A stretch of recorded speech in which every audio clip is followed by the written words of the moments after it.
Hi, good afternoon. Welcome to the Marketplace. Coming up, as the Monetary Policy Committee of the Bank of Ghana concludes its meetings, Institute for Economic Affairs insists the over-reliance on the policy rate in addressing high inflation would yield no positive results.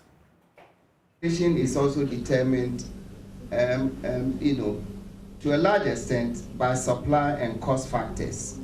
So you cannot use the Bank of Ghana policy rate alone, to just manage demand. You have to address the supply factors also. Also coming up, Data Protection Commission to clamp down on institutions failing to enforce its laws. We hear more about the enforcement exercise set for August 14. Plus, Ghana has no strategic petroleum reserves for crisis moments. Managing Director of the Bulk Oil Storage and Transportation Company confirms but assures there is no cause for alarm now. We know we don't have money to buy the strategic reserves. We know that, but we are trying. What we do is we make sure we have enough inventory to keep the country running. The nation needs to have a certain conversation, and that conversation should lead to how we're going to finance our strategic reserves. My name is Darryl Powell. Thanks for being with us. Details coming up.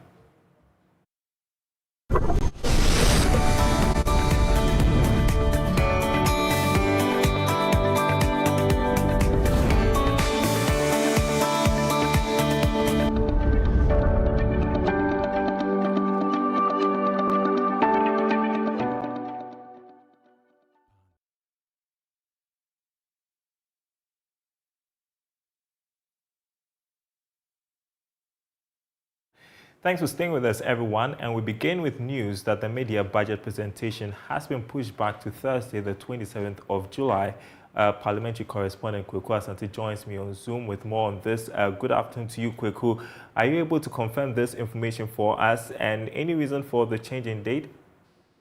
Well, yes, Dario. Initially, government plan was to hold this media budget review on the 27th. In fact, that was the date that the majority leadership announced to the House. But subsequently, the Speaker of Parliament himself came to the floor and said that because Parliament is set to adjourn by the 3rd of August, he believed that that date must be moved forward. And then subsequently, the majority leadership changed that date to 25th of February. And so that was the tentative date we had been working with. And the expectation was that as soon as next week, Tuesday, the Finance Minister will come before the House and present the media budget review. But today, in the business statement, government had decided to go back to the original date of 27th.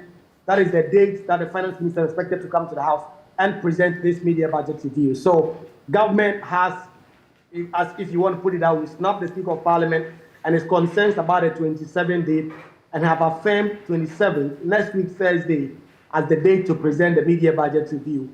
What is now set to be clarified is whether or not the finance minister will ask for further estimates, whether he will review the projections he made in the 2023 budget presented in November last year.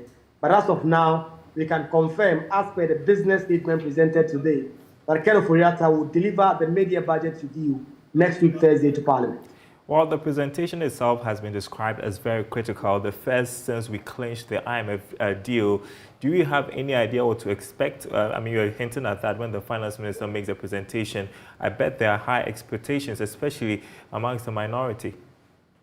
Definitely. What they want to find out is how exactly the deal with the IMF is impacting government's fiscal policies that were announced in the in the budget itself of 2023. Initially, some of the minority MPs have been pushing, for instance, that the finance ministry come before Parliament and put the final details of that IMF deal to MPs. They have not been able to succeed in doing so. And the argument from the majority at the time was that the minister will be presenting the media budget review and all those details will be incorporated in it. So a large part of the media budget review next week, Thursday, will be in terms of opening up the IMF deal and how it has affected government's plans for this year and the next few years.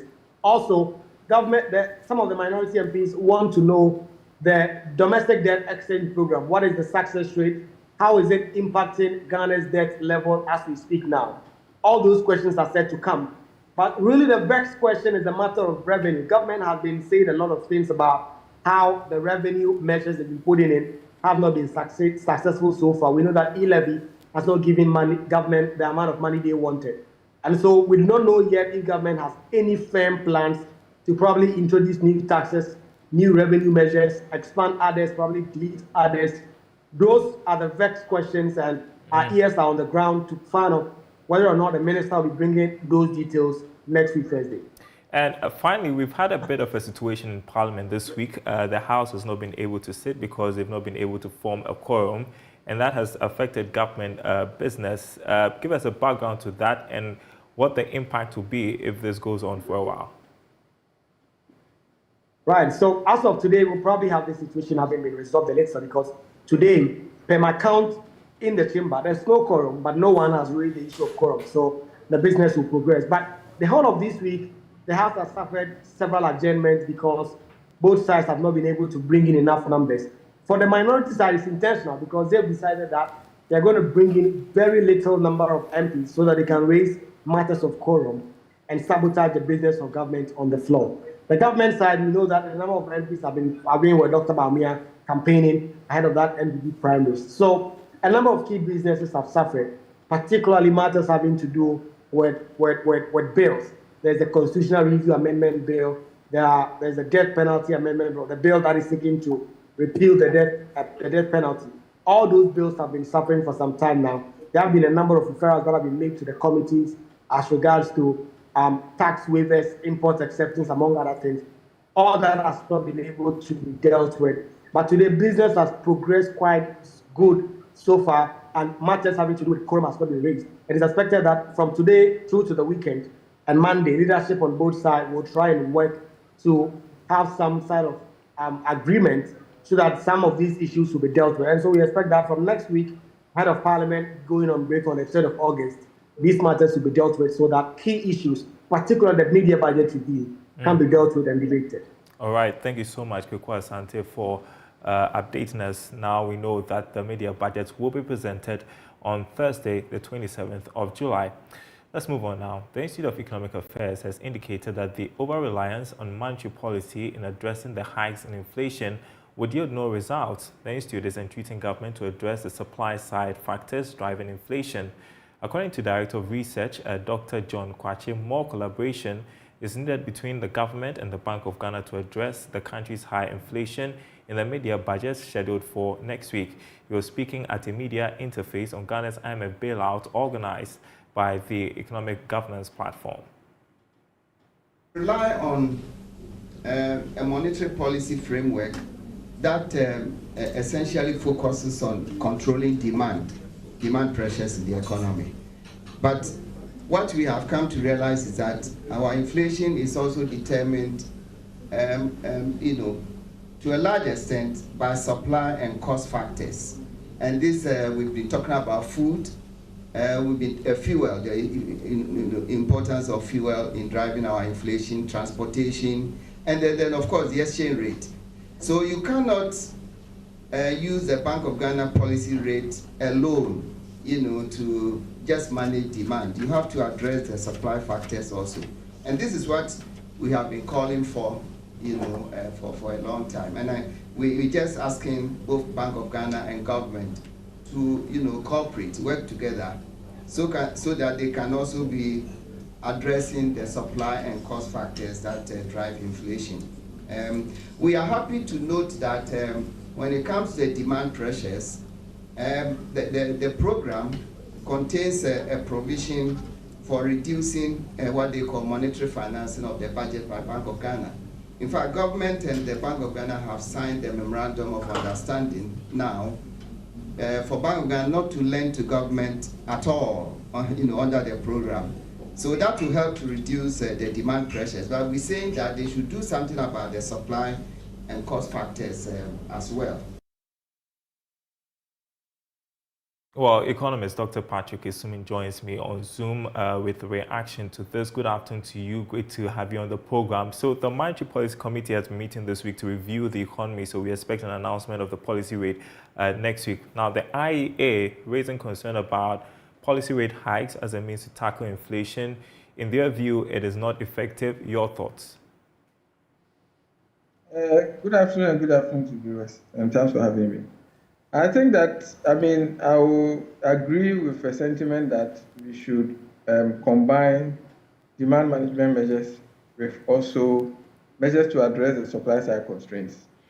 So, but not to say that the current monetary policy framework has not been, or the current rate hikes has not been effective. I think it's clear from what we have learned that last year, the Bank of Ghana probably extended more overdraft to the government than anticipated. So in some sense, you should think that there should be some excess liquidity in the system. So on that score, I think trying to make more reforms to cut the extent of financing, the deficit financing by the Bank of Ghana will help. But I think at the same time, we really need to address the problems with food production. We've seen that the current bout of inflation is really driven by food inflation. So it's important that in addition to the monetary policy measures, we should see real action to try and expand and then invest more into agric and food production. Would you expect a hike in the policy rate? Do you advise that following the increase in inflation rate we've seen in the last couple of months after the meeting this week by the MPC? I wouldn't be surprised to see a further hike of the rate. I think, back in January, February, and March, we were all beginning to think that we are on the path to disinflation. But the last few readings that we've seen have seen that there's been a stalling of the disinflation path. So I wouldn't be surprised, given the posture of the current MPC and their aversion towards, inflationary pressures. I won't be surprised to see that they will raise the policy rate again. And a World Bank report this week revealed about 850,000 Ghanaians were pushed into poverty as a result of rising inflation last year. How worrying is this? Very worrying. I think that, in some sense, not very surprising, because like I just mentioned, much of the inflation we have been experiencing is driven by food inflation. And the poor spend a higher fraction of their incomes on food. So when food prices are rising, it becomes a concern. So, at the same time, you haven't seen wage rises keep up with the rise in the food, rise in overall inflation. So I think this is very concerning, and we really need to take measures to address not just to say we should, raise salaries across the board, because a big portion of the labor force are in the informal sector who will not necessarily benefit from public sector wage adjustment. But we have to address the root cause of the food production problems that we have, the food inflation that we have. We have to address that. So Dr. John Kwachi in his presentation called for collaboration between the government and the central bank to tackle inflation.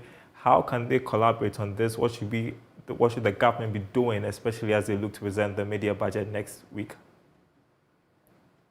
No, I think, as it's been well articulated, at the moment we've had some fiscal dominance over the monetary policy. So it appears that monetary policy has been, or the central bank has been making adjustment to accommodate the fiscal problems that we've had.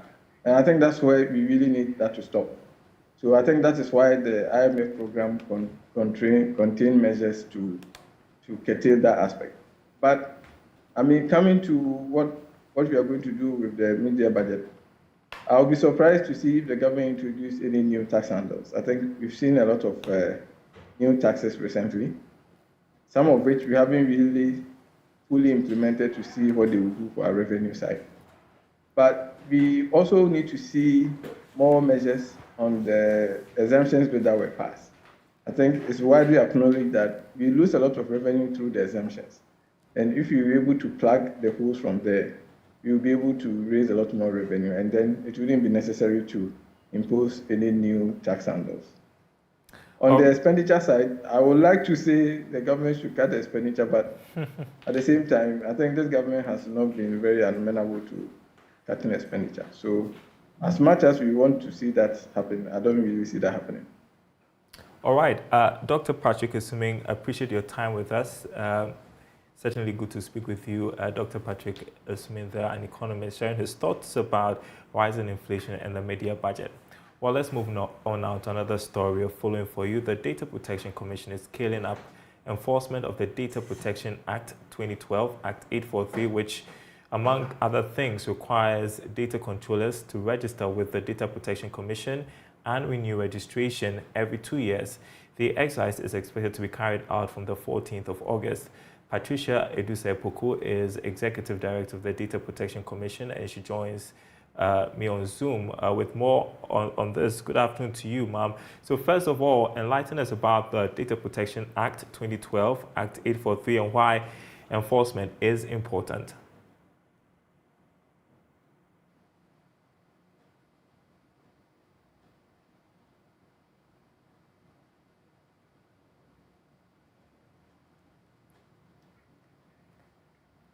Can you hear me, ma'am? Good afternoon to you. Can you hear me? I couldn't hear you just before this, so please repeat your question. Yeah, so I was asking you to enlighten us about the Data Protection Act 2012, Act 843, and why enforcement is important. Okay, so the Act powers individuals with certain rights under the law, and we are mandated as the regulator to explain this empowerment to people and to help them assert themselves under the law. At the same time, the Act also puts some principles out there that those who collect and use personal data must implement these requirements and comply with it, and to demonstrate accountability to us, the public, the data subjects. And so our duty is to hold them accountable to what the law expects them to do, and also the reasonable expectation of us, the data subjects. We stand in the stead of the people of Ghana to hold institutions accountable, and that is the enforcement that we are talking about, to check what they have said they will do with the data, to ensure that they are doing exactly that and not abusing the data. When I say abusing, it could be that they haven't implemented the relevant organizational measures that protects the data and ensures that there's continuous safeguarding of the data in their hands. You know, now data has a lot of value. It is what gives business their profitability, or what ensures that the business is effective and efficient and makes one business better than the other. The quality of your data depends on the worth of the institution or the company. And so if businesses are making themselves profitable based on the information they hold on us, then we, the public, have the right to also ensure that they are acting appropriately with the data. This is why enforcement is very critical to the successful delivery of our money. Yes, and so what efforts have been made in the past to enforce the Act and our institutions complying? To date, we have been cooperating a lot with institutions, building awareness, building capacity, ensuring that the businesses understand the interpretation of the Act, that they can put the legal requirements into business speak. That is our mandate to do, to ensure that the businesses have fully understood what we expect of them. We have been holding hands a lot, helping businesses to build their internal privacy programs. Many institutions, almost 1,000 institutions so far, have trained professionals to the certification level who have been placed in these institutions to implement the requirements of our privacy program, the nationwide legislative requirements. So we now want to check whether what they have agreed to do is what they are actually doing. And so what would the enforcement exercise entail, and what sanctions are applicable to corporates? So in the Ghana Act, we need to prosecute in order to apply fines and sanctions. But we will also be naming and shaming and bringing negligent leaders to order, those who are not enabling their institutions to follow the path that the law directs that they should. Because if the topmost positions and roles in the organization are not making the appropriate decisions to implement the requirements of data protection, you will find that the whole institution is defaulting from the front line to senior management. They are not implementing the reasonable expectation of us, the public. When you go into hospitals, you will expect some sort of effective management of the data and the sensitive information you give to them. Same in education, same in other institutions. And so we expect that the institution will be waking up to the fact that they have some responsibility to implement the requirements of the Data Protection Act. So we'll be attending some premises, doing spot checks on clearly published on the clearly published areas of the Act. First, checking if they are registered with the Commission, whether they've trained a professional, whether they are using appropriate technology, whether they are implementing security measures and additional organizational measures that educates the staff, for example, that tells staff exactly what they can and cannot do in the institution. This is the kind of thing we'll be looking for in our spot checks. Well, and those who are defaulting on these will be arrested by the police. So that's set to start on the 14th of August. I want to ask you about a warning you issued last month, a public warning on data breaches by operators of online apps. How far has that gone? Has the situation improved? So we first, you remember that on 12th June, the DPC published the challenge we are having with a lot of complaints with those who have applied for these loan apps. We, for that whole week, were telling the public about, warning them about these loan apps and challenging the Bank of Ghana and Cybersecurity Authority, our peer regulators, to wake up and take action. Following our action, 14th Bank of Ghana then published a long list of these known non-compliant loan app developers and users and loan companies. Following this, on 12th July, the Cybersecurity Authority also held a press conference following a day of arresting a lot of these loan operators. 422 of them fraudsters were arrested, 419 being Ghanaians and 3 being of Chinese, Pakistani, and Indian origin were arrested as a result of this joint effort, collaborative effort of these multiple agencies. Yeah, and that's some headway we've made, but something else developing, and I would like for the director to show this letter that has been going around. Some fraudsters deciding to use a letter from the DPC to fraud loan app victims. They pay 30 to 50 cedis a year for this letter to send to their contacts to exonerate themselves from their debt shaming situation. Thank you for bringing this up. I would like to bring this to the attention of the general public. The Data Protection Commission do not collect personal data of any member of the public in this way. Our letterheads do not go out to ask people to bring their personal data to us to help them resolve loan application. This is clearly a fraudulent approach by these loan companies and some opportunities in the ecosystem. And we have also reported this to the cybersecurity authorities to hunt down these guys and bring them to order. Final message for people watching, I don't know about this and also about the exercise you intend to take.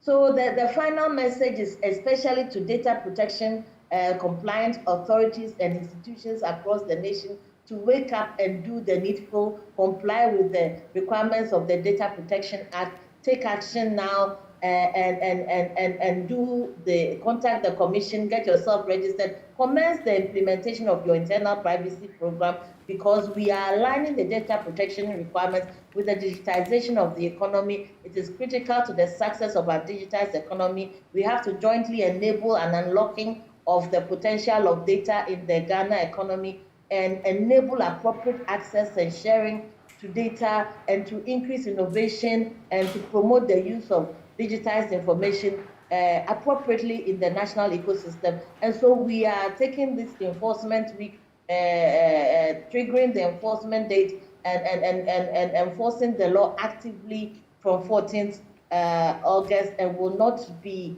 dealing lightly with those who are ignoring the requirements of this law and not registering with the Commission and taking action.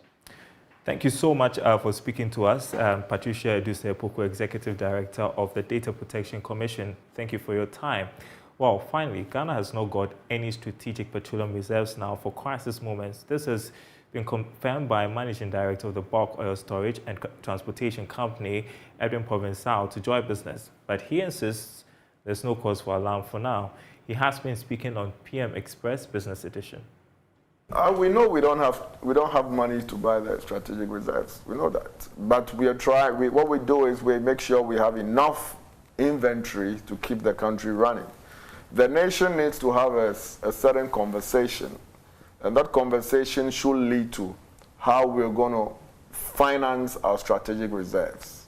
It's a very critical information. If you ask me whether does Ghana need strategic reserves, I say yes, Ghana needs strategic reserves. If you ask me whether a for-profit company like Bost should be the one buying, going to take a loan from the bank to keep petroleum products for the nation, I would say no.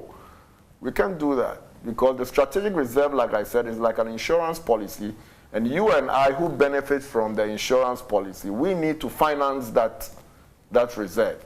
How to finance it is a discussion that needs to be had by the policyholder and various stakeholders to find an optimal way of financing those reserves. Is the Bost margin not enough to take care of all these operational costs of yours? No. Bost margin is strictly for maintenance and operations of the network assets. And it's I mean, it used to be about 37, 2021, it used to be 37% of our income. 2022, it moved to, or 2021 used to be about 47% of our income. 2021, it got to 37%. 2022, as I speak to you, it's about 11% of our income. It's nothing to write home about.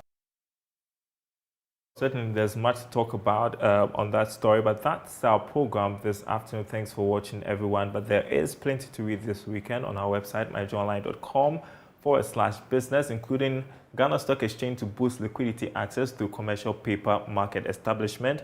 You can read more about that. Can we do one more story before we go? Yeah, 34% of Ghanaians believe GDP growth to exceed IMF forecast for 2023. That's according to a report you can read on myjoyonline.com/business. My name is Darryl Kwao. Thanks for watching The Marketplace. We will be back same time next week.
Mensa Saba Hall of the University of Ghana is 60. Hooray! As part of its 60th anniversary celebrations, the Alumni Association presents the Vikings Alumni Celebrity Platform with Dr. Owusu Efriye Akutu, an MPP presidential flag bearer hopeful, a former Minister of Agri, and an alumnus of Mensa Saba Hall. The theme is exploiting agricultural diversification to fund economic development in Ghana. The lecture will be chaired by Dr. Mohammed Ibn Chambers, former head, UNOWAS. Guest of honor, Dr. Grace Bediakon, Board Chair, Ghana Statistical Service. Also present will be Alumni President, His Eminence Francis Albert Seth Nyonyo. This lecture takes place at the City Conference Auditorium, University of Ghana, on Friday, July 21, 2023 at 3 p.m. and it's open to the general public.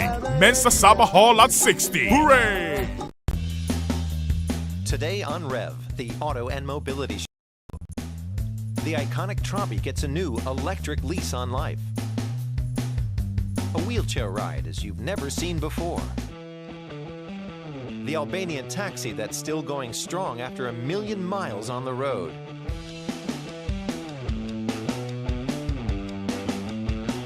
And AMG soups up the baby Benz with Formula One technology.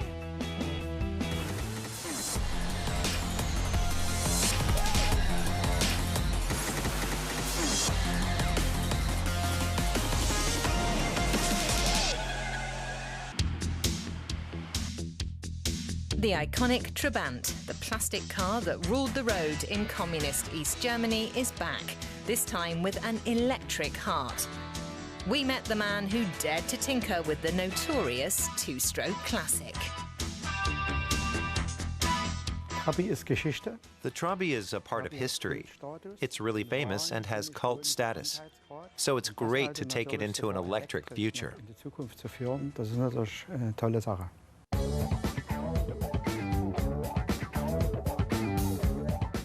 Hardcore fans say it has to make that knocking sound and stink, otherwise it's not a Trabi. But of course this electric version has a couple of practical benefits.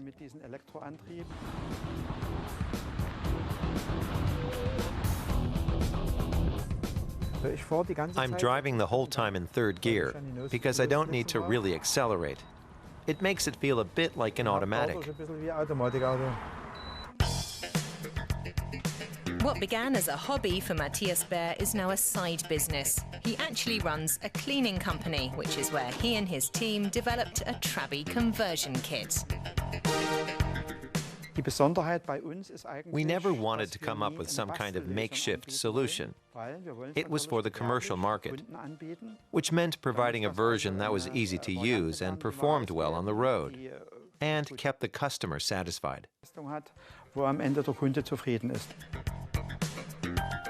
The E version is a no-frills affair in keeping with the Trabant style.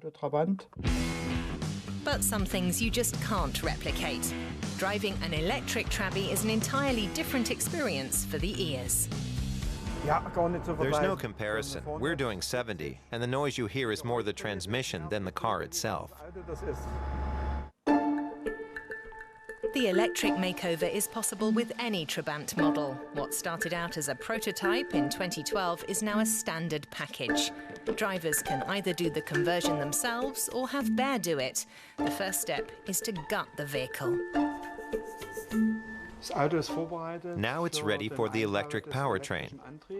All the gasoline engine parts no longer needed have been removed.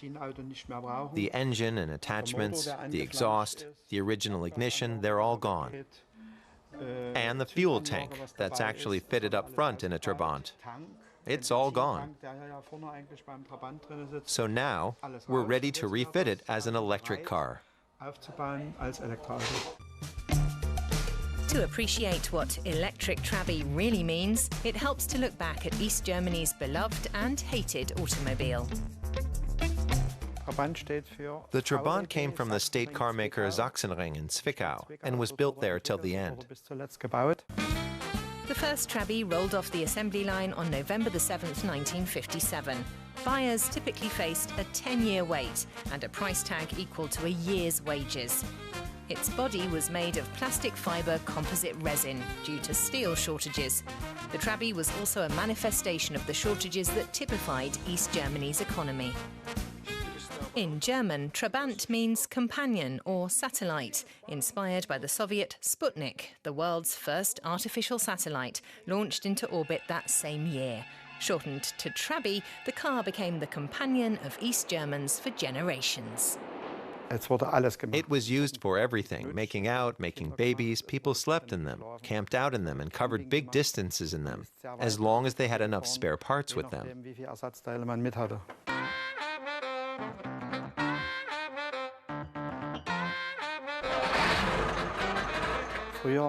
When people came back from a trip, the first question was not how was the vacation, but did the car hold up? And you'd sometimes see alternators discarded on the side of the Autobahn. The more savvy Trabi drivers always carried extra spark plugs and nylons as a substitute fan belt. The car itself weighs in at just under 600 kilos. Its lightweight makes it ideal for electric conversion, as it needs less power to get it moving. We fit a 12-kilowatt motor, which means it has the same output as the gasoline-powered Trabant. It's really important for the vehicle licensing that we don't change the performance.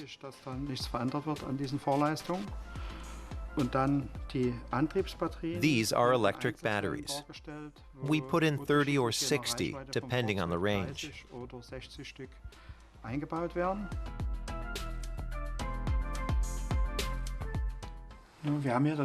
Here we see the heart of every EV, the battery pack. Like the original Trabi design, Matthias Baer's electric conversion kit is no frills. Just the batteries, chargers and fuse box in the back and the motor up front. We wanted to retain the Trabant's simplicity. In other words, no complicated controls and electronics. There are some different components. For example, here we have the main monitor. And in classic e-car style, it has a battery display, which currently shows 100%. This particular DIY converted Trabant is almost ready. Matthias Baer gives the added parts and general setup a check before passing it on to the official test centre. Now the car can go off to the inspectors.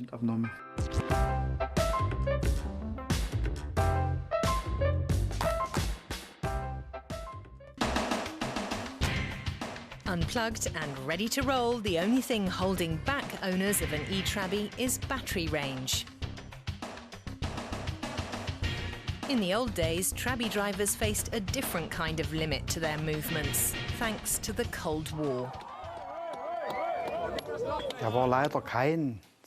They never really were a symbol of freedom. Freedom came in 1989 when the wall came down and the Trabis drove across into the West. That was freedom. Really, they were a symbol of mismanagement, a centralized economy, and material shortages.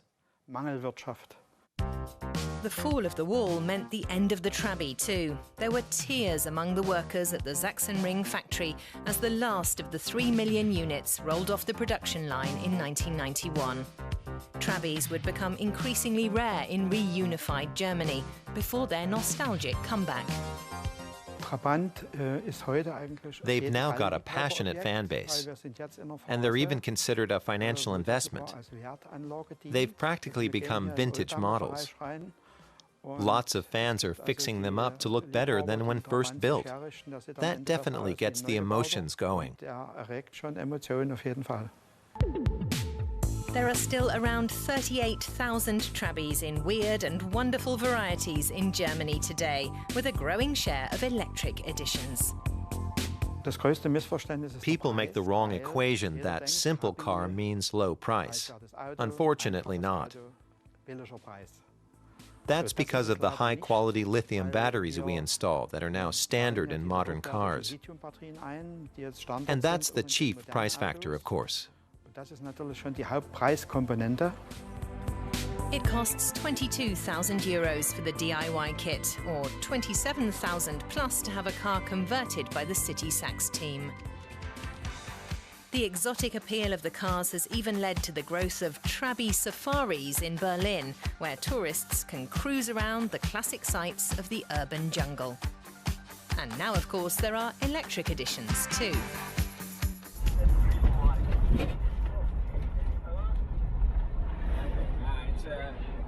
It's an adventure driving this car. Well, this is also an adventure with the road, the way the road is paved or not paved at all, soft roads.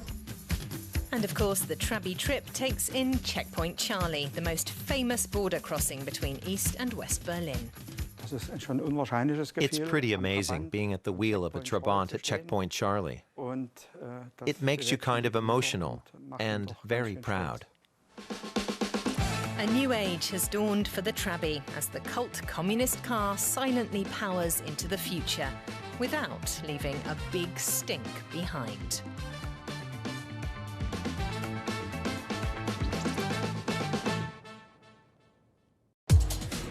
If you want more Rev, check out our YouTube channel. If you want regular features about new cars and car culture and about mobility around the world, Rev can make you very happy. Vintage classics and future tech are just some of the exciting content waiting for you. Subscribe to us at YouTube/DWRev, and you'll always be up to speed.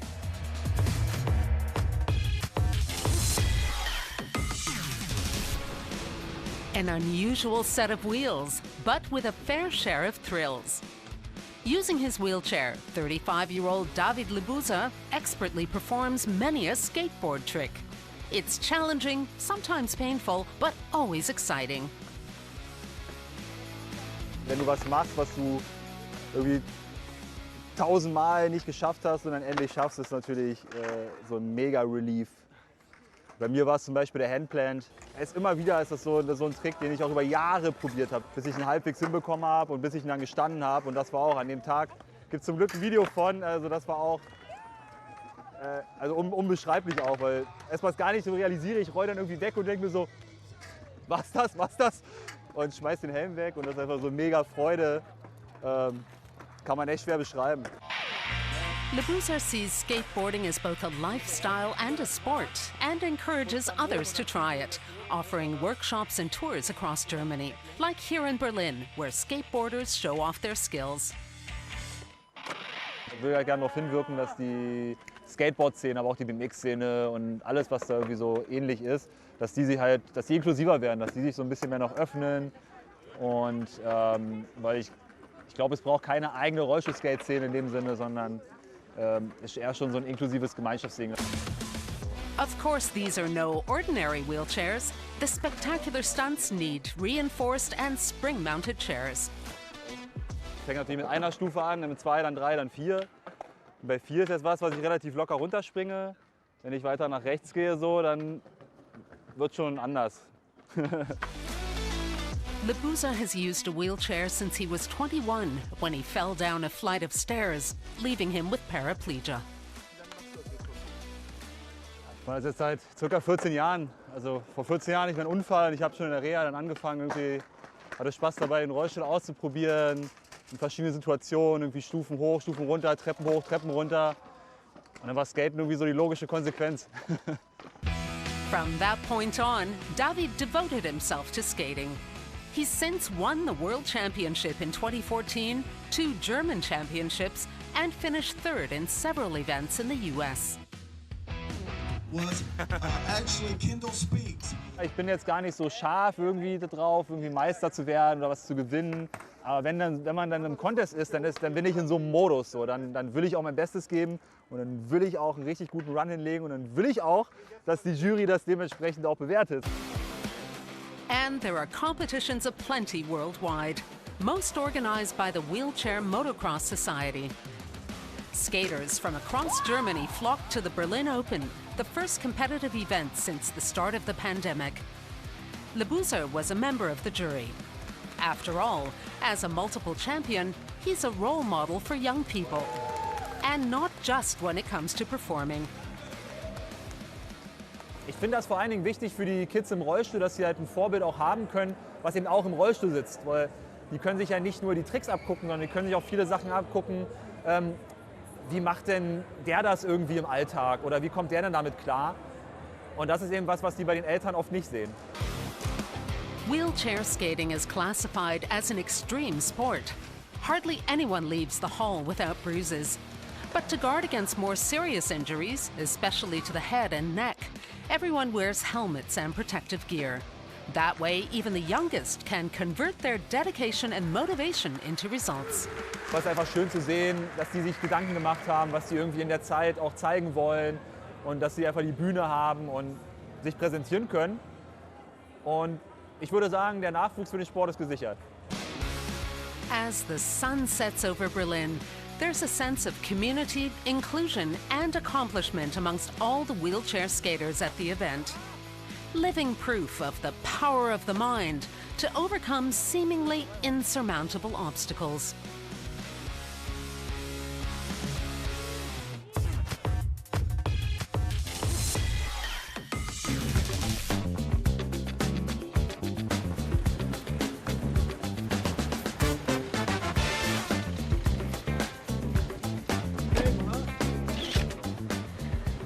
Kjo makinë ka bërë afërsisht mbi 1 milion kilometra.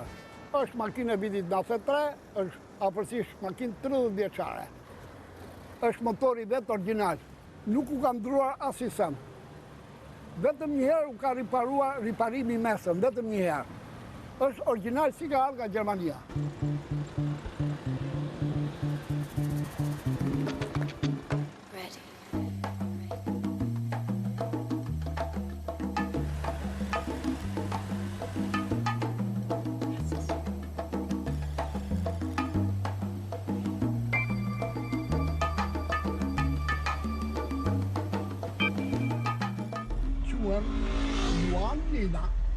Ka 15 vite që punë taksi. Mosha ime shkon avash 70 vjeç. Në fund vitit e lej makinën, jam I kënaqur me punën që bëj.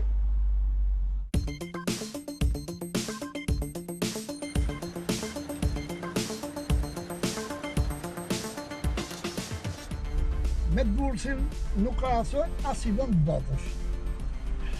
Durrësi është një qytet për mua më I bukur në botë. Po jam le rritur këtu. Kam afërsisht po shkoj 70 vjeç. Edhe më pëlqen se është qytet I pastër, qytet I mirë, qytet pallate, qytet si I themi ne Menefergo.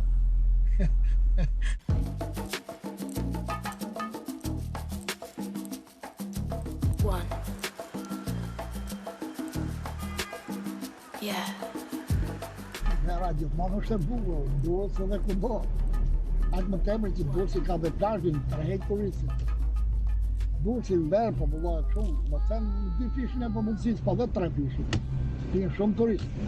Nuk kam se të di se ka unë vinë thjesht taksi. Unë I kam klientë si gjithë tjera. Nuk më intereson se është italian, norvegjez, holandez, për mua është njeri. Dhe gjithsa është njeri, unë I marr si gjithë tjerë. I marr atë që më takon dhe unë jetoj, I qoj son për këtë punë jam, që transportoj njerëz.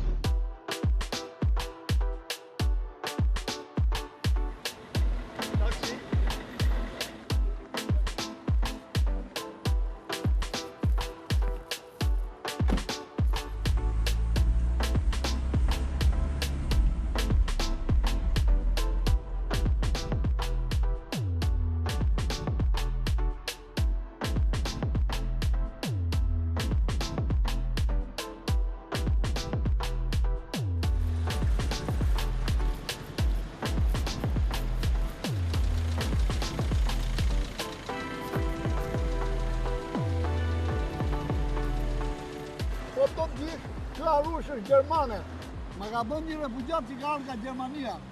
Dhe unë e maj këtu për fat, është njeriu që është në fiksime.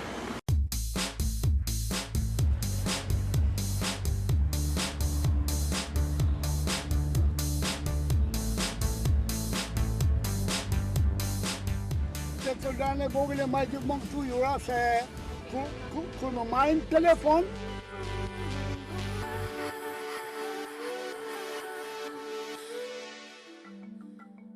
Mirë, shumë mirë punon, unë mbaj, e mirë mbaj, e rregulloj kur ka defekte, ja bëj të gjitha. Është me stërdes 30 vjeçar, I ka kalu 1 milion kilometra, ka 15 vjetë që e mbaj unë. Normal, se kjo mba me bukë, po nuk punova nuk ka, në që gjithë botën. Më kupton, duhet punosh, dhe unë e mirë mbaj që të punoj.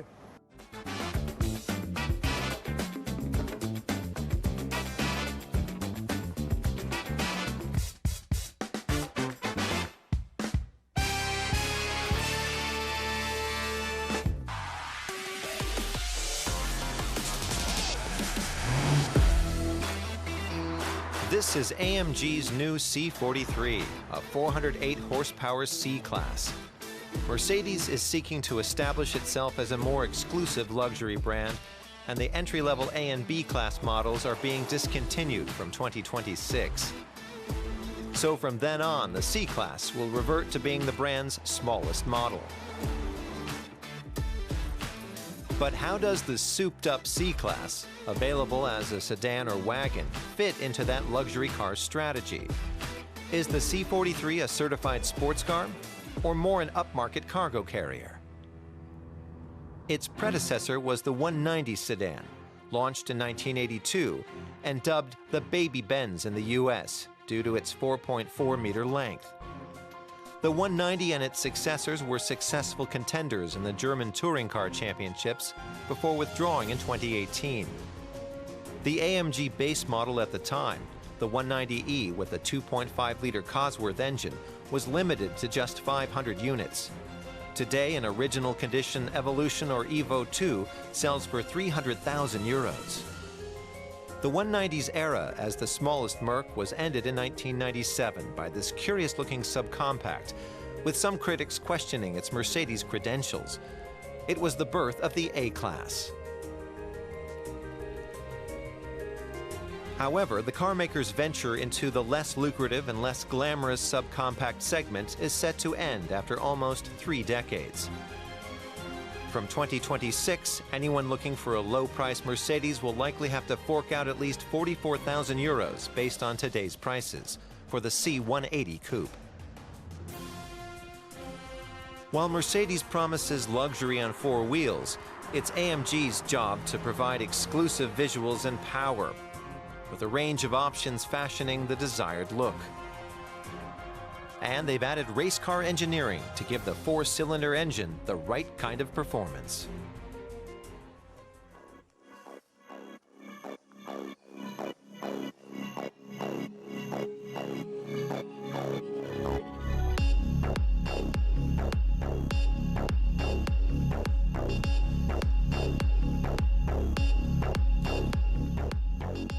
On paper, the C43's performance looks very impressive, with its 2-liter 4-cylinder engine generating 408 horsepower.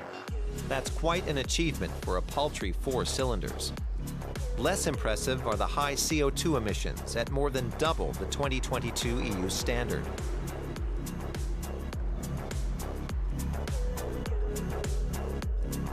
With the car's boost function, drivers have 500 Newton-meters of torque available. That rockets the C43 to 100 kilometers an hour in 4.6 seconds.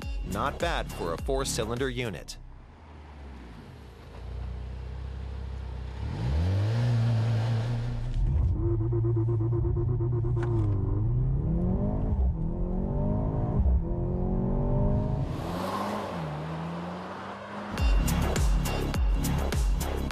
The secret behind that surprising power is a little electric turbo assistance, courtesy of Formula One. We wanted to make a highly efficient 4-cylinder engine with an output of, in this case, 300 kilowatts, but with the agility of a larger unit. We looked to our colleagues from Formula One, and they'd faced the very same conflict at the start of the hybrid era. Fewer cylinders, lower displacement, and an extremely high output. The classic turbocharger needs exhaust energy that the turbine wheel transmits to the compressor. That gradually builds up, but depending on the size can lead to a delay called turbo lag. This is where the e-motor comes in. Instead of waiting for the exhaust gas energy, you can use it for instantaneous boost pressure, and you get feedback from the regular engine a lot sooner, which gives you a far more spontaneous and very linear response to the entire engine.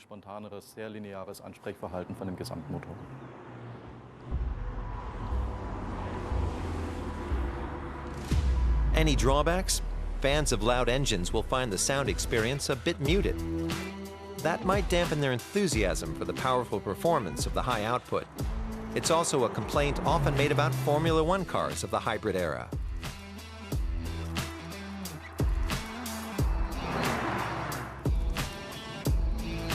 The C43's fuel economy is also nothing to get excited about, although careful drivers could squeeze 9 liters per 100 kilometers out of it, which looks good compared to other high-powered cars.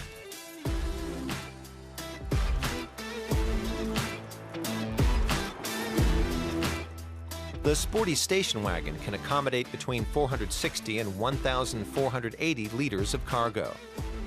In line with AMG tradition, the black with hint of red interior is sporty looking. The seats have been reworked for better lateral support and stability, including on longer journeys. The steering wheel has an excessive array of controls. Perhaps AMG fans will like the high-tech look, but it seems to be an acquired taste. To sum up, the new C-Class is a comfortable midsize and a distinctly sporty one, thanks to AMG's 43 engine and bold styling. But prices for this new baby Benz are steep, starting at some 73,000 euros in Germany. We've reached the end of the road for now. See you next time on Rev.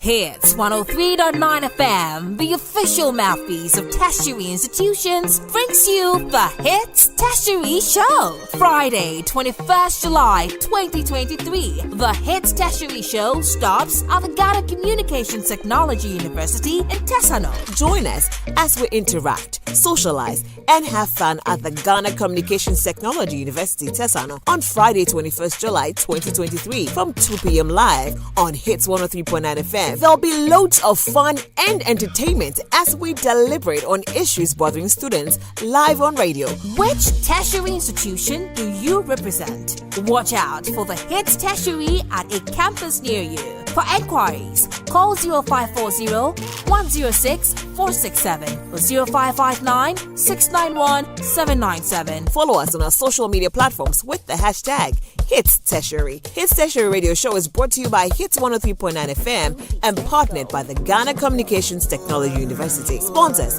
Access Bank. More than banking. Unidos Long Love Condoms. Certain moments should last longer. Niche Confectionery. A taste of Ghana. I'm at a point in life, if you understand me or not, misunderstand me or not.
In Ghana, when there's a fire, people are more likely to call a radio station than a fire station. They believe the media will succeed where our institutions have failed. That is a huge responsibility for any journalist to shoulder. Thankfully, at JoyNews, we are more than journalists.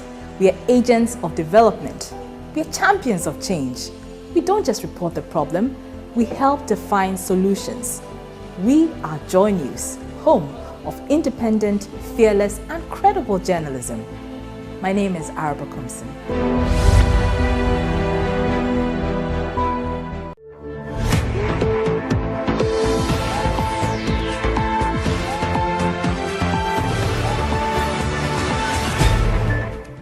From the sandy pitches at the Indafa Park to the green fields and floodlights in Turin, in Istanbul, and to Vojvodina, where the career came to an end, we saw Stephen Appiah lead the Black Stars to the FIFA World Cup. That journey started on grassless pitch. Many say he's the man who redefined the Black Stars, what it meant to wear the Black Stars colours and represented the country, qualifying the country to the first ever FIFA World Cup in 2006, qualified the country to the 2010 FIFA World Cup, was part of the backroom staff for the 2014 World Cup. But one thing we all know is the light we see, but do we know how or where the switch was turned before the light came on for everyone to say it? We have no idea, and he's only the perfect person who can tell us how his life came to where it is now, that he's idolized by many people. Stephen Appiah, former captain of the Black Stars, is my guest today on Prime Take. Capito, how are you? I'm fine. Yourself? I'm doing good. I've not seen you in a long while. Yeah, I can see that you are really doing good. You are looking fly. Thank you. You see, there's one thing there. It's that there are many things people don't know about you. Yeah. But one of the things two people don't know about you is the fact that it is very difficult to get you, or very rare to get you to speak. Yeah. Today I'm here. I'm in front of you. So what are the other things that people don't know about you? Oh, the other things. I think people know everything about me, but most of the things, I mean, my Choco days, people doesn't know. I mean, people saw me playing for Accra Suffolk, from Accra Suffolk to under 17, under 20, and moved to Europe. And my career, that's where people know, but there are certain deep details that people doesn't know. What are they? Some of them, I think that I have to keep it for myself, because definitely one day I will write my book and I will put them in. So it should be a surprise. But I mean, I have certain deep details. Even though when I mentioned I was born in Choco, grew up in Choco, and when you know that environs, you have to know that, I mean, I've come from a long way. It wasn't easy, but yeah, I am at East Legon. How would you describe that foundation? How do I describe? I think I have to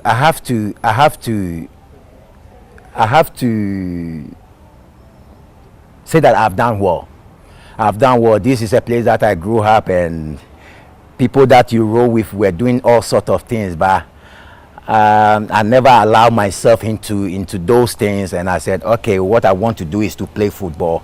So I channel all the energy into football, and then it works for me. But I think that I've done well. I quite remember the Choco days when, as a kid, you wake up in the morning 4:30, you have to run to Kanishing Market. Inside Kanishing Market, they have these stairs that you have to climb. From there, you have to run to Circle. They have a stairs there. From Circle, you have to go to the Mortuary Road to the beach. So, I mean, these are the sacrifices that I did, and it works for me.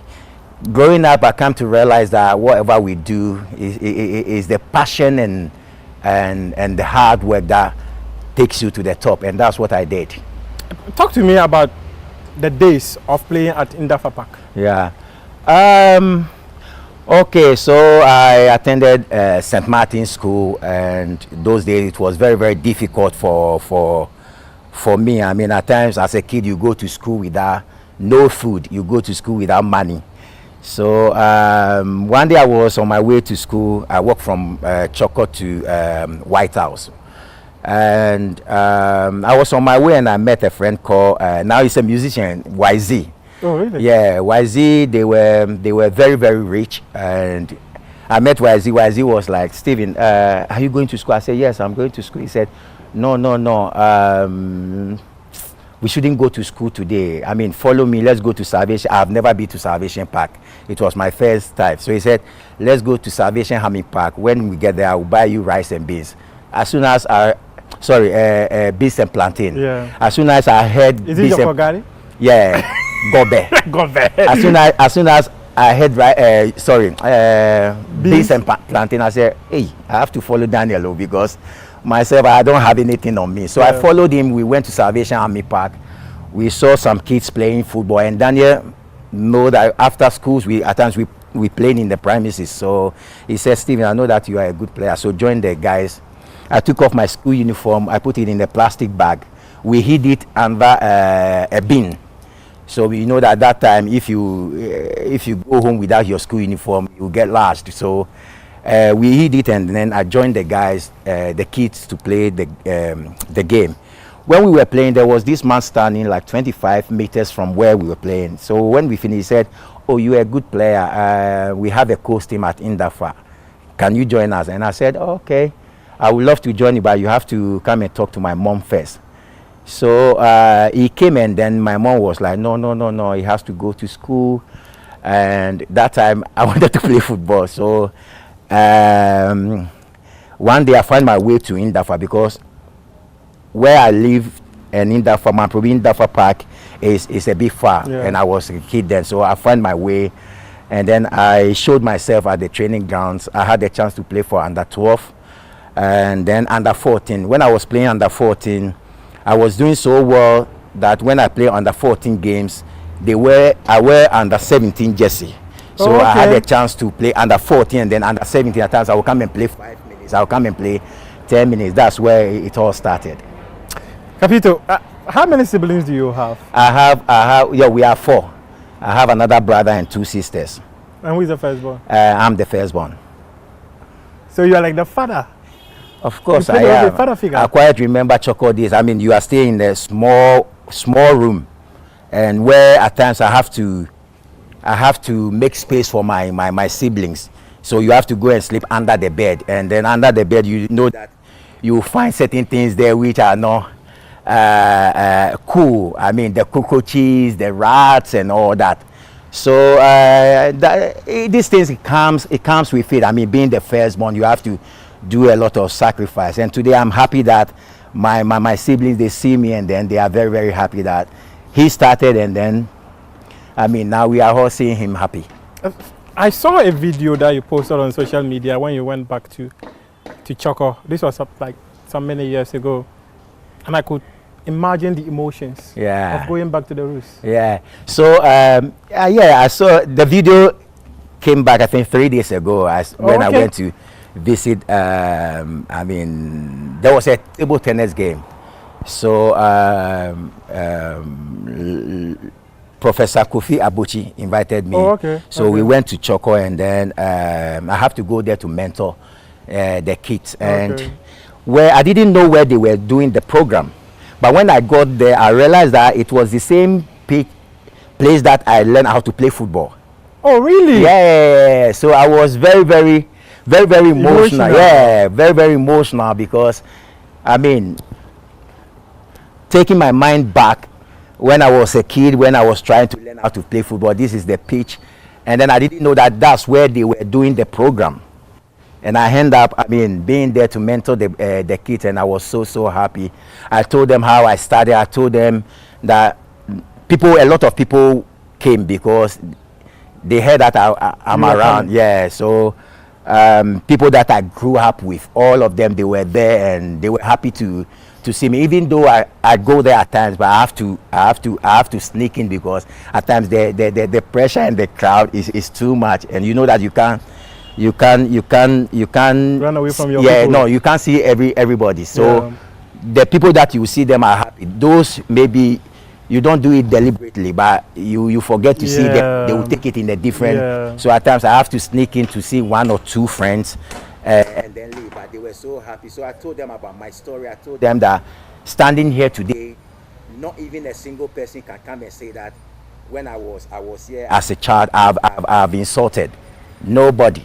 And then, I mean, these are the stories. So they saw the light, I mean, from Choco days, because my friends I was moving with, they were hardcore. If you just joined us, we are speaking to former Black Stars captain Stephen Appiah, sharing with us his life journey, how he started and where he's got into, talking to us about where he actually learned how to play football. And these days, one of the things that he engages in is to inspire the next generation of talents like himself, and not even just the talents who want to play football, but want to go into such an area, because his life story is a book on his own. Like, and he even indicated, maybe I'll just let him confirm, he will write a book, right? Yes. Have you started yet? Don't worry. Have you started yet? You get to know. I mean, you know that you are one of the people who know for sure. So okay, tell me pretty quick, how do you feel when you go back to where you came from? Yeah. And you have people come around you and mob you, just want to touch you and say, oh, this is Stephen. They just want to touch you. How do you feel at times? They are my people, so that's where I started from, and they are the people who made me. I said that because when I was starting, at times you'll be on the road, you don't have food to eat. There's someone who will provide that. They encourage me. Train, one day you will be a good player. And it came to pass. So they made me. So anytime I go to my hood, I mean, there's nowhere to express that feeling. At times I get very, very emotional, because people that I grew up with, seeing them in certain states, I ask myself, so if it's not because of football and the grace upon me, I will be like them. 100%. So going back, I always feel so good. Let me tell you a story. When my dad passed, so we took the body from the mortuary, and you know, we the guys, we have to visit his place. Yeah. So we go to our house in at Choco. And that time I've run my mouth to my wife that I don't understand why people cry so much when people passed. So I said, oh, okay, me, I don't think that. Yes, I will feel bad. I will shed tears, but I won't cry like the way we see people crying. Yeah. So when we took the body to Choco, and a lot of people came. When they came, I was standing in front of our house. So I was standing there and I started crying, like I couldn't hold myself. I was crying. So when we finished, Lai Kingston was there, yeah. Like I was with Lai Kingston and the wife. So when we left the place to the church, and then my wife was like, you see, I told you, you think that you are very, very hard, yeah, but you are not. So I was like, why, what are you trying to say? He said, you see the way you cry, you couldn't hold yourself. People were, I said, you see, it's no disrespect, but it's not the body. But looking at where I was born, the people that I grew up with, most of them are junkies. Most of them are robbers. And me being there, that's why I was crying, because I was asking myself that if it's not because of football and the effort that I put in to get to where I am, I will still be at that place. No disrespect to them, because at the end of the day, we came to this world, we are different people. With different destinies. Yeah, exactly. But I will be there. So that's where I started to, I lost it. And so your question, anytime I go to my hood, you have no idea. You have a park there. I saw a park there named after Stephen Appiah. Yeah. My Probi St. Paper. Yeah. No, sorry, my Probi girls' school. Yeah. And I think that my brother, who used to be a goalkeeper, Ahmed Shaibu, yeah, he's the boss of Koda. Oh, okay. So he did that AstroTurf, and then he named it after me. I think that he did well, because we all used to play together. I had a chance to play for the Black Stars. I had the chance to travel to Europe to play. I captained the Black Stars for 9 years. I think I have done well. So, I mean, giving something back, or No, he honors me. Yeah. And it was beautiful that day. Capito.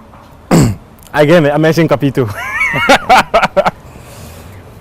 when you were telling me the story of your life, then I rolled back to the days and wonder what life was all about, because it's quite interesting.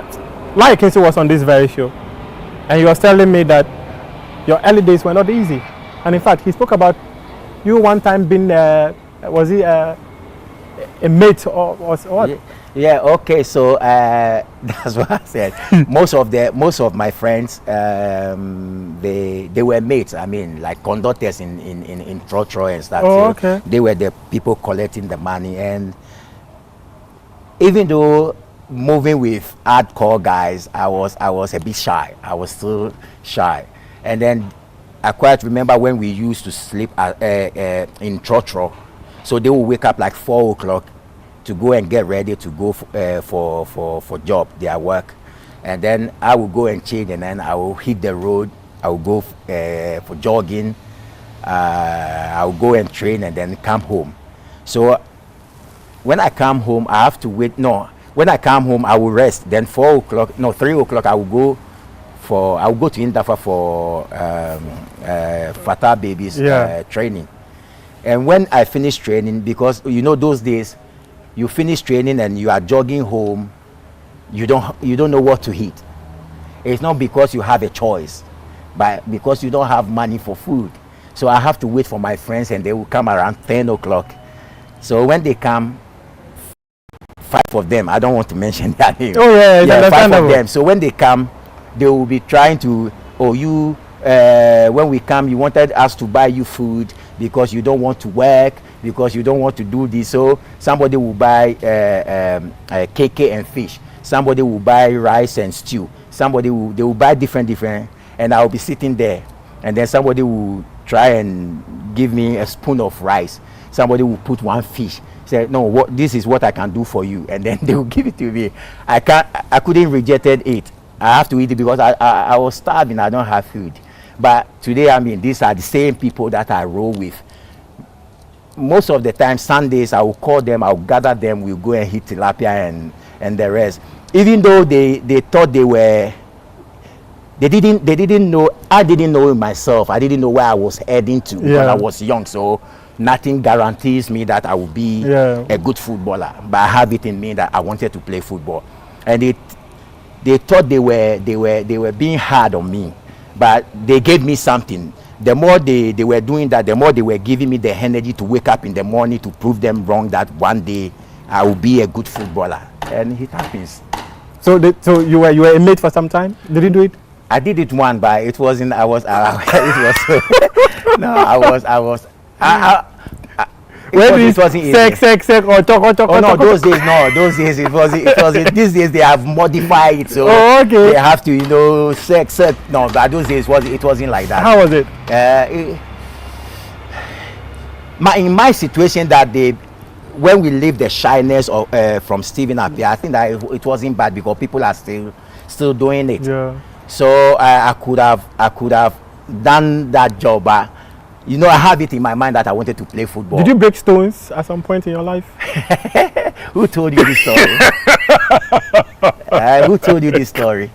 Why not I come to speak to you? Is it lying? Why not I come to speak to you? So I want to do lots of research. Yeah. So at a point, there is this. Those days we used to go to Katamanto to shop. So I have to follow friends, and they will buy 3, and then they will give me 1. So you understand. So I didn't have money. And they were the people doing certain stuff to make money.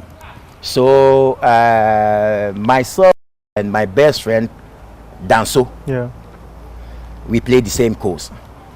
And Edmond Copson. So one Christmas, when we look around, those days there were viscose and linen pants, but those days I don't have anything. So I have to, when I'm going out, I have to go to friends. They will somebody will give me shirt, somebody will give me jeans, and somebody will give me a shoe. And that Christmas, I didn't have anything, so I was like, what is going to happen to me? Would I go out or would I stay home? Then Edmund Cobson came with a plan. He said he knows some place, Santa Maria. They cut stones. So we should go there, and when you go, we can make money. So we walked from Choco to Odoko. When we got there, I mean, there were a lot of stones. So I asked Danso and Cobson that, are we going to carry all these stones? They said, oh yeah, we have to do. They said 6 to 12, but if you want to do more, the more you do, the more you. I said, okay, let me try 6 to 12. And I went the first time. I put the stones inside. I carried the stone. I thought, this is easy. I will do 6 to 6. But the 5th time, when I was pushing the thing was so heavy, so I started to shake. There, I went to throw the pan away, and then I walked from Santa Maria to Choco. So you didn't get all your money? No. That I even left the money because it wasn't easy. That time is because there was a jeans called Ring 501, these faded jeans, and I wanted to buy some with a viscose shirt. So I mean, these are the things that I went through. And football brought you here. Talk to me about how were you spotted to actually play football at the topmost level? Well, I can't tell that story living Accra as a folk out. I think because of Accra as a folk, that's where I got the chance to travel to Italy. My coach days, we played a game, mighty victory against Cowling Babies. That time, I mean, the best club was Cowling Babies and Bit Falcons. Cowling Babies because they have so much money, and then they have all the best players at our time. They have all the best players. I mean, Osei Boateng was their goalkeeper. Christopher Pelete was number 2. You have Dankwe. You have Aziz Ansah. You have Lai Kinson. You have Godwin Atram. You have Asasi J. You have. They have the best team. So that day, that match, there was a debate between myself and Godwin Atram, because I played 10, he played 10, and I was doing so well, and he was doing so well at Cowling. So there was this debate. They said, the Choco people said, oh, I'm better than Atram. The Cowling people said, no, Atram is far better than Stephen Appiah. So 2 days to the game, we played that game on Wednesday. 2 days to the game, Atram, I think Atram was sick. So Atram was sick. So that debate ended because Atram would be on the pitch. And we played that game at Art Center, where Accra also used to train. It was Wednesday. And that game I played so well. I scored 2 goals. The first goal and the last goal. We beat them 3-0. So after the game, I was at home, and Emmanuel Senegal, our former Blaster player, he came to me and he said that, Nia Ibonte, known as Thomas Okande, he sent Emmanuel Senegal to come to my house to tell me that I should come to training to train with the Auroras. So so we played that game. After the game, I mean, the AS fans, they were giving me money. I got a lot of money at that particular game. Finally. Yes. Finally, you have money in your pocket. I had something small. And you know that time that you have been in the hustle of the street of Choco, and then playing that game, getting something small. That night I couldn't sleep because when you put the money under the pillow. When you are, and every 3 seconds you have to open your eyes and check if the money is still there. You never know, maybe some mice be. You never know. So no, I mean, I was very, very happy. So I started training with Auroras. Okay. Yeah, I did so well.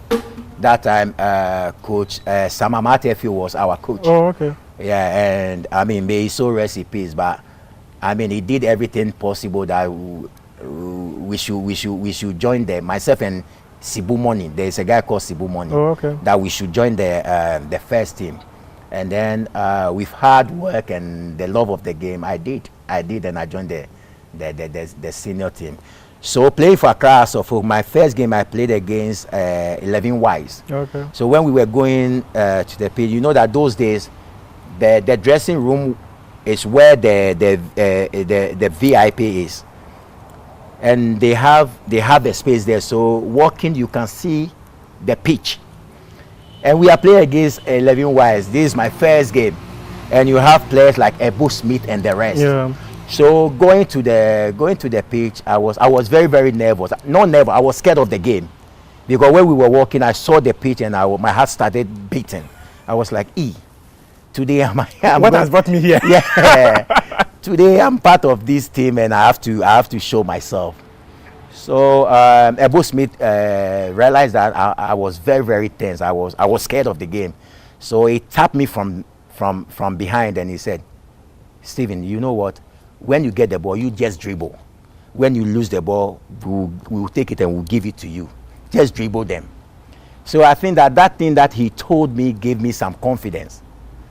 Because, I mean, he has been in the game, he has played for the national team, and he has played outside. So, I mean, he knows.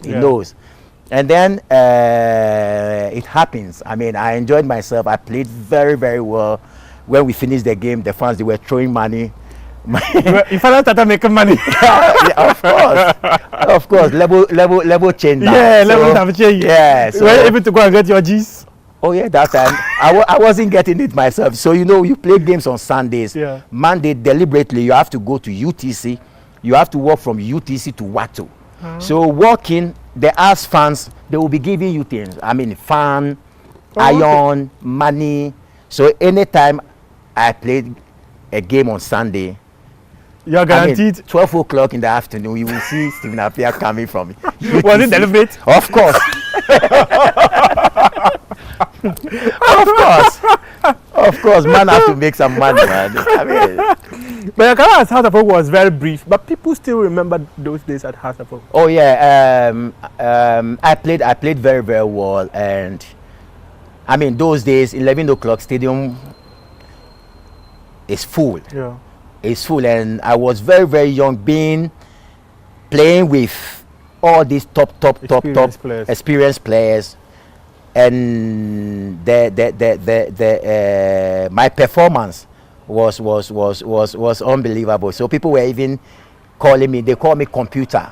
Oh really? Yeah, computer, because they said that everywhere I stand, I can gauge and then give a pass. That gauging. How did you do it? I think I will get there, because I do recall we had a small TV like this when we were in the village. Sometimes live. It was black and white television. Yeah. Ghana was playing a friend of mine. Was it against Japan or so? I recall you gave a long pass. Hey, we call it tailor measured pass. Yeah, tailor measured. Yeah. They hit the ball and like to trap the ball like that. How are you doing it? Yeah, so they call me computer, and then they changed my name to Baby Jesus. Huh? Yeah, Baby Jesus, because I quite remember when, you know, those days all the top goalkeepers in the league, I scored all of them, from Salifu Ansan, Osei Kwajo, Edwede Ansan, all the top.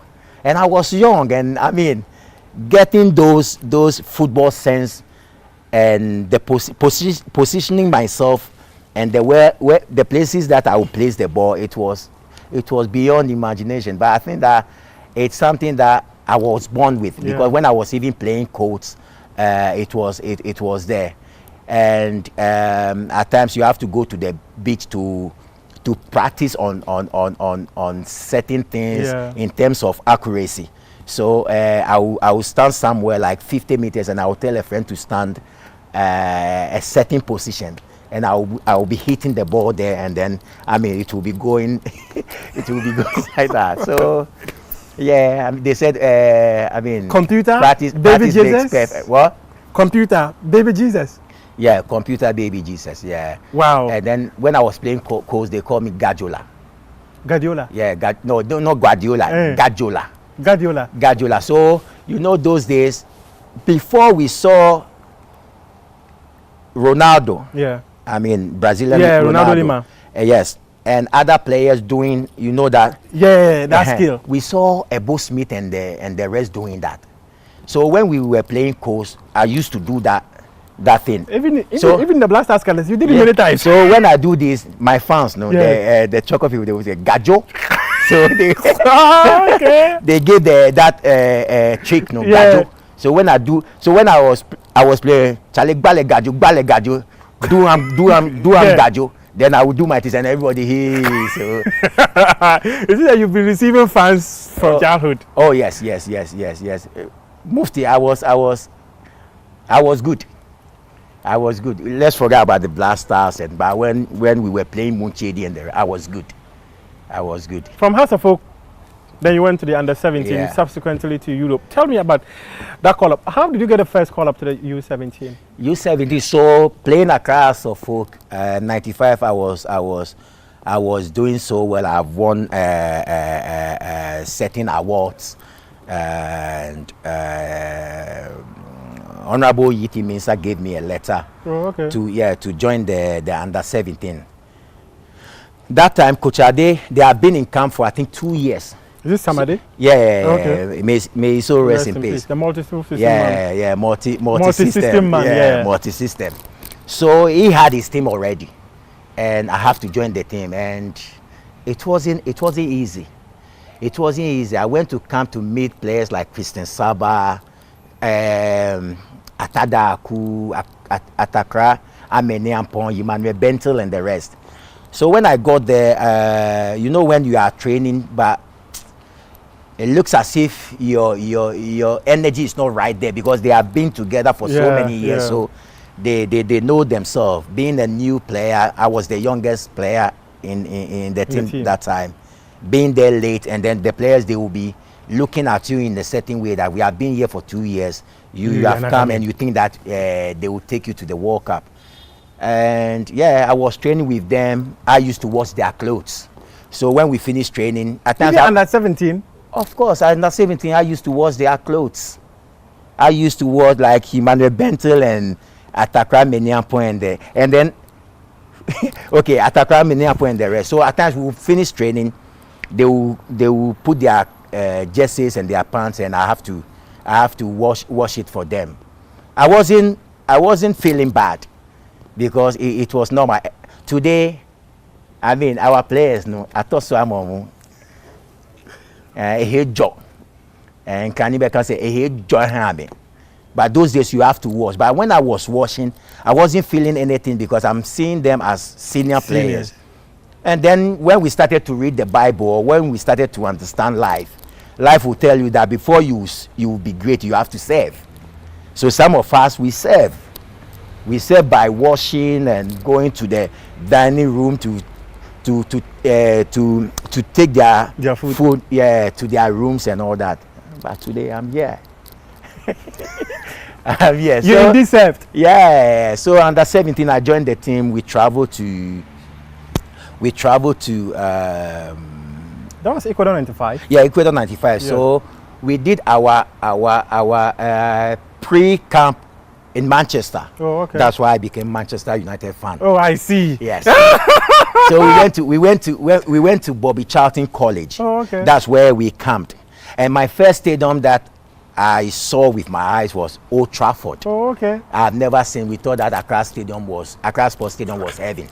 But when I saw Old Trafford, I was like, hey, where am I in paradise? Football paradise? Yeah, am I in paradise? That's where I fell in love with Man United. Yeah, Man United. And we trained there. We traveled to Ecuador.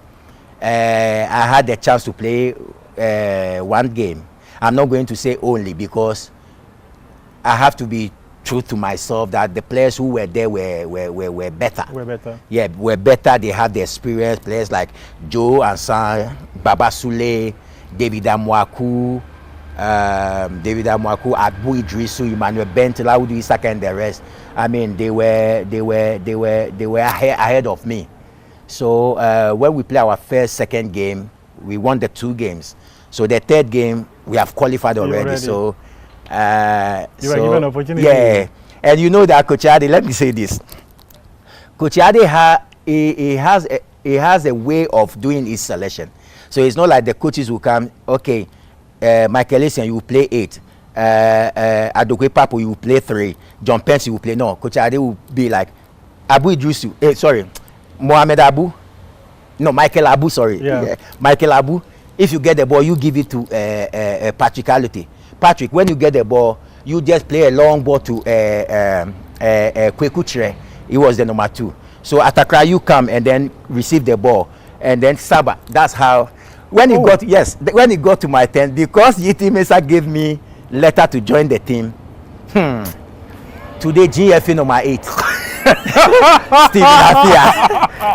Stephen Appiah. And I was like, I mean, I was the youngest player. I mean, give me some confidence to go and play that game. GFA number 8. Yeah, GFA number 8. But you see, if at that age, playing for Accra as a folk, with that pressure, with all the fans, there is no stay. That I think that's why in my career I have never played under pressure. Never. I think I got that thing from Accra as a folk, because 15 years, 16 years, and you play like 11 o'clock when you come, the stadium is full, and we will play without fear. So when you said GFA number 8, everybody started to laugh, and then. And you knew it was you? Yeah, of course. He didn't mention my name, but it was me. It was me. I mean, he's such a great man. He's such a great man. So we went to the game. I played so well. Chasaluti scored the goal. We beat them 1-0. We won the trophy. We came back. And when we came back, we took the trophy. On the tour? Yeah, on the tour. So when we got to the stadium, a lot of fans were at the stadium. So when he was giving his speech, he said that he was thanking the fans, the players, and everything. He said, but one thing, there's a young player in our team who didn't get the chance to play, but one day he will be one of the best in this country.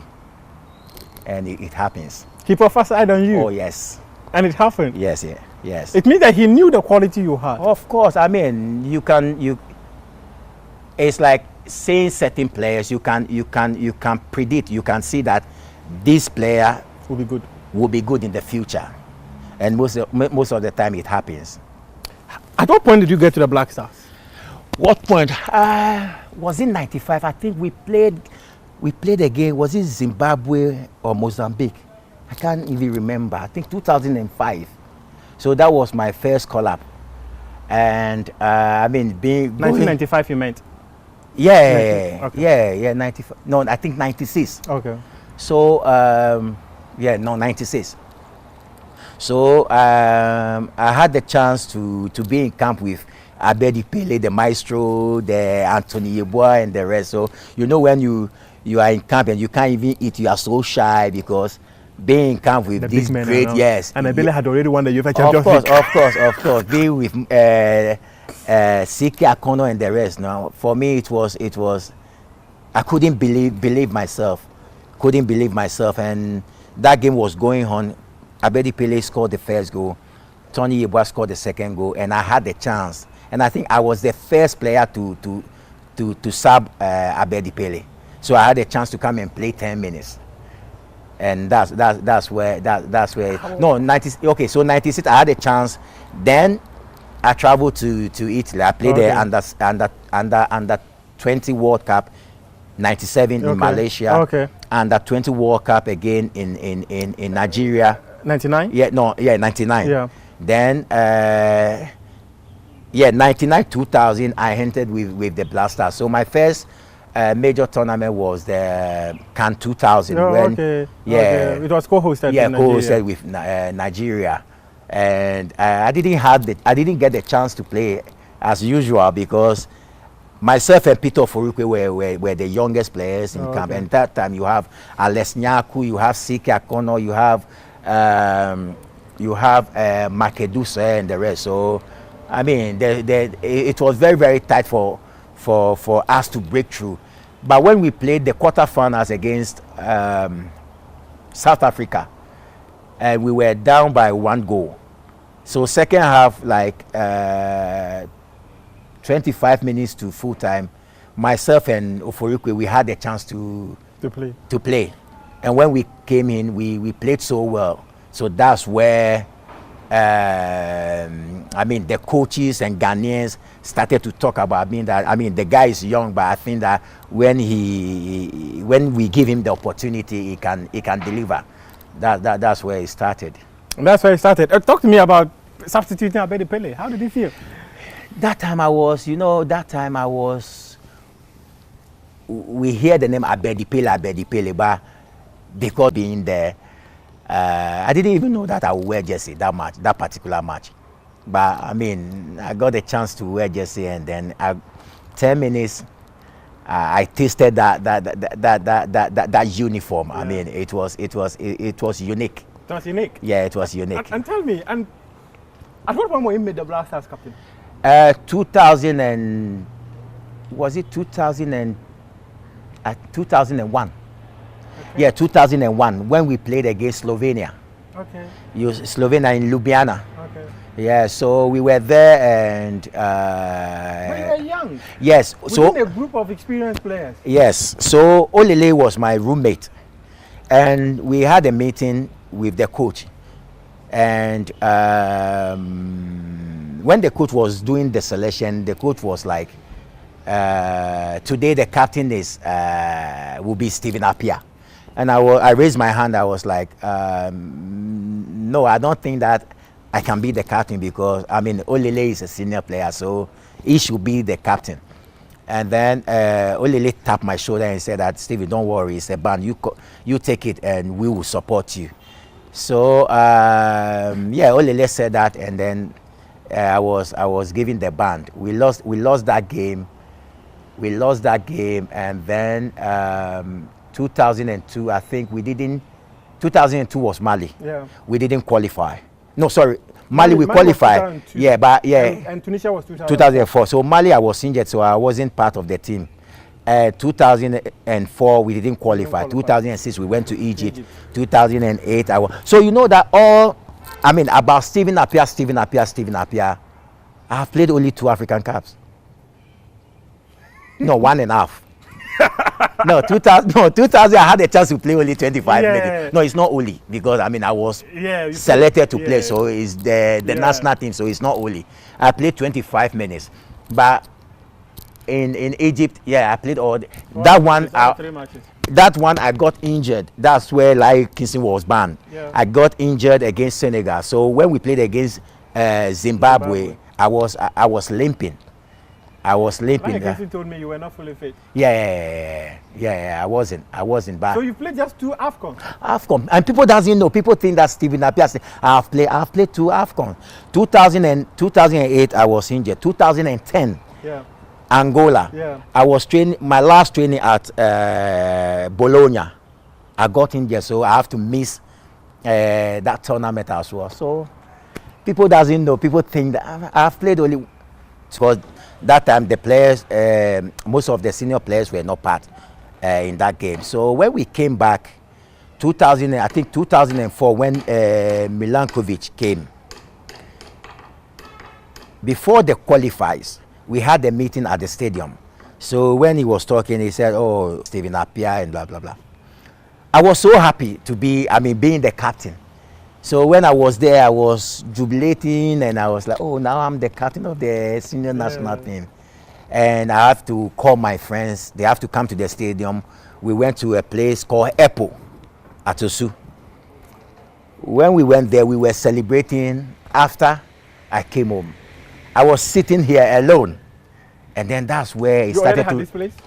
Yeah.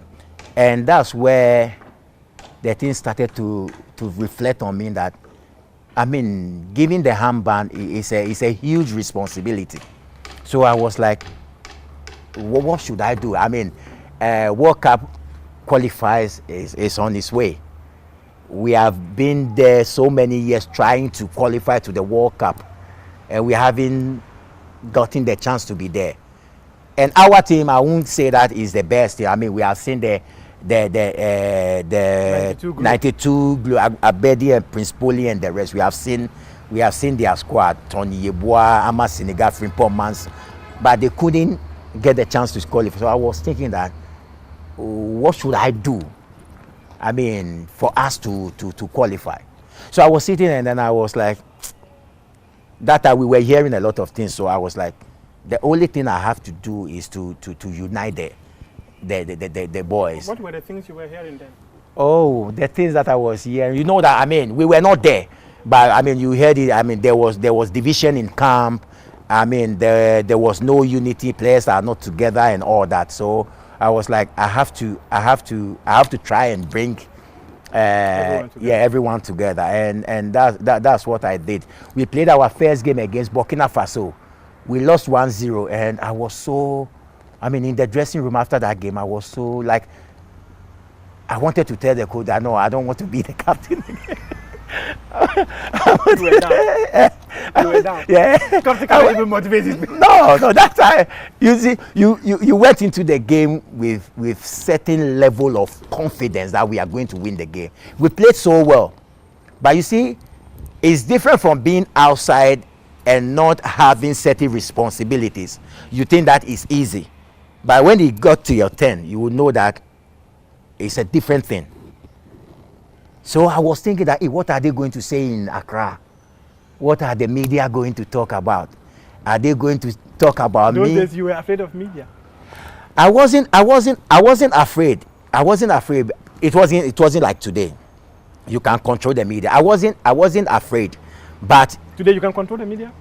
No, I said no. That those time. Days. Yeah, those days, because you have like, today everybody is a media. It's a media person? Yeah, I mean, people will sit at home, they didn't even watch the game, but they will criticize players because they saw that, they said they lose 2-0, then they didn't watch they didn't even know the color of the jersey, the team wore for that day, but they will come in. So now it's difficult, but those days, it's not like, because there was no social media too. Yeah.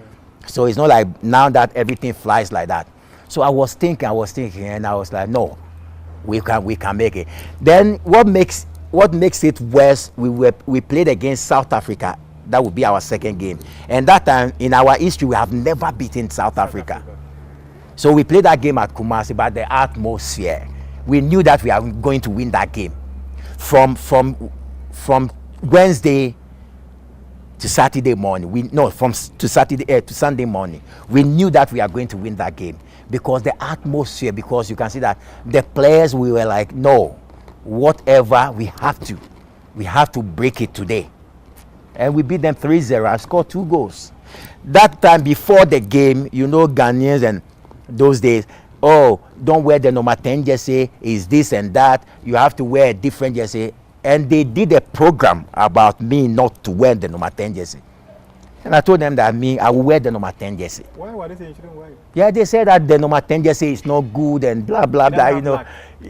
Something like that. There was no lag, but I said no, I will wear the number 10 jersey. And I wore the jersey. I scored 2 goals. We beat them 3-0, and that's where it started. And finally, we qualified to Germany 2006. But AFCON 2006 was, with all due respect, yeah. horrible. Yeah, I won that tournament. It wasn't. It was bad when we against Nigeria you lost. Yeah. Then the second game, Matiamo scored very early against Senegal. Then we lost the final game against Zimbabwe. Yeah. So I'm coming there. That's why I'm saying that it wasn't bad, but playing your last game, you drew with Zimbabwe, make it look bad. Because that time Nigeria was Nigeria. I mean, when we're talking about players. But they had failed to qualify for the World Cup. But I mean, that's football. But that time Senegal was Senegal. Yeah. So it's not like we played with. Yes, it's not Cisse and Kohli and the rest. So it's not like we played with a team that they are not our standard. But it was so bad when we played against Zimbabwe. We just needed a win, and they scored the first goal. And I think 5 minutes to full time, Baba Amando equalized, and it was 1-1, and we were out of the tournament. So we learned from that, and we went to the World Cup in Germany with a different mentality. Yeah, mentality. Opening game against Italy. Yeah. I remember that famous photo with Cannavaro. Yeah. With Cannavaro. Yeah. And let me just conclude on the AFCON, right? It was You suffered a tackle. Yeah. Like suffered the suspension. Yeah. How do you feel? So I think I wish we can take it back and we will correct certain things, because we were naive that time. Naive because we didn't know certain rules in the game. Later, I watched another World Cup where Rooney was it his incident against Ronaldo? Yeah, I think that they banned him for 2 games, but they still took him to the World Cup. So if we have 2006, if we had that experience or that knowledge about the rules, we will force the FA, or we will plead with them that they should take Lai, because it's 2 games. First game, second game, then he will continue to play from the 3rd game. Yeah. So when Kohli gave me that stamp, so Lai tried to talk to Kohli.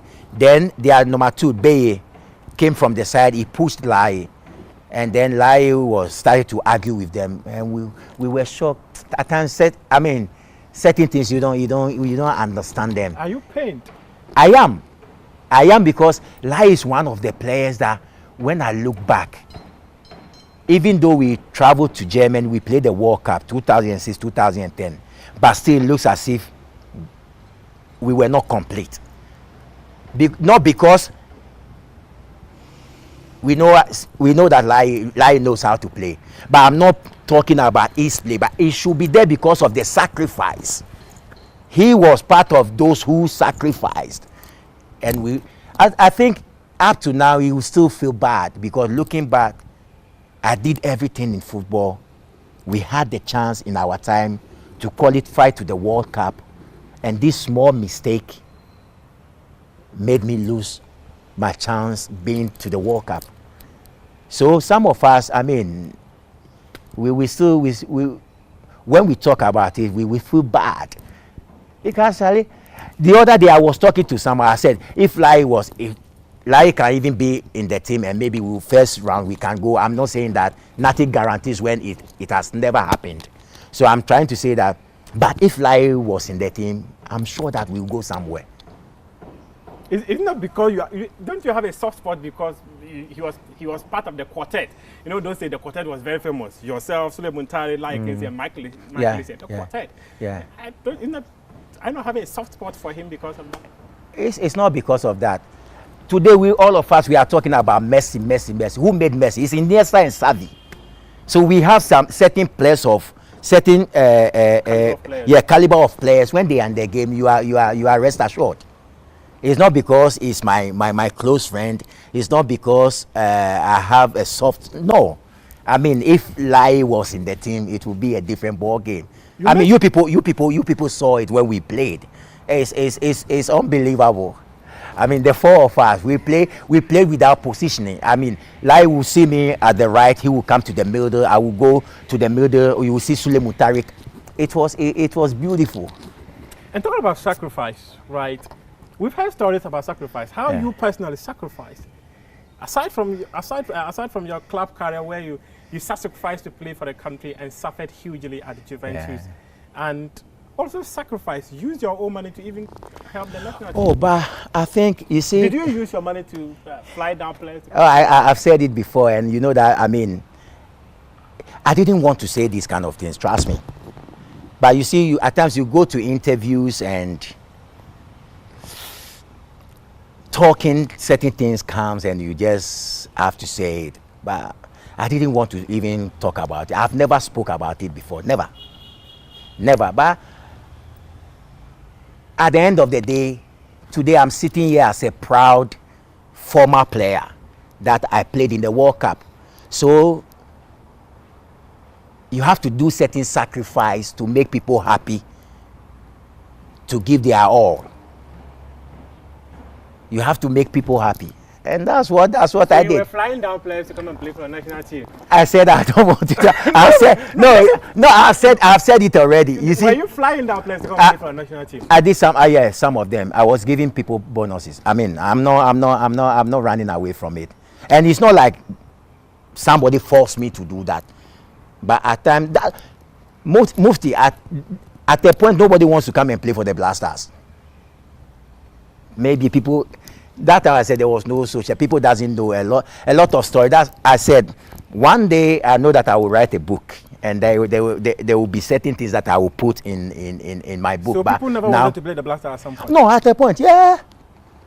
Yes, at a point. At a point. So why were you the person who decided you were going to pay their bonuses and even fly them to come and play? But at the end, it benefited me. At the end, I had the chance to play in the World Cup. So my dream is to go to the World Cup. So I'm not seeing it as a bad thing. I mean, some players too. I mean, they have done some sacrifices. We traveled with Asamoah and we played against Congo. He chartered the whole flight. It's a sacrifice, but it comes out of his will. Nobody forced him to do that.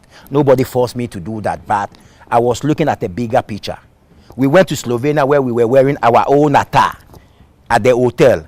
I went to the shop. Mr. Fianu can testify. Alex Asante can testify. I went to the shopping mall to buy Adidas clothes for all the players and the staff in Slovenia. So these are the things. You see, that time you are playing. You are a pro. You are a pro. So it's a shame you have made name in Italy, and then you will be with your national team. The national team, and then you see players wearing their, like the way we are now.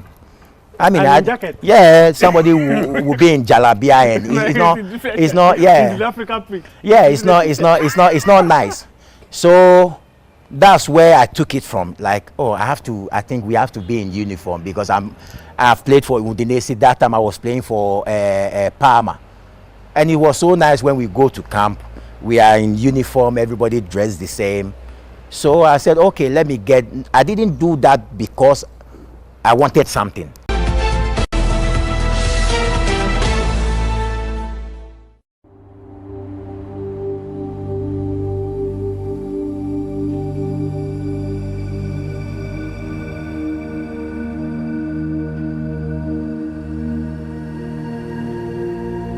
Almina Castle was built by the Portuguese in 1482.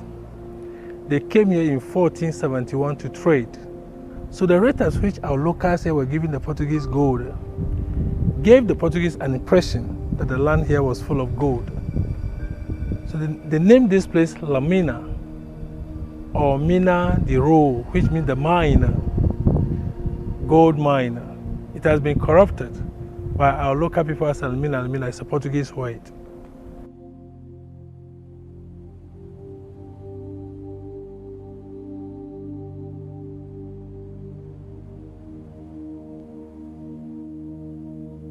Almina Castle is 539 years old. It is the biggest and oldest edifice in sub-Saharan Africa in connection with the slave trade. So they built the castle in 1482 under the command of Don Diego de Azambuja. So in the 16th century, Portuguese converted the trade into slavery. They lived here for 155 years. 1637, they were captured by the Dutch. The Dutch came here, continued with the slave trade, and they were in the house for 235 years.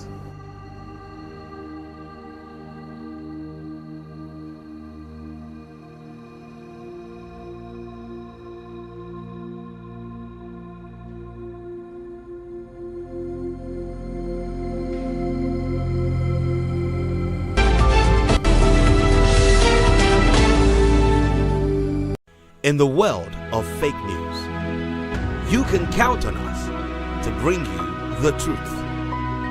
JoyNews, independent, fearless, credible.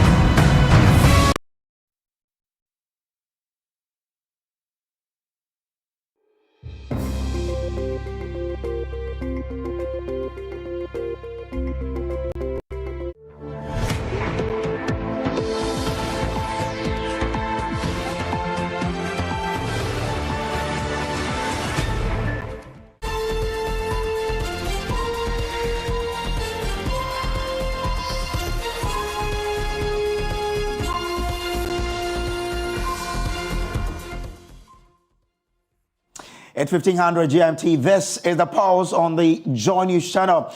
Now, coming up, this bulletin push for dismissal of Cecilia Abinadapa as sanitation minister, following what is now known as the cash, scandal that has ravaged the minister's home, involving millions of dollars, thousands of euros, and unspecified amount of cedis have all been stolen from her home. Now, also this afternoon coming up, we'll also take you live to the University of Ghana for a lecture by former Greek Minister Dr. Usue Friakoto, and currently a flag bearer hopeful of the New Patriotic Party. Now, also in this bulletin, Q's and Lyrics goes down to a big final today. We'll tell you what to expect when we speak to the organizers.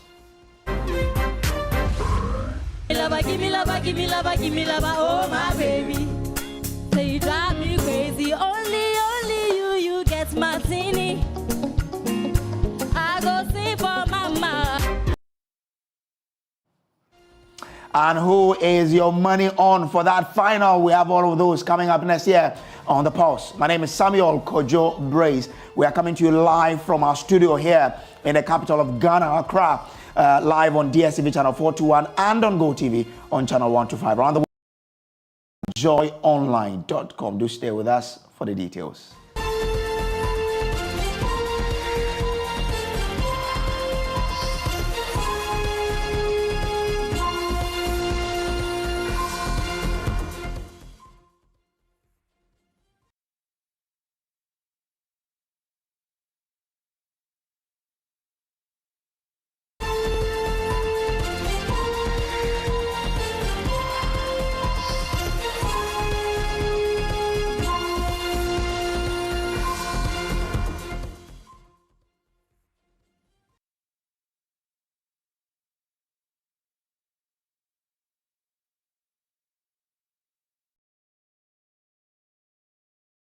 FM, the official mouthpiece of tertiary institutions, brings you the Hits Tertiary Show. Friday, 21st July 2023. The Hits Tertiary Show stops at the Ghana Communications Technology University in Tesano. Join us as we interact, socialize, and have fun at the Ghana Communications Technology University Tesano on Friday, 21st July 2023 from 2 p.m. live on Hits 103.9 FM. There'll be loads of fun and entertainment as we deliberate on issues bothering students live on radio. Which tertiary institution do you represent? Watch out for the Hits Tertiary at a campus near you. For enquiries, call 0540-106-467 or 0559-691-797. Follow us on our social media platforms with the hashtag Hits Tertiary. Hits Tertiary Radio Show is brought to you by Hits 103.9 FM and partnered by the Ghana Communications Technology University. Sponsors: Access Bank, more than banking. Unidos Long Love Condoms. Certain moments should last longer. Niche Confectionery, a taste of Ghana. I'm at the point in life, if you understand me or not, misunderstand. You need the EcoBank salary account, bro. See, with the EcoBank salary account, you will enjoy free life insurance, free debit card, save while you spend, and an amazing chance to double your salary, and even more consolation rewards in the EcoBank double salary promo reloaded. Guy, this EcoBank salary account sounds interesting. What do you think? Yara, but maybe next time, Charlie. You know what? I had to go shine my shoe. Hey.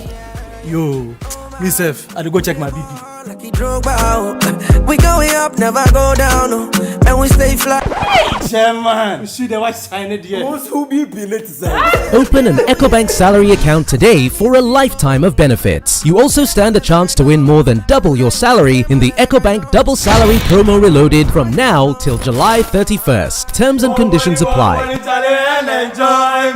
And chop life regardless. This promo is under the supervision of the National Lotteries Authority under the Caritas Lottery Platform. The Pan-African Bank. Daddy, this tank is big. Yes, that's true. It can store a lot of water. That's so true. Wow, it has a working tortoise on it. That's so true. I can see F Syntax. That is so true, my daughter.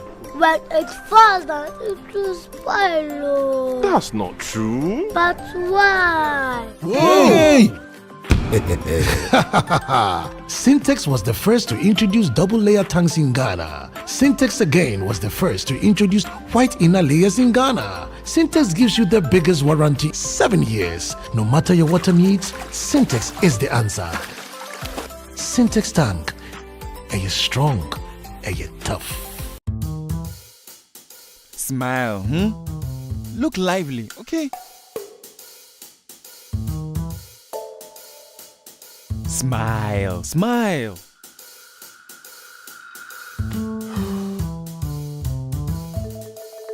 Is the money too small? A bad stomach ruins your day. Don't let it. Take Gastron, your most effective antacid, for the relief of symptoms of peptic ulcer, heartburn, gas pain, flatulence, and indigestion. Hey guys, what are you waiting for? Let's go, let's go. Mwah. Can you bring down the smile small? Gastron, effective relief from stomach discomfort. Manufactured and distributed by NS Chemist Limited. This advertisement has been vetted and approved by the FDA. Under the distinguished patronage of His Excellency, the Vice President of the Republic of Ghana, Dr. Mahmoud Bawumia, Ghana National College celebrates its 75th Speech and Prize-Giving Day under the theme 75 Years of Holistic Education, Nurturing Leaders for the 21st Century. Date, July 22nd, 2023. Time, 8 a.m. Venue, Ghana National College, Cape Coast. The celebration will be climaxed with other landmark events as follows. July 16th, Regional Church Service. July 19th, Inter-House Debate. July 20th, Nananum Inspire followed by a sit-down. July 21st, Football Gala, AGM, Flag-Raising Ceremony and more. July 22nd, Speech and Prize-Giving Day, Fundraising Dinner Dance. July 23rd, Thanksgiving Service, swearing in new executives, Omuto Fufu Gathering, Pool Party. Nananum Enyansafo.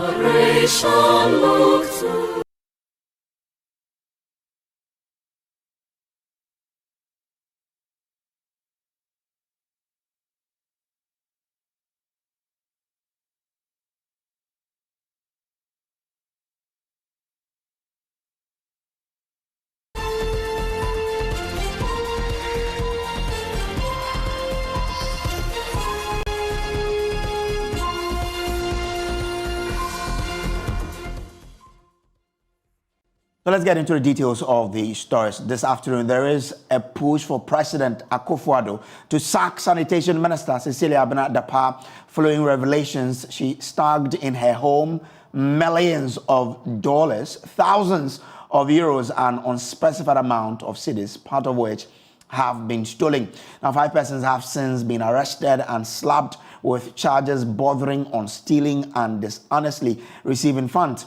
We'll take you to Parliament shortly, where NDC MPs have been speaking to JoyNews about their desire to have the minister sacked and prosecuted. Right now, though, Legal Affairs correspondent Joseph Akable joins me with more.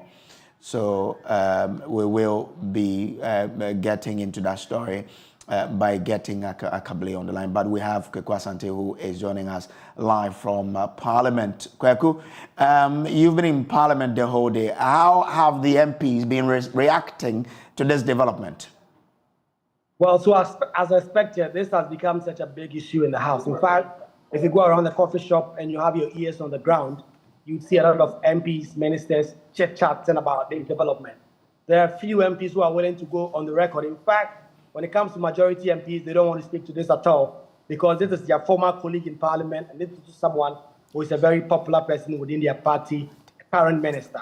But those NDC MPs who have gone on the record with me say that where did Cecilia Abena-Dapaah get that amount of money from? And why is she keeping these amounts of money in her bedroom and not at the bank? They seem to suggest that by virtue of these amounts being in the house and not in the bank, and reports that this money may not have been gotten properly. In fact, they go as far back as citing the case involving a former NDC appointee, Anna John Mahama, who said in a leaked tape that she wanted to make 1 million cedis in politics and then she would leave. And the next day, the president fired her. These NDC MPs say that Cecilia Abnadapa is not fit to remain in office. She must be fired. Some say she must be given the opportunity to resign. But if then she does not resign, then the president should crack the whip on him. All right. So that's what they feel about this particular matter. But is there anything they intend to do if the president fails to act? Well, that hasn't come up yet. Normally, those conversations will be had with leadership on both sides, especially the minority leadership, to try and see if this is something that it will escalate to parliamentary level. But I do not sense that will get to that level. Individual MPs have taken their own initiatives to ask about this, especially since this is the personal life of the sanitation minister.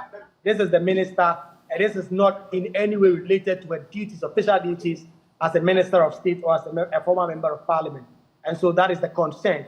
And so these NDC MPs demand that the president must dismiss her to show that he is really serious about the fight against corruption, and that keeping Madame Cecilia Abnadapa in office sends the wrong signal that a minister can amass that amount of wealth, put it in a bedroom, and it be stolen. We put a question, for instance, about whether or not they are not concerned that this amount of money may be from some private endeavors of the sanitation minister. She may be a business person. Her husband may also be a business person. So how could they have come to the conclusion that this may be because of the husband? They do not want to listen to any of that. They say that this amount of money may have been ill-gotten through corruption, and she must step aside or be sacked. If that instead is ready, we can listen to these three NDC MPs who have been speaking about this and their desire to have Sanitation Minister Abnadapa sacked by President Kufuor. She should be sacked. You think if it was under NDC, that woman will still be in office as we talk? No. It's not be a matter of Madam Cecilia Abnadapa resigning. Madam Cecilia Abnadapa should be sacked. Simple. Why? Where did she get that money? It's not just even Ghana cedis. Where did she get that money? And accordingly, the cedis is in millions. We are not able to tell how many millions or how much cedis that they took from the house. Millions of cedis, euros, pounds, whatever. The woman should be sacked. We should find out how did she get the money, and before we do those things, she should be sacked. This morning I read the news, and I think it's unfortunate because I am not much concerned about how she got the money, but with this position, I think she should have deemed it right that such an amount should not be kept at home. Because we are even calling on ordinary people to put their monies at the banks just to also help boost the economy. So if you can hold over $1 million in your house, I think it's a bit questionable. And this, I think, to me, she should do the honorable thing. Will definitely demand that the minister clears the way. And that will simply mean that she should do the ultimate thing by resigning. Otherwise, the president must compel her to resign. Very interesting thought there from Parliament. Joseph Akable, who is our legal affairs correspondent, joins us via Zoom now. Grateful to you. First, who are these 5 individuals, and are all of them in court because of stealing from the minister? No, I mean, for some of them, so first, there are 2 house helps of the minister, that is 18-year-old Patience Botwe, and so she has been charged with stealing. The interesting thing is that Patience Botwe is said to have given some of the money she stole to her father, who is Kweku Botwe, and also her ex-boyfriend, who is Benjamin, and her current boyfriend, Malik Dauda. And so Patience has been charged with stealing, whereas the ex-boyfriend, the current boyfriend, and the father have been charged with dishonestly receiving. Then there's the other accused person, Sarah Eje, who is also a house help of the minister. And so that brings the number to 5 in terms of those who have been put before the court in relation to this particular matter. Do we have a sense of how exactly these huge amounts were stolen? So they were stolen from her bedroom, which she shares with her husband. In June this year, the minister discovered that some items and money had been stolen. So she reported it to the police. Patience, who is one of the accused persons, the house help, had earlier been found to have entered the bedroom using a duplicate key. So it's at that moment that we are told that the husband actually got home. When he opened the door, he heard some unusual noises and realized that Patience was hiding behind the door. And so he reported the matter to the police. Then they undertook the check and realized that some monies had been stolen. So she was arrested and granted police inquiry bail because we are told she's a mother who was breastfeeding a child. And so the police granted her bail. At that point, she went into hiding. And together with her boyfriend, we are told she rented a 3-bedroom apartment at Mali at a cost of more than 100,000 cedis, as well as a store at a cost of 120,000 cedis. The police, when they arrested her the second time, managed to retrieve $40,000. And we are told that 72,000 cedis were also retrieved from her. She's also alleged to have bought a house at a cost of $70,000 at Amrahia and furnished it with brand new refrigerator, television sets, as well as other home appliances. Patience also said to have bought a Hyundai Elantra for her boyfriend, and she also gave her ex-boyfriend an amount of 1 million cedis and her father 50,000 cedis as well. And so that is how come the father and the boyfriend have been charged with dishonestly receiving. Very interesting details there. Now, tell us about the other items that were seen in the house or part of this particular case.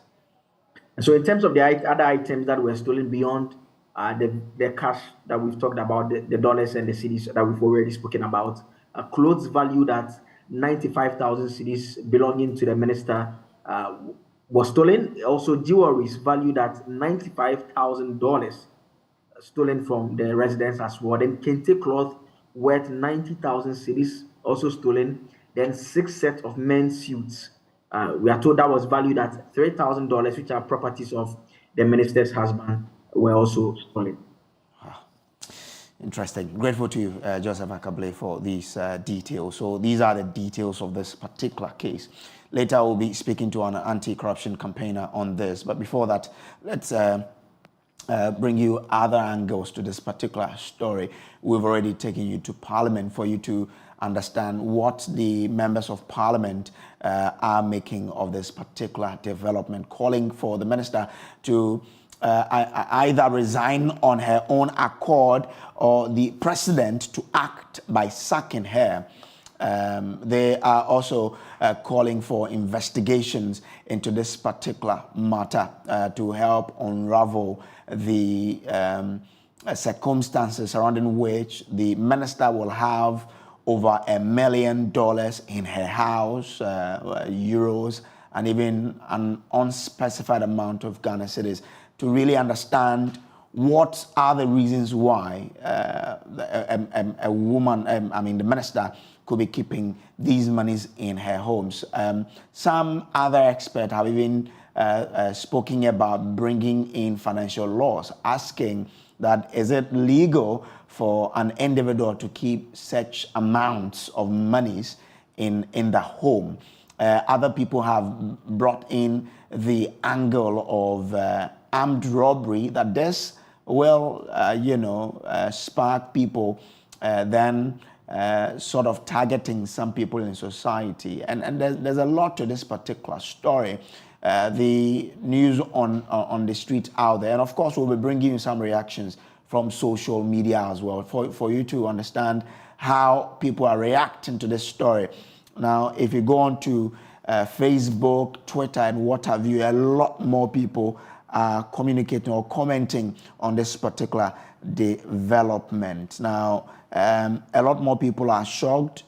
People are trying to express their thought on this matter. The thing is that a lot more people don't understand how this could be possible. Some people are even bringing in the angle of corruption as well, because they're asking the questions, what work could have afforded the woman to get all of these monies and to be kept in her house? We'll be speaking to Vital Azim shortly on this particular matter to help us understand, how we could deal with the corruption angle of this matter. How can we even judge that this is a potential corruption-related issue.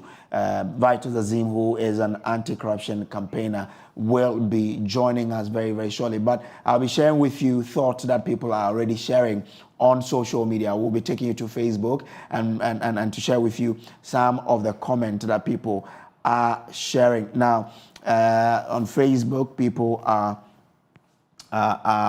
sharing their various thoughts on this particular matter. I'll be sharing with you some very, very shortly here on the show. This is the Pulse on the JoyNews channel. Now, let me try and share with you some of the comments that people are expressing now. This says that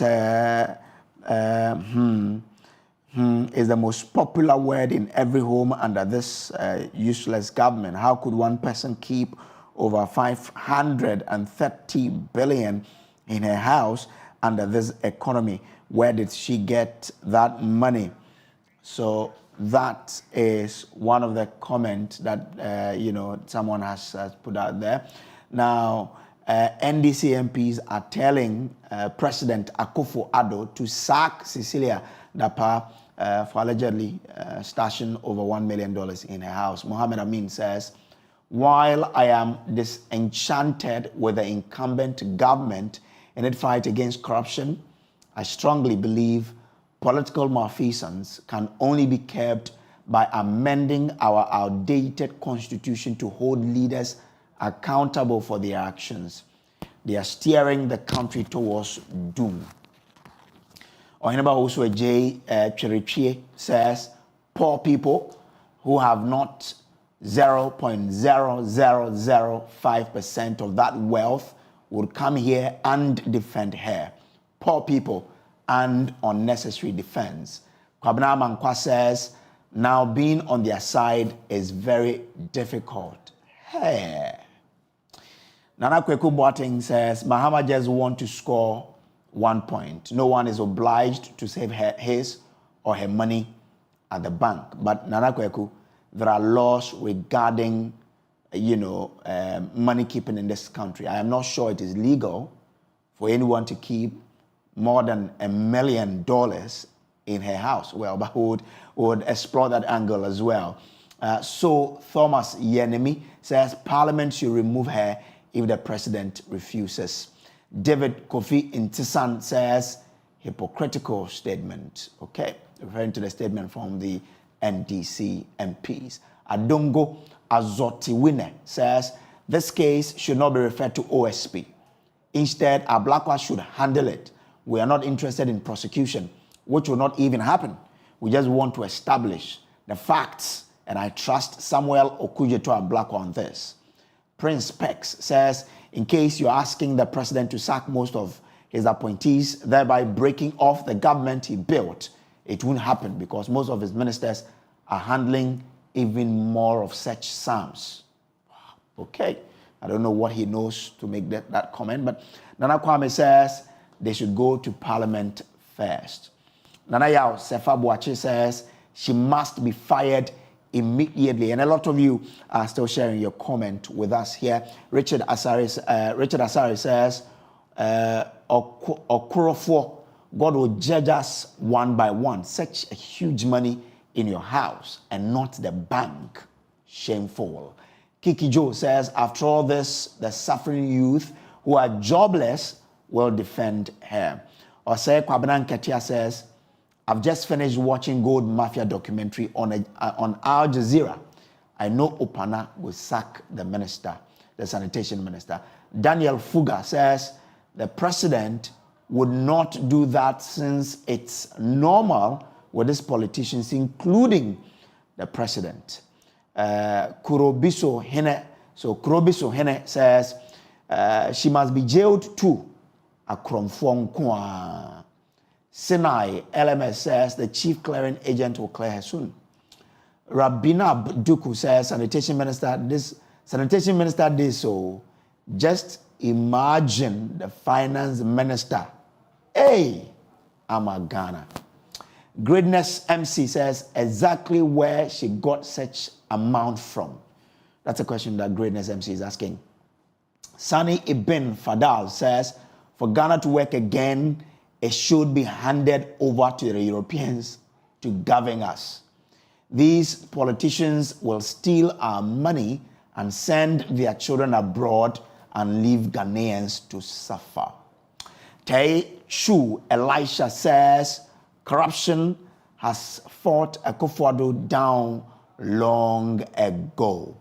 Kojo Cristiano Tokpa says no wonder they sit in high places and say Ghanaians are only complaining. So Ghana isn't hard. And a lot more of you are still joining us with your comment here.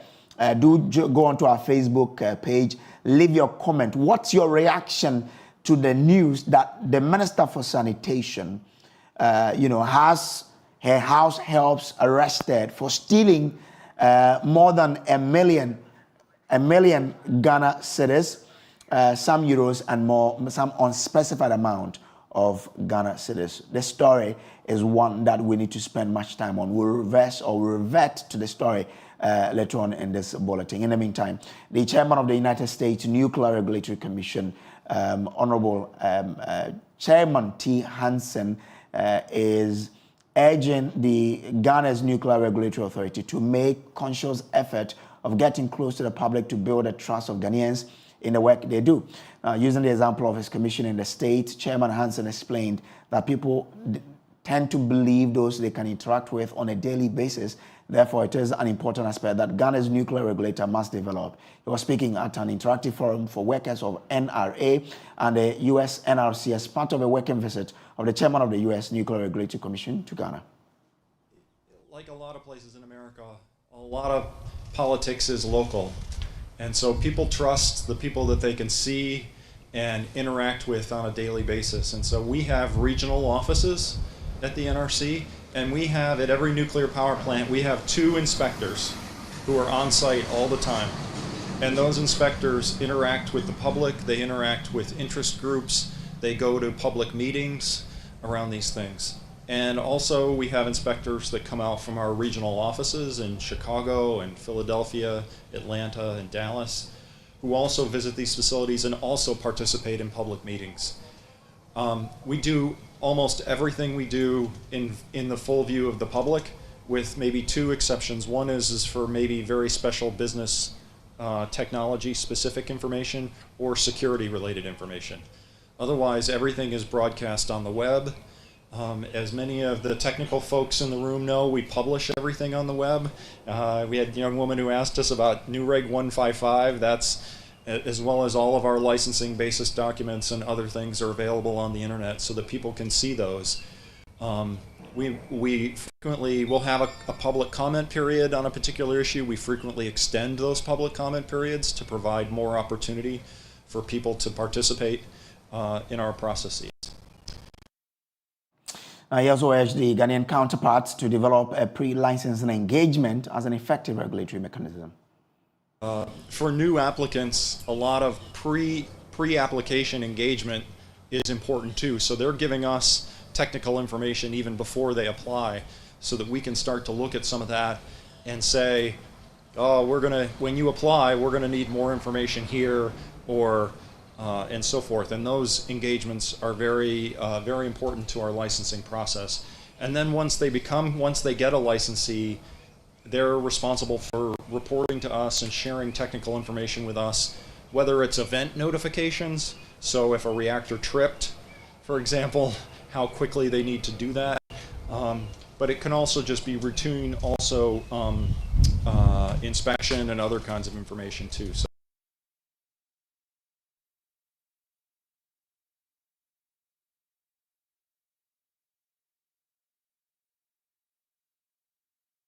this is still the pause on the JoyNews channel. We'll take a quick break. When we return, we still have more reactions on the developing story in which the sanitation minister is allegedly, has had some of her mates steal more than $1 million from her home. Stay with us.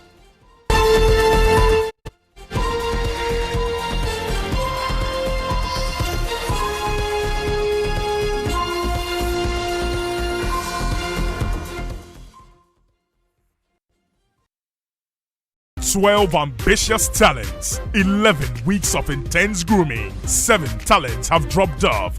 Now, down to the final 5. Who emerges the winner for the maiden edition of Joy Prime's Cues and Lyrics and goes home with the 20,000 cash prize, an all expenses paid trip to Dubai, a recording deal, and other amazing products from our sponsors: TM Music, Lovette, Kwabena Mufasa, Tragan, Limwell. Who wears the crown? Vote for your favorite to glory via short code *711 *60#. Join us on Saturday, July 22, 2023, 8 p.m. at the Silicon Production House, Tesano, as we treat you to back-to-back performances and the crowning of the ultimate winner of Cues and Lyrics. It will be a night of great music with special performances from Superstar TZ, Mighty, and the newest sensation on the music scene, King Paluta. Come cheer your favorite to victory. Attendance is free. Guests must be seated by 7 p.m. Cues and Lyrics is sponsored by Syntax Tank, Aya Strong, Aya Tough, Adansi Travels, and Ghana AIDS Commission. Cues and Lyrics, bring on the music. Joy Prime, your ultimate experience.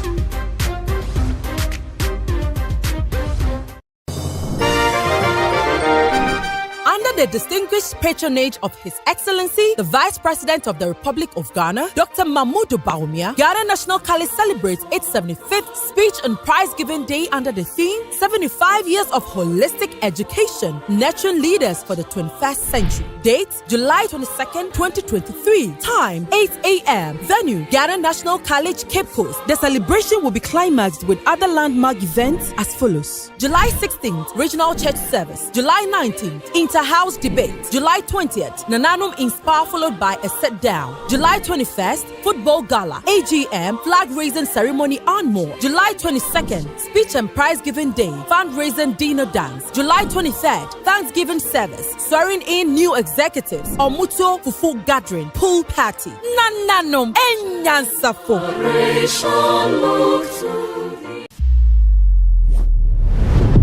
6 technical universities have set out to lock knives and ladles in the quest for the bragging rights as the Big Chef Tertiary School 2023. We know we are the best and we are not shaken by anyone. Hey. Chinese We are all the way from Takoradi Western to Greater Accra. Oh no, come on. Visitors cannot come from anywhere and come and defeat us. We can prepare dishes that are going to suit the judges all day. We are here to win. We are taking everything back to home. The battle line is drawn. Big Chef Tertiary shows this and every Sunday at 5 p.m. only on Joy Prime. Big Chef Tertiary, the kitchen has no boundaries. Joy Prime, your ultimate experience.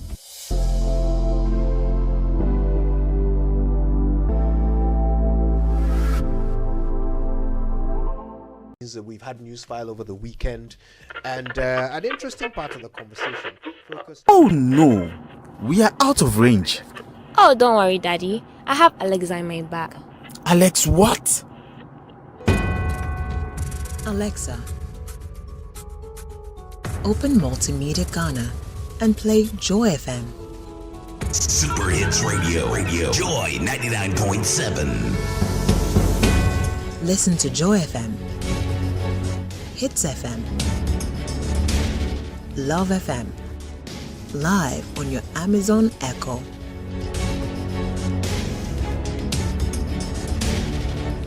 Listen to your favorite multimedia radio stations live on your Amazon Echo device by saying, Alexa, open Multimedia Ghana, play Joy FM or Hits FM or Love FM. Or catch up on your favorite podcast by saying, Alexa, play, and then the name of your favorite podcast from Multimedia Ghana. For a list of all podcasts available, say Alexa. Ask Multimedia Ghana to browse programs. And we are back like we never lost signal. Alexa, welcome to Multimedia. Has a meaning.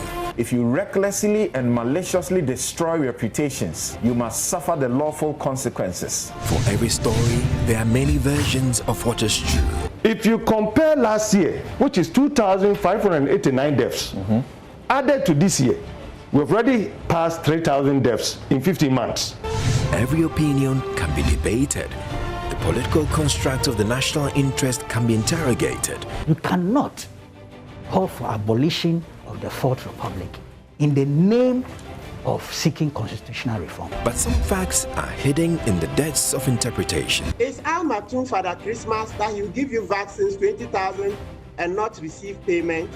So we check the facts. The truth is that we are in the third wave. I don't think we should kid ourselves that, oh, maybe it's about coming in and all that. It is here. Raise the standards of intellectual discourse and present the issues on the altar of unbiased scrutiny. This altar is Newsfile, your most authoritative news analysis program. We must practice independent, credible, and fearless journalism. Newsfile with Samson Ladia Yenine.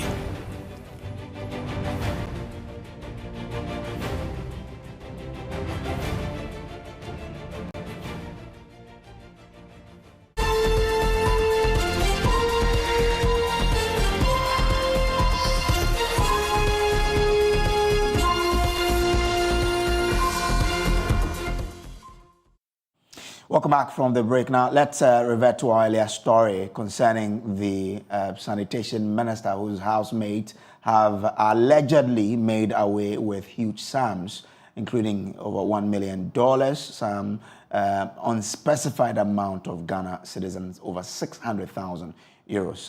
The Deputy General Secretary of the Opposition National Democratic Congress, the NDC, Mustafa Gbande, is joining us live now via Zoom. Grateful that you could join us here. What does the party make of this development where we are hearing that over 1 million cedis has been stolen from the house of the sanitation minister? Thank you very much, Sami. I think that basically what is revealing in this matter is not just about the individual involved, because respectfully, Madame Cecilia Dapa is a well-respected mother. She's lived a very good life politically. But what is more important is that clearly Ukraine and COVID is not responsible for the collapse of the economy, and that appeals of this government has deliberately collapsed the economy. Does that suggest that the MPP or government through Kenofurata collapsed banks so that they can now keep their monies in the house? And that to the extent that one minister can keep up to a tune of 53 million Ghana cedis, if you convert from the proceeds of what is before the court, it's up to 53 million Ghana cedis. And that if you reasonably spread this amount to over 30 appointees of the president, who would have been keeping more than Madam Cecilia Dapa had kept, you realize that this economy does not need money at all, and there is money in this government, but appoint money, and that this is just a tip of the iceberg. This is just a tip of the iceberg, and this is a serious matter bordering on, ethical behavior of appointees to the extent that you are keeping a sum of 53 million Ghana cedis. So I'm not even talking about the source of the money, whether or not it's contributed to the salary or the income and the emoluments put together of the minister. So I'm not even dealing with that. But I'm saying that if you can keep 53 million cedis in your house, and then you turn around to blame Ukraine. Bande, where are you getting your 53 million cedis from? The economy. For me, that is, if you put what is before the court, the charge sheet, what is being alleged to have taken over $1 million, and then £300, £300,000, and other currencies, if you put all of it together, you will be having a total of about 53 million Ghana cedis. Well, Mr. Okay, so let's say, let's assume that the exchange rate is even 15 cedis to $1, then the 1 million cedis will come to around 15 million, isn't it? Well, I'm just saying that there are other currencies involved. If you put all of it together, exactly, yeah. I mean, 300,000, I'm not sure it would amount to the 53 million you're referring to. Well, even if you want to stick to the exchange rate of what is available to you, I know that if you put together all the issues, you will have 53 million. So if you want us to stay the competition around $1 million plus 300,000 pounds, then you are speaking about one minister in a poor country like Ghana that is speeding to take bailout from the IMF, a government that is undertaking haircuts, a government that is seized monies of pensioners, which has no closeness with what is being kept in the house.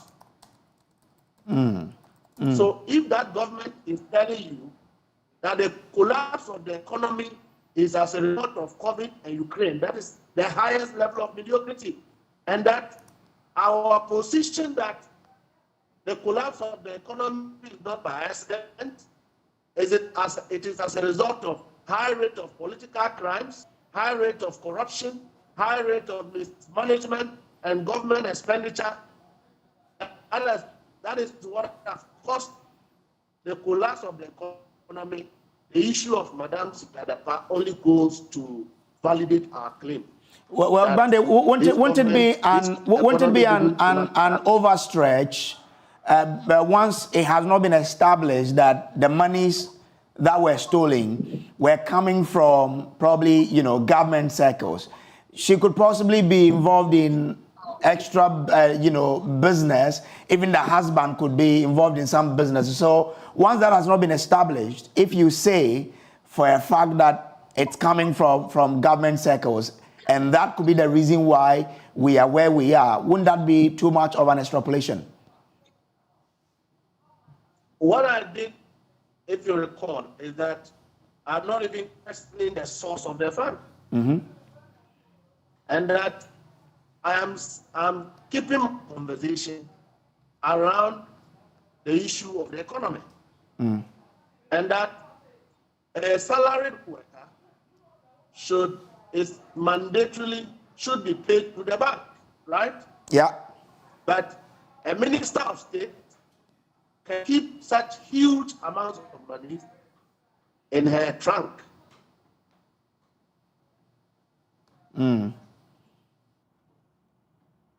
Yeah, I mean, as for that, yes. But I mean, when we need money to borrow. If the country needs money, we can go to the extent of taking money that belongs to pensioners, and that ministers can comfortably keep such huge sums of money in their homes. Okay. If we all go and withdraw money from the banks, where would the economy? And so the government should keep shut from today, talking about Ukraine and COVID. The president should immediately take full responsibility of the collapse of the economy, pack his things, and leave the Flagstaff House. Because clearly, Nana Akufo-Addo and his team have no business managing the affairs of this country. And that we find ourselves in a difficult situation that is not by accident. It is deliberate, it is frustrated, and that Nana Akufo-Addo and his appointees are responsible for the collapse of the economy. One of the reasons is that they are keeping huge sums of money in their homes, and that they have deliberately collapsed the banks to let it look as if the banks were having problems. Meanwhile, they are keeping money in their homes. Well, Mustafa, so is it a position of the NDC that President Akufo-Addo should vacate his position because of this matter? Well, it is a position of all Ghanaians that has nothing to offer when it comes to the hardship of the ordinary Ghanaian. It is a position of all Ghanaians, including the NDC, that this government is corrupt. It is a position of the NDC and all Ghanaians, like myself, who is suffering, who cannot pay my kids' school fees because the economy is collapsed. It is a position that, in fact, the entire government machinery of His Excellency Akufo-Addo is useless to solving our economic crisis. So they should pack their things and shamefully leave the Jubilee House, because clearly their existence and presence will only worsen the Ghanaian situation. They don't have anything to add. When you sleep, when you go home to sleep, to reflect on the situations confronting the country, the nightmare is that at 4 a.m. to 5, you will be awoken by a scandal. We have scandals coming out every day about this government. We are fed up, and that they have no business sitting at the Jubilee House in the name of managing a Ghanaian economy or an affair. That is the position of the NDC, and that is the position of Ghanaians. As far as this Siciliada matter is concerned, it is just a tip of the iceberg, validating our claim that behavioral factors, such as this one, is responsible for the collapse of the economy, and that appointees of government are keeping huge sums of money in their homes. They are keeping millions in their homes, millions of dollars in their homes, and this is just one of such kind. If you recall the time that they printed the 200 Ghana cedi notes. You remember a video of young men seen packing huge, cartons of money. And then after a few weeks, one of them was reportedly, to have died. All of these issues comes up to speak, to validate our claim that Ghana is collapsed or has been collapsed. The economy has been collapsed by appointees of this government and nothing else. COP not responsible. Ukraine war is not responsible. Who are responsible are those sitting in the Jubilee House, our ministries calling themselves ministers. They are keeping huge sums of monies belonging to, which is supposed to be in the bank. They are keeping those monies in their homes. Wherever she got this money from, we will interrogate that further, maybe other day. It is the responsibility of the government to ask these questions. It is the responsibility of the special prosecutor to ask these serious questions. But as for us, as ordinary Ghanaians and a political party, we say that such behaviors are many of what led to the collapse of this economy. And that appointees of government, His Excellency Nana Akufo-Addo, are keeping huge sums of money in their houses, where they are absent banks. Who is breaching law? Who is breaching the laws that will help rebuild the economy? When appointees of government are keeping their monies in their homes, who will go and keep his money in the bank? But some of your members of parliament are rather calling on the president to sack Madam Cecilia Dapa. I mean, if Madam Cecilia Dapa herself does not resign, but you are calling on the president to leave. So if he leaves, then who sanctions or who punishes Madam Cecilia Dapa for this? Bear in mind, the case has not been ruled on anyway. The president does not have credibility in fighting corruption. The president lacks the capacity to investigate anybody when he himself has failed to investigate issues in his own office around the Jubilee House. He has failed to investigate his own cousin, the Minister for Finance. He has failed to investigate the fact that his own cousin Gabi is involved in assisting people, do illegal mining. How can he be punishing a woman whose crime is keeping money in a house? Well, but the thing is that Gabi has not been caught engaging in illegal mining. As for that, I think we need to. It is not the NDC's position. It is a former minister for sanitation. He said so. He said so, and that the president has failed to do nothing about it. Okay. All right. So but hold the line for me, Bande. Hold the line for me, Mustafa. Let me bring in a legal practitioner to look at the legal implications of keeping such amounts of monies in one's home. Lawyer Akwesi Boama is a private legal practitioner. He joins us now to help us with some perspectives. Lawyer, I'm grateful to you for joining us here. What does the law say in terms of the keeping of monies in our homes? Thank you very much. Thank you very much for this opportunity. It is not for anything that people are supposed to deposit their money at the banks. But then, I'm not much privy to the subject matter. So what I want to say is that it is to have come across such an amount of money in the minister's home. But then I wouldn't want to know the exact purpose for that transaction. I'm very careful commenting on it due to this particular reason. But that said, I do not know of any law that forbids one from having in possession such an amount of money. Oh, okay. Okay. So it means that the law does not restrict anybody in terms of how much you can keep with you outside of the bank. Yes, I do not know of any particular, but then for security reasons and then some of these issues, it is not good to keep such a money around. So when issues of such things come up, the first thing that comes into our mind is the issue of money laundering. And then because you ask, why would somebody who want to keep such an amount of money in his house or a house? And so these are the issues related to. But then the money, keeping the money itself in one house, I don't think it is a subject matter of a crime or a pursuit of a crime. Saying it is the law forbids it. Okay. But looking at, taking it from the angle of money laundering, what does the law say on that? The money laundering is very simple. Trying to make bad money good money. If somebody has gotten some proceeds of a crime from another country or in areas, and then he's trying to invest it to let it look like the good money. That is all it says. That is why the state have come out with the Money Laundering Act to govern such a regime.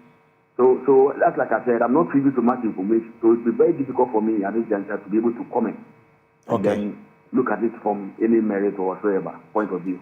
But on the face value that these monies were in the house of an individual, $1 million, over 300,000 euros on specified amount of Ghana cedis, I mean, doesn't the Money Laundering Act or Money Laundering Act talk about this?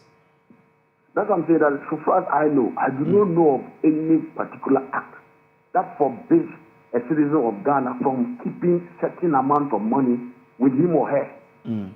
Okay. The only thing is for security reasons, it might not be good, and then it also create room for suspicion that as to how such an amount of money could get into the hands of an individual. So I do not know of any act or law that says that you cannot have such a transaction. But the moment you begin to have such money in terms of raising some people of suspicion about the particular activity or the source it came from. So in court, if we are to prosecute this matter, and you have to prosecute it from the angle of the money laundering, what would the law be looking out for? Money laundering, just like I said, it's a proceed of an illegal activity. And so, first of all, it might be established whether or not such a money is a proceed of an illegal activity that is being channeled into a proper business. Okay. Okay, so that is what it makes it, trying to make bad money, simply put, bad money, good money. And so, if these elements are lacking, and the person is able to adduce the evidence to the effect that this was the money I worked for, or I was about to use for a particular transaction. So if it happens that way, it becomes very difficult for one to establish that it is a conduct or element bordering on laundering. Okay. Interesting. Grateful to you, lawyer, for joining us here with your perspective. But on the people who've been charged as well, we are told that there are five persons who are facing, the court on this. any thought on how this case could probably progress? Oh, I think it's just as I said, because you have not read the charge sheet. I don't.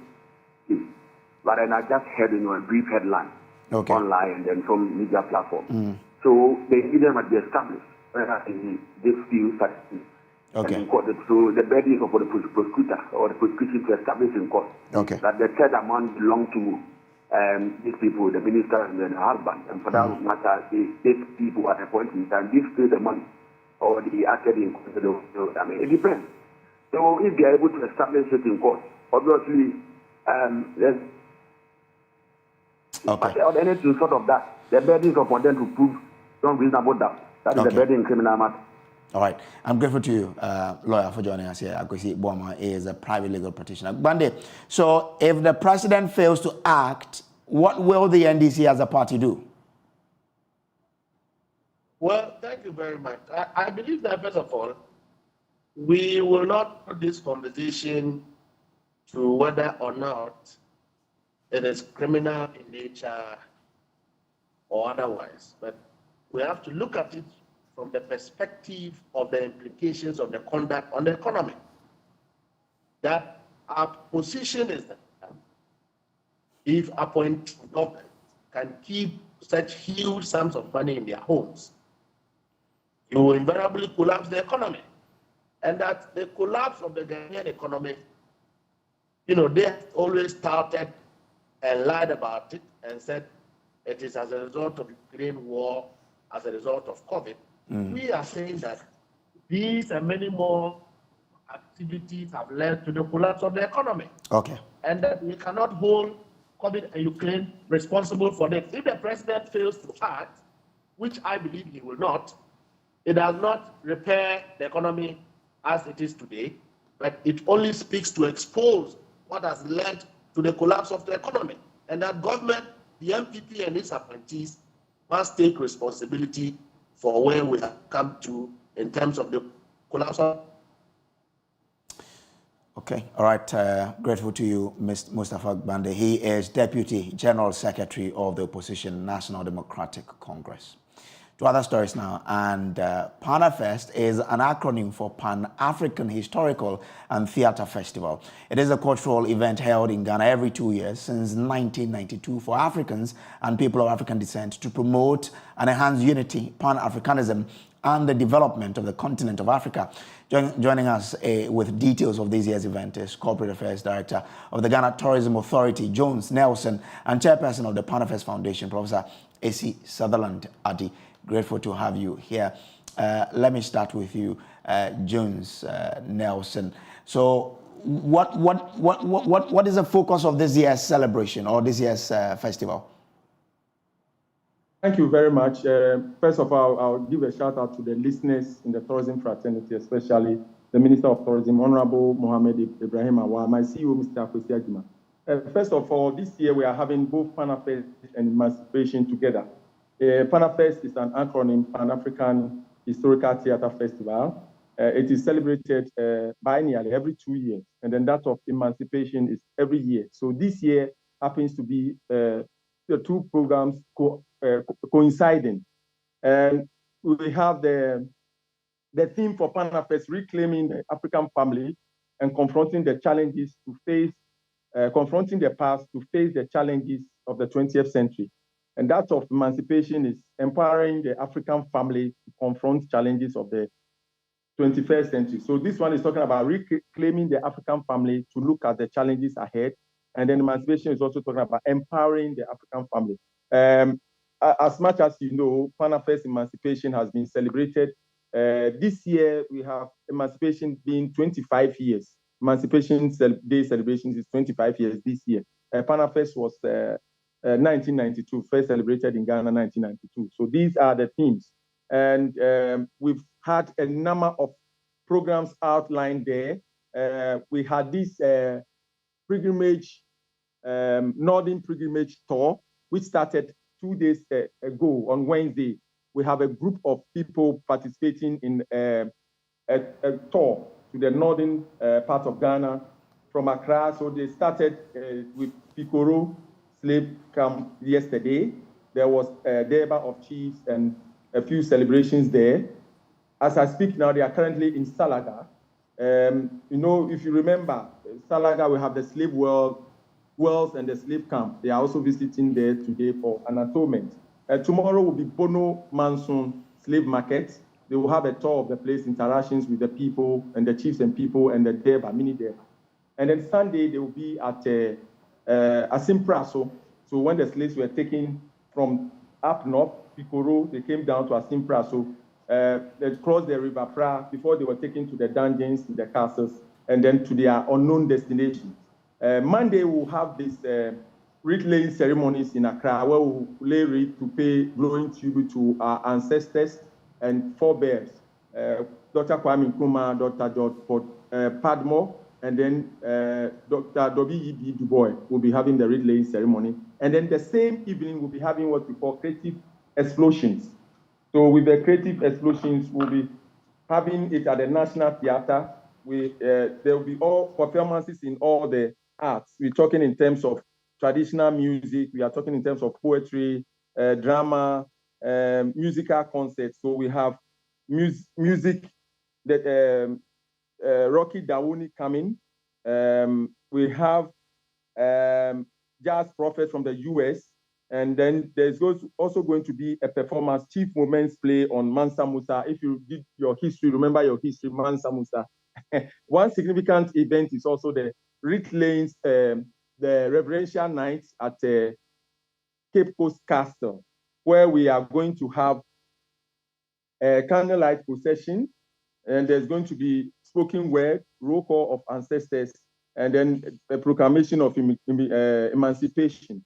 And lastly, 1st of August, we are having to climax at Asim Manson, where we are going to honor our heroes, our ancestors, with a grand Durbar, and then a visit to the Don Consul at Asim Manson. Let me bring in Professor Adi now. Prof, so what can we do to ensure that this becomes a celebration that is accepted by all, that we give it that huge celebration like we give to other festivals that come up, during Christmas? Okay, so Jones, let me give you this. That how do we ensure that we make this festival one huge one and acceptable by many, as some of these festivals that do occur in Christmas do have? The patronage during Christmas is high. How do we do that for Panafest? Okay, that's great. So like you are saying, we need to bring in add-ons. So what do we do during Panafest? Formally, people say we restrict it to Accra. So like I mentioned, I did indicate earlier, we are including all the slave routes in Ghana that the slaves were taken through. Okay.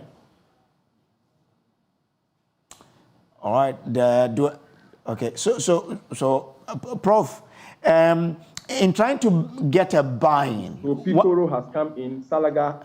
Let me bring in Prof now. Prof, why should I, buy into Panafest and show so much concern, such that I would treat it as though I'm treating a party in Christmas?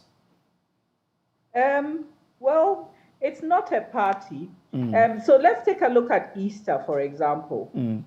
So there are days like Good Friday, when you contemplate and think of what's happening, and then there's the Easter day where we all go and and rejoice and so on.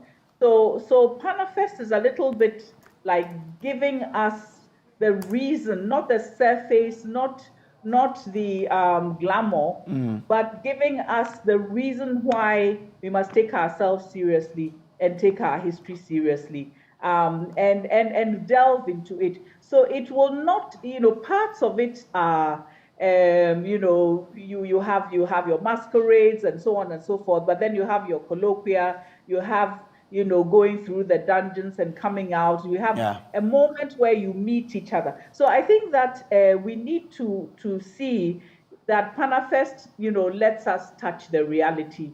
And it also gives us the opportunity to say the things that are difficult to say, but with a view to correcting things and making them better. Okay. And the arts are very well, in a very good position to do that. So I really, really believe that, if we care about where we are going, so that we're not going to go to Ukraine and then when they are filling the trains, they leave us behind and so on. We have to be very conscious of our position in the global world. So Panafest is both joy, but it's also contemplation. Yeah, so on the contemplation bit, you over the years, what I've realized that we limited to, say, Cape Coast, but this is something that borders on all of us. How do we get all of us along such that during the time we are celebrating Panafest, it's really a national event that everybody will be enthusiastic about it and putting all the effort to ensure that, look, we are thinking about where we have come from, projecting into the future, and making sure that all of us are coming on board. Well, you've got it yourself, just from what you are saying. But let me just say this. We should do a number of manifestations in the different parts of the country. And as I speak today, there's a lecture in Tamale about the resilience, about how people resisted, enslavement. It should be coming on in the next few minutes. People are going on a tour to look at the various places where there were camps and there were markets and all that. And I think that what is critical is that we take the festival out of the cities and out of Cape Coast and go to other places so that we get the buy-in, and other people will now begin to own their own history and we can share. I must say that some of the tours that some of you have been doing and the places that people have been going to, it's beginning to bite, and I think that I want to thank a number of media stations for taking this up. And if I might say so, Accra, for example, on Monday we will be having a concert that features Rocky Dawini, features Chief Mumin, features the Halakasa, features the National Theatre players. And the whole idea is to let Accra also have a taste, of what happens. So we're trying to spread ourselves around. Yes. So in terms of support, governmental, Ministry of Tourism, and probably the private sector, because like you said, this lecture that will be happening in Tamale should be on every screen in Ghana, so we follow. This is about us. Is it that you're not having the required buy-in from authorities and probably the private sector, and what could probably be contributing to that so that we can solve it and make sure that, for example, next year this lecture should be on every screen throughout this country? I agree with you entirely, and I think that we are going through a process to try to beef up, our strategic planning and so on and so forth, and make sure that our marketing is at a much higher level. So I wouldn't deny that we're going through that process. And I think that, it's great to have all of you concerned about assisting us to do so. This year is not an easy year, for the government or for the private sector. So I don't think that we can blame them too much, but we definitely have to have a lot more understanding, from the private sector and also some of the agencies of government in terms of what this brings to us and what this does for us. Because, people come to December and GH and they're saying, okay, after the parties, what do you see? And they want to learn language. They want to visit, sites. If I might quickly say so, we're bringing, the American government is helping us to bring in, a specialist in spirituals, Negro, what used to be called Negro spirituals. And the person who came, I just saw her a few hours ago. And when she arrived, she just started to cry, because she wanted to, it was so important to her to have come and so important that she's going to share this knowledge and art that has been created by our people elsewhere over here. So we need to be proud of what we offer, you know, and being the place where people come to get some substance, in addition, of course, to the wonderful parties and so on that we hold.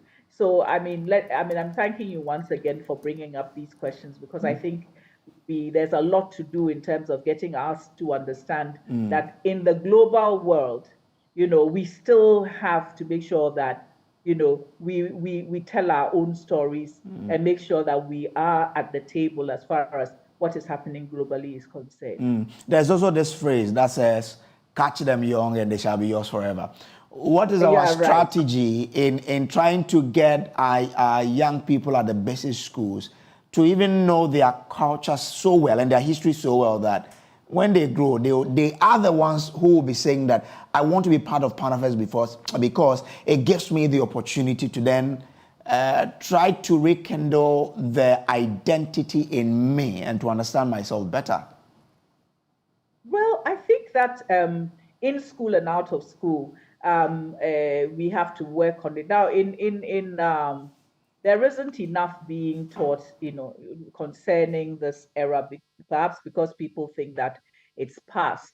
But until you feel the impact of it, you know, in contemporary life, and then you will know that it's not past at all. So we do need to beef up what is being taught about enslavement and colonialism, not in terms of a pity party, but in terms of understanding, you know, the strategies that were being used and why they were used. So yes, there's a lot of work to be done there. And I think that things that are done extracurricular, we do have, you know, Pan-African clubs. We do have a youth day, you know, at PanAffest. But our young people have been doing quite a good job in they themselves, you know, getting other young people involved. So I'm very hopeful that that kind of approach where young people take up the mantle themselves is going to be the kingpin as far as this, what you're talking about is concerned. But there's a lot of work to be done. You know, there's a lot of work to be done. I mean, we need to help. For example, I always talk about nursery schools and the fact that all the icons there, all the heroes there, you know, it's Mickey Mouse and Snow White and the Seven Dwarfs and so on. And we have to work to create content that children can be proud of. So yeah, I agree with you entirely. All right, Prof, I'm grateful that you could join us here. But before you go, what would be your parting words to our viewers across the world? My parting words to our viewers is that we've got, you know, we've created a precious platform, and we should all get together to make sure that that platform serves us well. And I will also want to just, you know, make sure that I invite people in Accra to come to the National Theatre at 7 p.m. on a Monday, to come and have a taste of PanAffest, so that you don't feel, you know, left out. So please come. There will be wonderful music. There will be food and also dance, drama, everything, you know, that gives you a taste of what we have, you know, contributed to the world as Africans. Right. Thank you so much, Prof, for joining us. And I wish you all the best. We will also be there, especially for this concert. Grateful to Professor Sutherland Addy and also the Ghana Tourism Authority person who joined us for this conversation. I hope that we'll all be part of this PanAffest to promote our identity and culture and help, you know, train our young ones where we've come from and where we are going. This is still The Pulse on the Joy News channel. We'll take a very quick break. We'll be back. We have a conversation for you here. Okay, now let me try and bring you in studio for us to have this conversation here. But let me just take a very quick break to rectify something. I'll be back. There's still The Pulse. Stay with us. We have a very beautiful conversation coming up here on the show. Stay with us.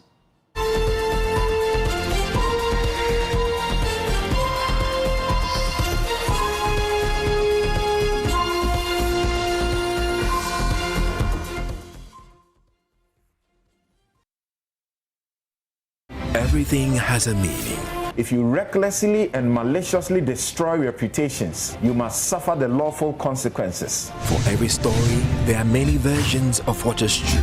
If you compare last year, which is 2,589 deaths, added to this year, we've already passed 3,000 deaths in 15 months. Every opinion can be debated. The political construct of the national interest can be interrogated. You cannot call for abolition of the Fourth Republic in the name of seeking constitutional reform. But some facts are hidden in the depths of interpretation. It's Al Maktoum Father Christmas that he'll give you vaccines 20,000 and not receive payment. So we check the facts. The truth is that we are in the third wave. I don't think we should kid ourselves that, oh, maybe it's about coming in and all that. It is here. Raise the standards of intellectual discourse and present the issues on the altar of unbiased scrutiny.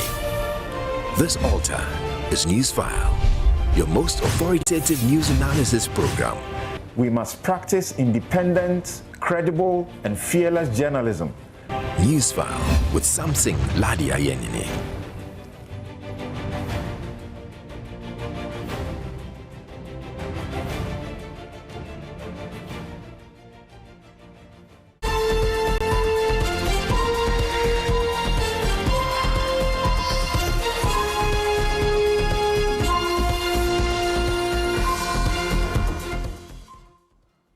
Just gone by, we've been talking about PAN affairs, but let's still do something else. Now in the studio with us this afternoon is Johanna Swanika. She is the founder and president of Heritage and Cultural Society of Africa Foundation, HACSA. They are organizing something big in this country, and she's here with us to throw more light on this particular thing they're going to do. For those who don't know, but anyway, thank you. Good afternoon and welcome. Hello, good afternoon. I guess everything is fine. Thank you so much for having me. Okay, right. I'm delighted to be here. Oh, okay. We're good to have you too. Now, for those who don't know about HACSA Foundation, tell us more about HACSA. So it stands for the Heritage and Cultural Society of Africa Foundation, and it is an NGO, non-profit, CSO, which I founded after my term as ambassador of Ghana to France, Portugal, UNESCO, and La Francophonie. Whilst I was at UNESCO, I realized that we in Ghana had so many resources for heritage and culture, which people abroad, especially in the diaspora, did not know about.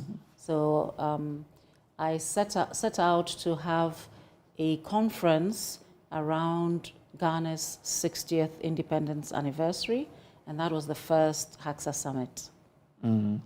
So this Sankofa Summit, yes, by the name itself tells me that it will be something good. What was objective or the objectives? The objective, the objective of the summit, and really the mission of HACSA, is to bring the diaspora to Africa and also to bring to their awareness some of the heritage and cultural sites that we have here in Ghana, which relate to the diaspora.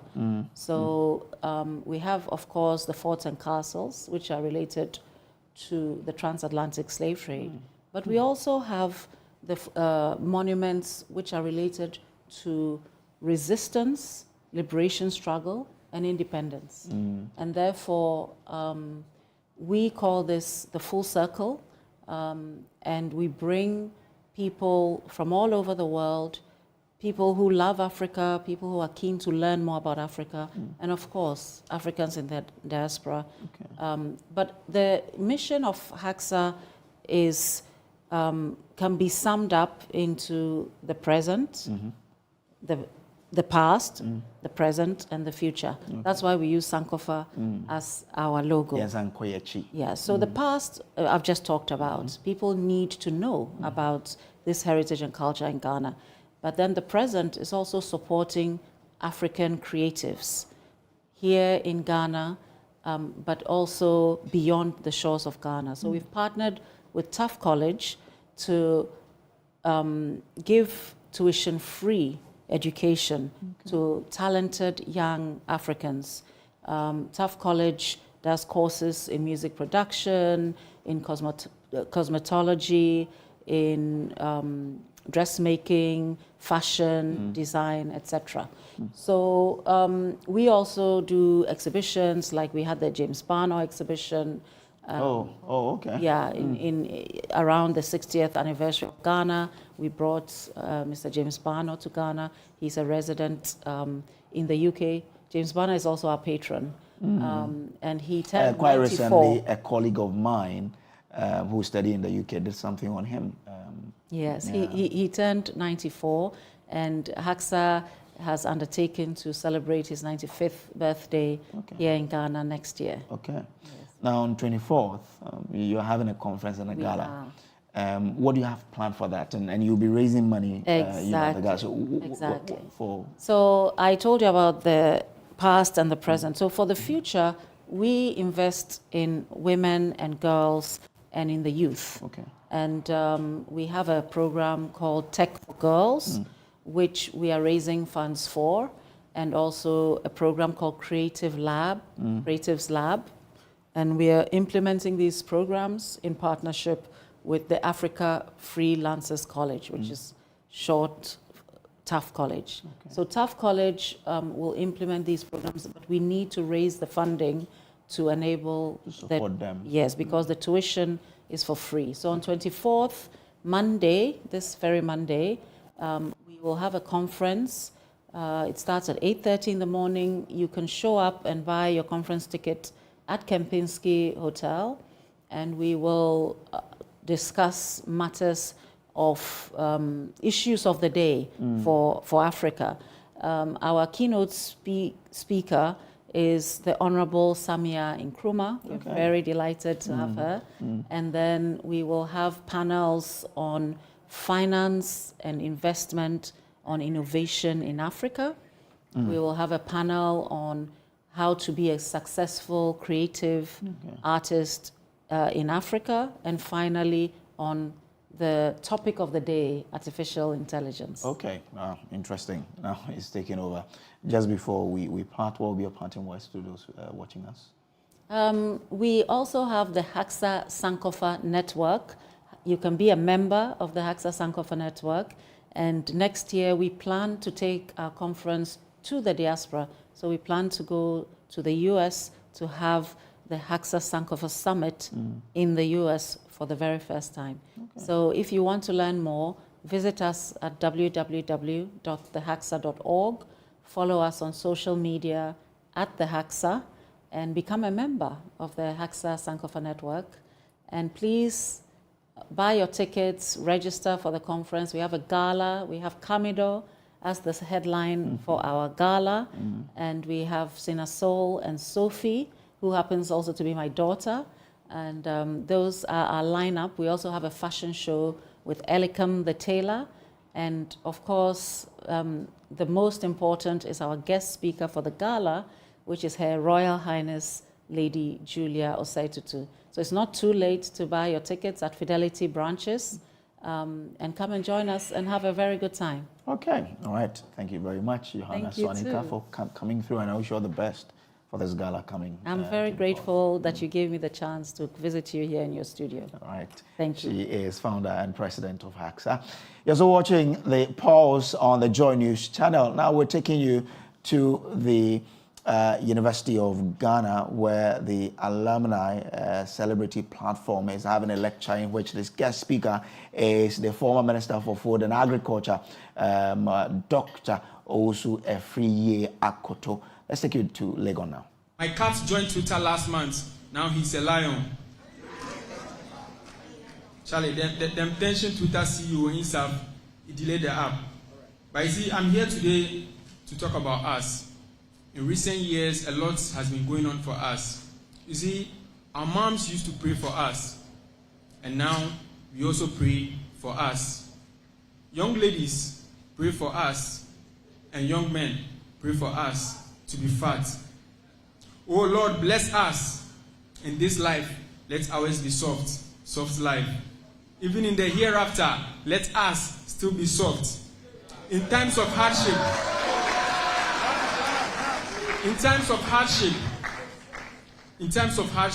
when our banana is ripe, let us enjoy the fruits of our labor. Let us eat it all. In terms of cold, when our blood is freezing and you see us shaking, clothe us with your tender touch.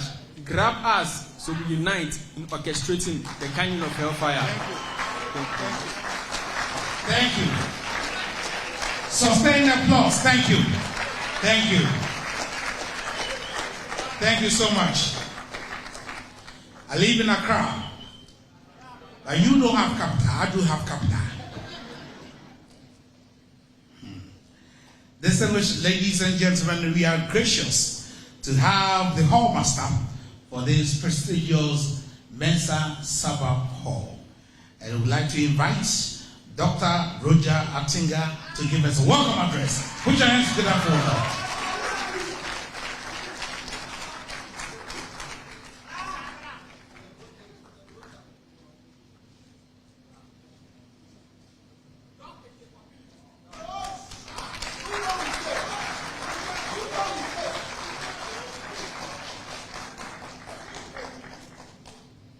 Distinguished speaker of this occasion,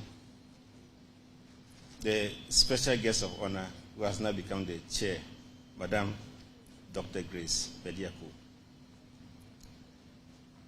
all invited guests,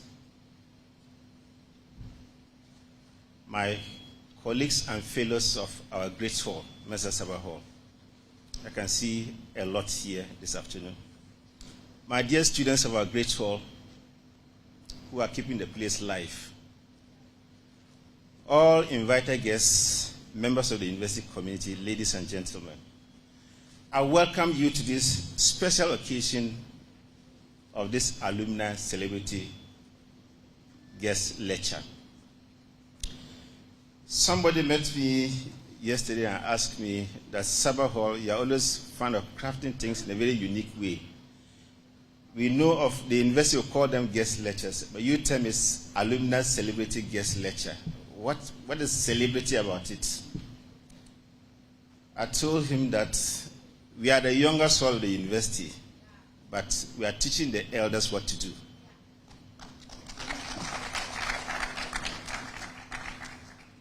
Look at these four personalities. Is it not power-packed? Isn't it? People of substance and clouds. And I'm sure the Lord will bless us with the president of the land.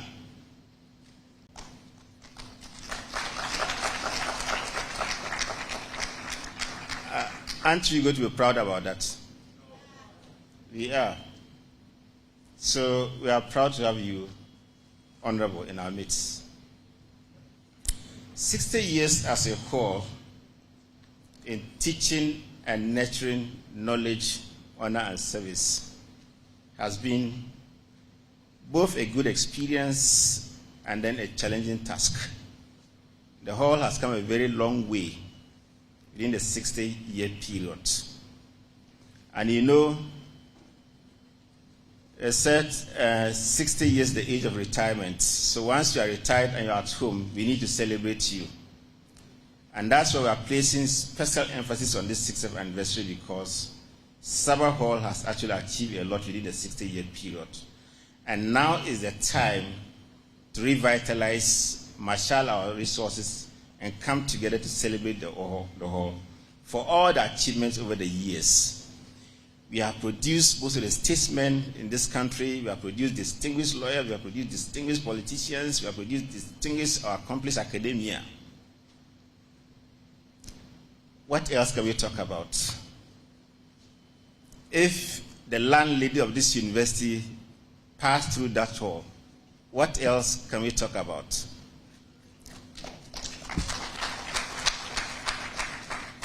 I think is that an opportunity to revisit the past and be proud of ourselves, and to continue to write the history together. 60 years is the period that we need to reflect and then say that it's time to also reassess the hall and see what best or in what capacity we can do to help the hall. And that's why we have outlined a number of activities to celebrate the anniversary. One of them is this alumni celebrity guest lecture. We have had a lot of events within this week. The students have had a lot of colorful celebrations. It was characterized by Girls Corner. Then yesterday we had what is called... All right, so we'll take you back to the University of Ghana campus for this lecture. But in the meantime, let's do something on the cues and lyrics, because this week, or today, we would have the finals of the event. It's been running for some weeks now. Some people are in the final. We don't know who will win, but what's going to happen there? Ibrahim Ben Bracon is a member of the Joy Entertainment, and he is a member of the Cues and Lyrics team. And you call him IB. I'm told the finals will be coming off tomorrow. IB, how are you doing? I'm good. I'm good. And how has it been like for these weeks that you've been going through this process? Well, it's been amazing hosting all the 12 contestants, but now 7 fell off, and now we're left with 5 for the finals. Okay. 5 are really prepared for it. Yesterday we went for the final rehearsal, and believe you me, what I saw blew me off. I saw them having an unplugged when I hosted them away from the last eviction. After the last eviction show, they gave a spectacular unplugged show. But yesterday, at the finals, with legendary Akablé, Akablé was the one who, he's the one, his band is going to play the finals. Not Joseph Akablé. No, not Joseph, not the reporter. I'm talking about the most legendary African guitarist from Ghana, Akablé. Yes, he had a good rehearsal with them yesterday. The 5 contestants, that is Lemuel, Kwabena Mafasa, Lovette, TM Music, and Tragan. They were just off the hook. It is giving me an insight that Saturday at Silicon House Production, it is going to be an experience that you will never forget. But the 11 weeks or 13 weeks or so, because we had 11 weeks evicting every every episode, and they've had like 2 weeks to actually get everything right for the final. So they act together for the final, the big day itself. Well, all this time it's been a roller coaster of emotions. I never thought that there will be a time me, the host, a contestant will be leaving, and I will have mixed feelings that, ooh, I wish this guy is not going. So you build up something, the guys gets to learn, they get to grow, you see a wonderful growth in value and their performance-wise, their vocals, and then on all of a sudden, they have to be evicted. And it dawns on you. I never thought I was going to be affected, but it's been a beautiful experience. It's been an experience of growth. It's been an experience of these contestants adding value onto themselves with the grooming that they've been going through, all the rehearsal that they've had, the pep talks that they've been having, and also the masterclass that they've gone through. So it should tell you that they are ready. Yesterday, Akablé told me one thing, that hey, I think the industry has 5 more talents. And that's heavy. When he told me, I was held aback because I know his worth. And if you should tell me that the industry has 5 more talents, then I was like, okay, so at least Cues and Lyrics, we did something with the contestants. Sure. Is it open to the public tomorrow? It's free. Very open to the public. Another thing too is it's going to be live on Joy Prime. So those of you who are not in Accra, or those of you who won't be anywhere close, but you will be close to your TV set, please make sure you do watch live on Joy Prime. But if you can come there for the experience. I'll be in Takrady, so I'll probably go to our friend and I'll call me. We can watch it. Then watch with Dana Kwame, the master planner for me. But I wish you will be there. So if you are talking about it with me or Becky on any of the entertainment segment, so you will also be able to tell your experience. You know what? I have lived it.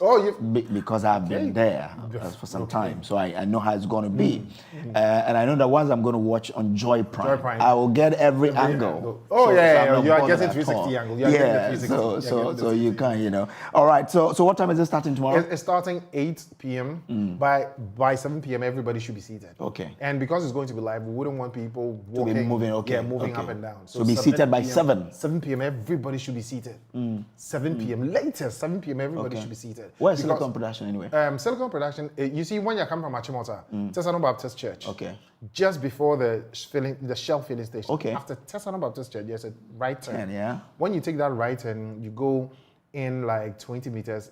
Sun Lodge Hotel will be on your left. Okay. Go straight. So when you take the right turn, like 150 meters, Silicon House Production will be on your right. Okay. You can even use Google Maps as well to get to Silicon House Production on Google Map. It will take you right there. Wow. Yes. All right. Any words for our sponsors? Well, yes. Syntex Tank. Syntex Tank is strong. It's actually tough. Well, they have been making sure that every week, ever since it started in April, we have come your way. And also not only Syntex Tank, also Ghana AIDS Commission. And the winner is having a full paid expense trip by Adansi Travel. So apart from the 20,000 Ghana cedi, the 1 year recording deal, 1 year distribution deal, they're also going away for a period of time at a beautiful destination. Adansi Travel is doing. Okay. So many thanks to all our sponsors. Syntex Tank is strong. It's actually tough. Ghana AIDS Commission. Condomless sex is risky, so please, if it is not on, it's not in. Adansi Travels. Okay. Yeah. Well, because also you're strong there, don't you? I'm strong. You're tough. Top of all the best. So that's Ivy for Ibrahim Ben Bracco. Well, Ibrahim Ben Bako, you call him IB. Well, thank you so much. And all the best to the contestant tomorrow. But let's take you back to the University of Ghana campus where Dr. Efriye Owusu Akoto, the former Agri Minister, is expected to be addressing the Vikings Alumni Celebratory Platform lecture. Back to Lagos now. It is not about when we were here. We started Lagos. So Madame started Mensa Sabah. They started Mensa Sabah. It wasn't like, dog, when you were here. It wasn't like that. Distinguished ladies and gentlemen, if you look at the topic today, exploiting agricultural diversification to fund economic development in Ghana. And if you look at that smiling face, Vikings Alumni Celebratory Platform lecture, and that's where the concern is, celebrating. It's not anybody who can give a lecture, but somebody who is a scholar, who indeed is in the academia, and of course is also a celebrity. We are live on Joy 99.7. We are also streaming on Radio Universe and of course broadcasting from Radio Universe. We are also live on Oman 107.1. For those of you at home, you can join us on Dr. Ozu Afriya Koto on Facebook. Distinguished ladies and gentlemen, it's always a great privilege for me and an honor to introduce a truly remarkable individual who has dedicated his life to the advancement of this country in various capacities. He's a visionary leader, he's a scholar, and a true champion of farmers across the world. A single individual who has left an impressive mark on the landscape of agriculture in Ghana and other parts of the world. Give him this room, he will turn it into a plantation, or maybe a coffee farm. His academic journey began at the prestigious University of Ghana here, where he obtained a bachelor's degree in agriculture. He furthered his studies and earned a master's degree in agricultural economics from the United States International University in Nairobi, Kenya. His quest for knowledge led him to the Harvard University, where he completed with doctorate in agriculture economics. Distinguished ladies and gentlemen, with a burning desire to make a difference in the lives of farmers and the agricultural sector as a whole, he returned to Ghana after completing his PhD. He began his career as an esteemed lecturer here. Doc, did you lecture here as well? Okay, I was surprised. But you can be a very good lecturer. I guess so. But he was the former member of Parliament for Kwadaso constituency. And he held that position and brought enormous development to Kwadaso. Today, Dr. Atinga mentioned that, the Planting for Food and Jobs. The Planting for Food and Jobs is his biggest flagship program of the new Patriotic Party, and he is the creator of the Planting for Food and Jobs. Put your hands together for him. Distinguished ladies and gentlemen, his contribution to agriculture is there for us to know. All of us, it's not just in Ghana, but in other parts of the world. The United Nations, the global institution have all given him accolades and given him credit for his initiatives in the agriculture sector. Beyond that, he's a man with genuine humility. He's a man with integrity and a deep concern for the people that he serves. Distinguished ladies and gentlemen, our distinguished speaker, our distinguished lecturer, because today he's giving us a lecture here. So our distinguished lecturer, the man to lead this nation, Honorable Dr. Owusu Afie Agoto, a visionary leader, and a man with enormous integrity and ingenuity.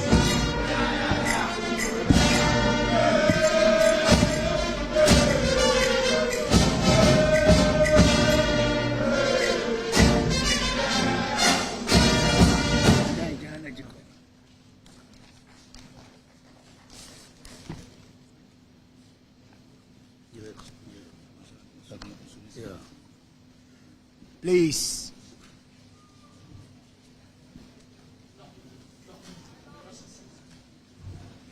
Could you please resume your seats?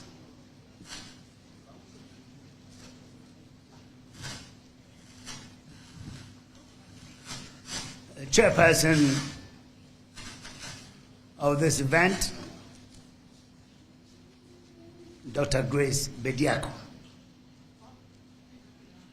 Special guests, Professor Irene Susan Ejire, Dean of the Faculty of Agriculture, and Dr. Andrews Ajay Holmes, Research Fellow, Institute of Statistical, Social and Economic Research,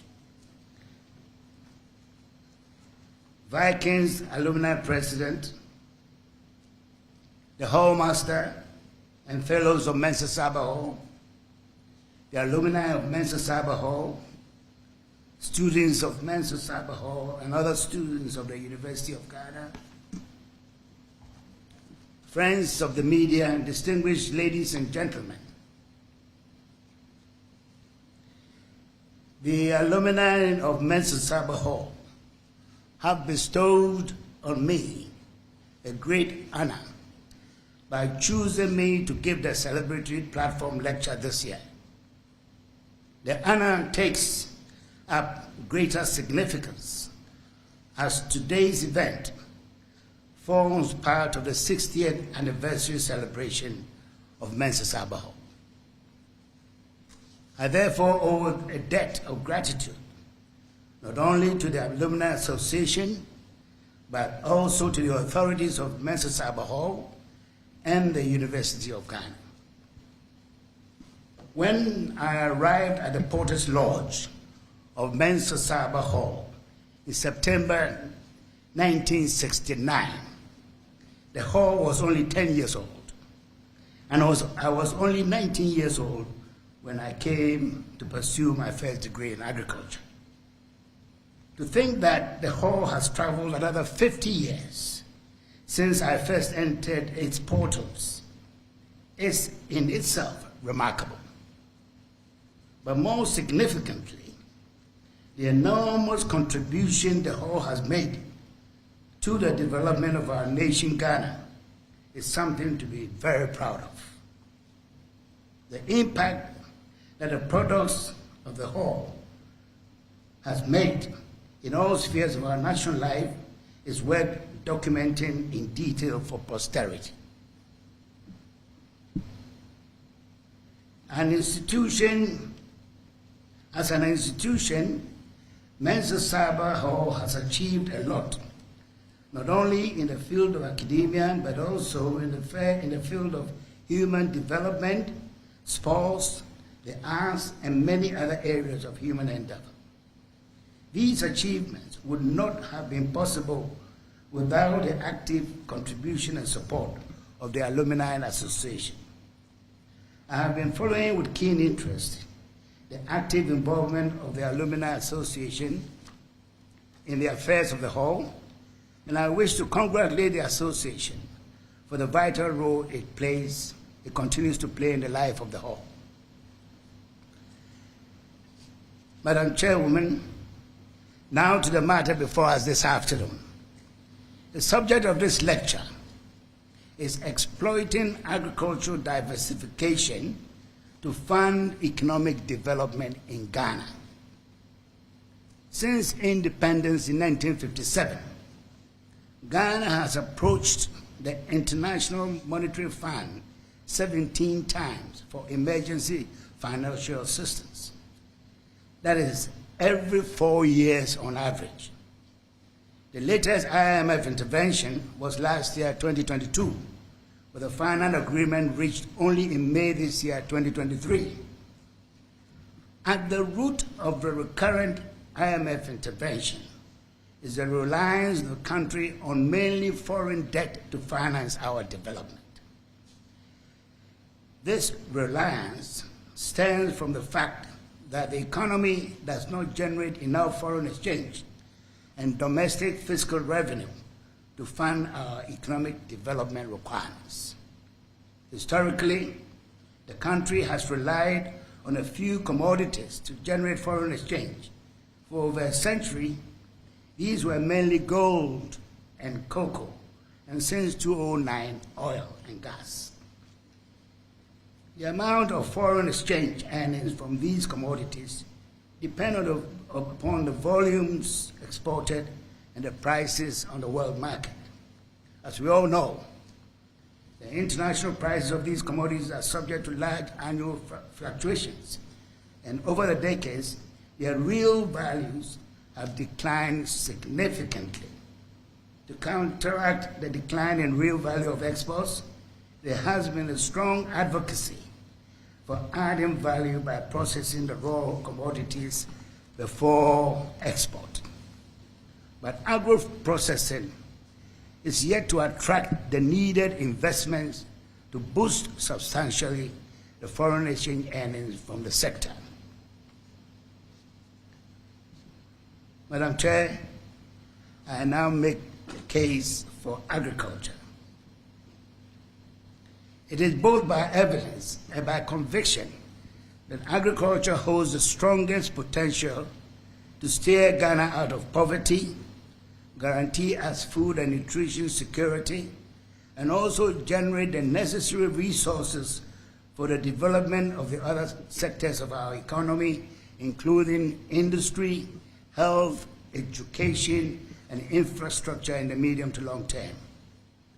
Over the years, the performance of the other natural resource activities like mining, oil, and gas have been below expectations. Their potential contribution to the development of the economy has been sharply curtailed by three key issues. One, unfavorable long-term contracts which are almost impossible to alter, retention abroad of most of the export proceeds, and majority ownership held by foreign interests. Gold has been a traditional source of foreign exchange for the Ghanaian economy for generations. In recent years, Ghana has become Africa's #1 producer of gold, yet the economy has been struggling, as we all know. We all held such high expectations when oil production began in around 2009. Sadly, we all now know the fate of the oil industry in Ghana. There is a global economic order emerging as a result of the current economic challenges. Food, renewable energy, water, and big data will drive this new order. Rising global tensions over the Russia-Ukraine war and the recent threats to grain supplies from Ukraine to Africa and the rest of the world threatens Ghana and the continent's food security outlook. We can only look within for food sufficiency in the medium to long term.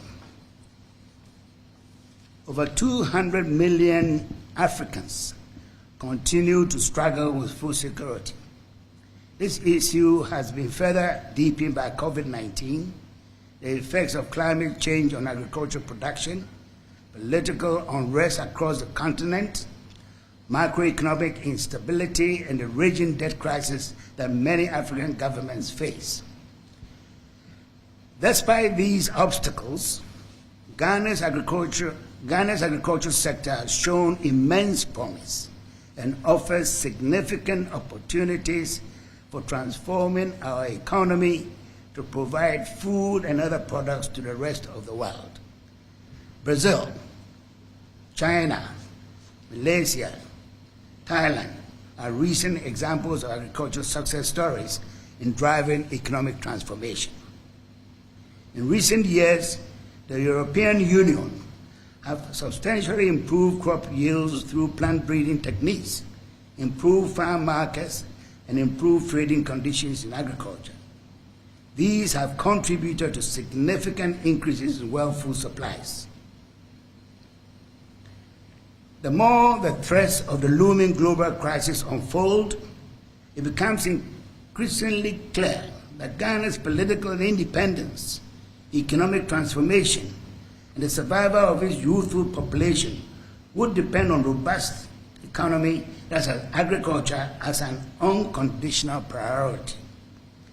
It is encouraging to note that an increasing youthful population yield higher levels of consumption, which must directly convert to advantages that boost local food production and Ghana's economy as a whole. To this end, it is imperative to support smallholder farmers who continue to produce some 90% of our national breadbasket.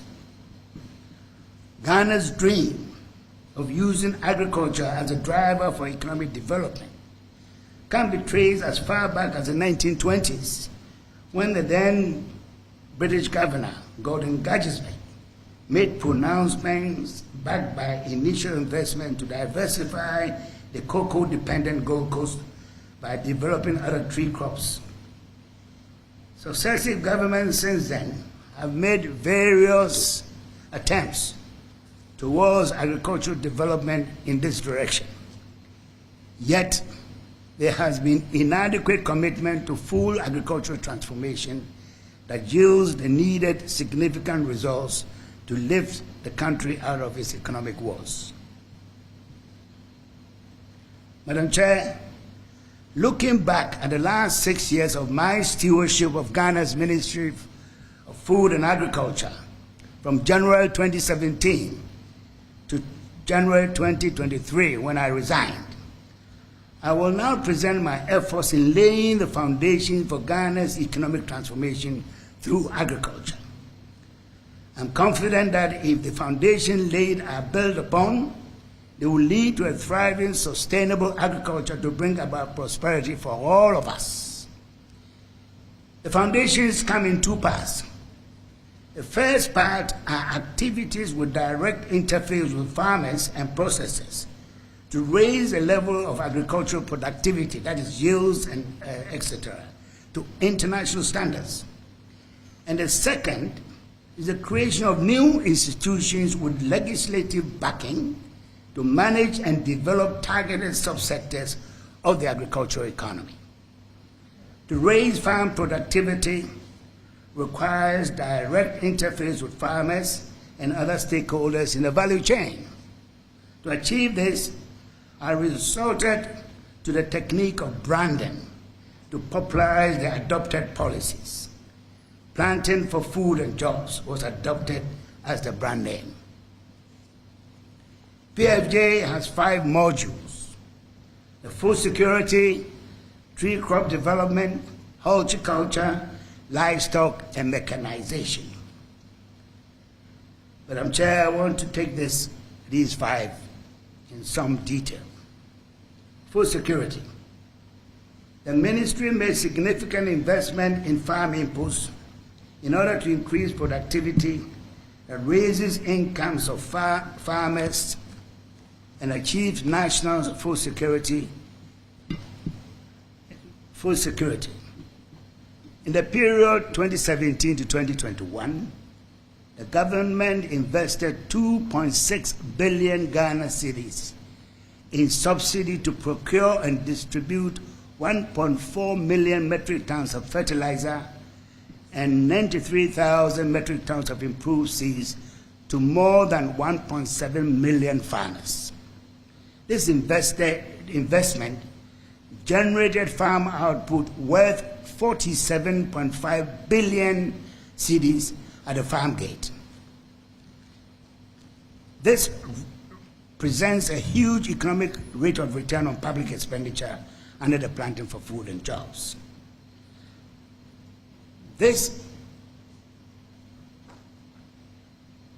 Under the program, maize yields increased from an average of 1.8 metric tons per hectare to 3 metric tons per hectare. Rice yields increased from 2.7 metric tons per hectare to 4 metric tons per hectare, and soybeans yield increased from 1 metric ton per hectare to 2.5 metric tons per hectare in the same period. In addition, within that period, that is 2017 to 2021, production of maize rose from 1.7 million metric tons to 3.6 million metric tons. That's more than doubled. Rice from 688,000 metric tons to 1.2 million metric tons, and soybean from 143,000 metric tons to 230,000 metric tons over the same period. In 2017, 202,000 farmers benefited from the PFJ subsidy program.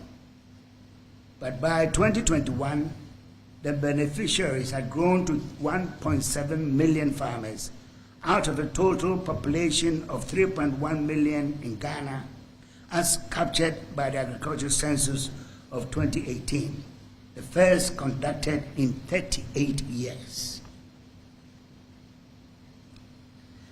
Tree crop diversification. As indicated earlier, in 1966, in 66 years, Ghana has approached the IMF on 17 occasions for emergency borrowing. The lesson from our journey with the IMF and bilateral donors is indicative of the urgent need to expand the export earning capacity of the Ghanaian economy to internally generate high value, risk-free funds. In the short to medium term, only the agricultural sector can establish that capacity to achieve sustained rapid economic growth. Under my tenure as the Minister for Food and Agriculture, in 2019, I initiated the establishment of a Tree Crop Development Authority under an Act of Parliament, Act 1010. The TCDA, established in 2020, seeks to coordinate and promote the development of 6 tree crops: cashew, rubber, oil palm, coconut, mango, and shea.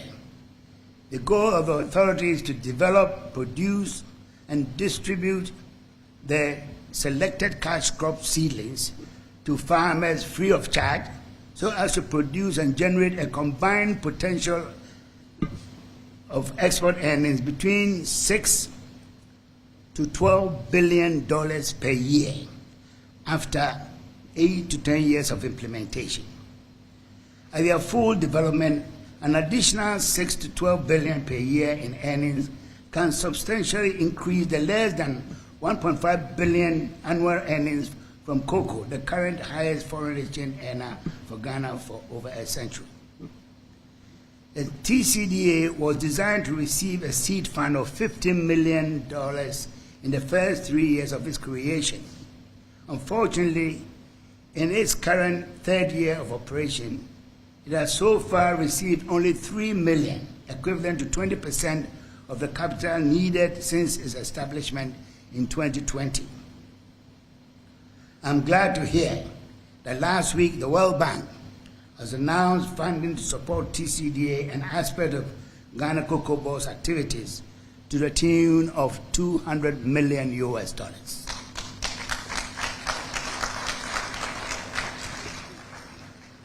By prioritizing the tree crop subsector alone, Ghana will be weaned off its financial dependency on the IMF and other bilateral donors. If Ghana had started this journey decades ago, the country would have been closer to achieving Ghana Beyond Aid. Madam Chair, at this juncture, I would like to make reference to our good neighbor, Côte d'Ivoire. Although that country has not fully realized its potential, it has made significant achievements in this regard. Côte d'Ivoire's total annual export earnings from the 5 cash crops, cashew, cocoa, coffee, rubber, and oil palm, fetches the economy of Côte d'Ivoire some $8 billion every year. Compared to less than $2 billion Ghana earns from the same crops, including cocoa. So you see how far back we are on this journey to realize our agricultural potential. In addition, to further enhance income and job creation from its own major export earner, cocoa, the ministry established the National Cocoa Rehabilitation Program. Launched in 2020, the NCHP has been designed to put in measures that support the private sector to scale up cocoa production, expand local cocoa processing, promote market expansion of the export of cocoa products into new markets for vigorous promotion to boost domestic and international consumption. Even at this initial stage, the NCHP has achieved some significant success, although inadequate. Thousands of farmers who had abandoned their cocoa farms due to the devastating effect of cocoa swollen shoot virus disease returned to their farms.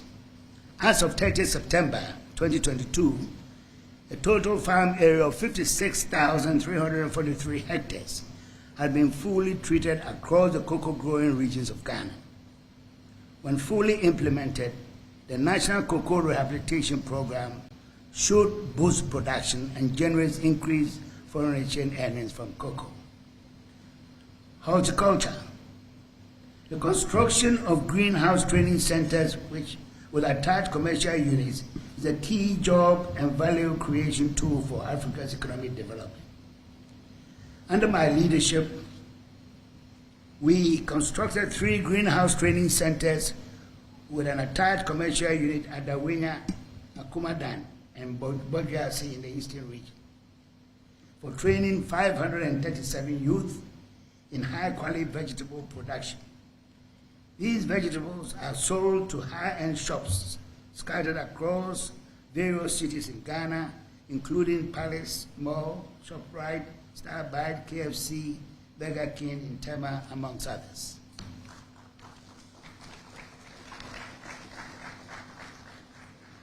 And as part of efforts to attract the youth into agriculture, 540 youth trainees and students from various tertiary institutions were sent to Israel for an 11-month paid internship to gain practical experience in modern farming practices. The young beneficiaries have been assisted to set up their own farm enterprises. Madam Chair, another area for development in Ghana's agricultural sector is a livestock subsector, which plays a significant role in the provision of proteins in our food, which is critical to the health of the country. Under my watch, Ghana's veterinary services have seen substantial improvements.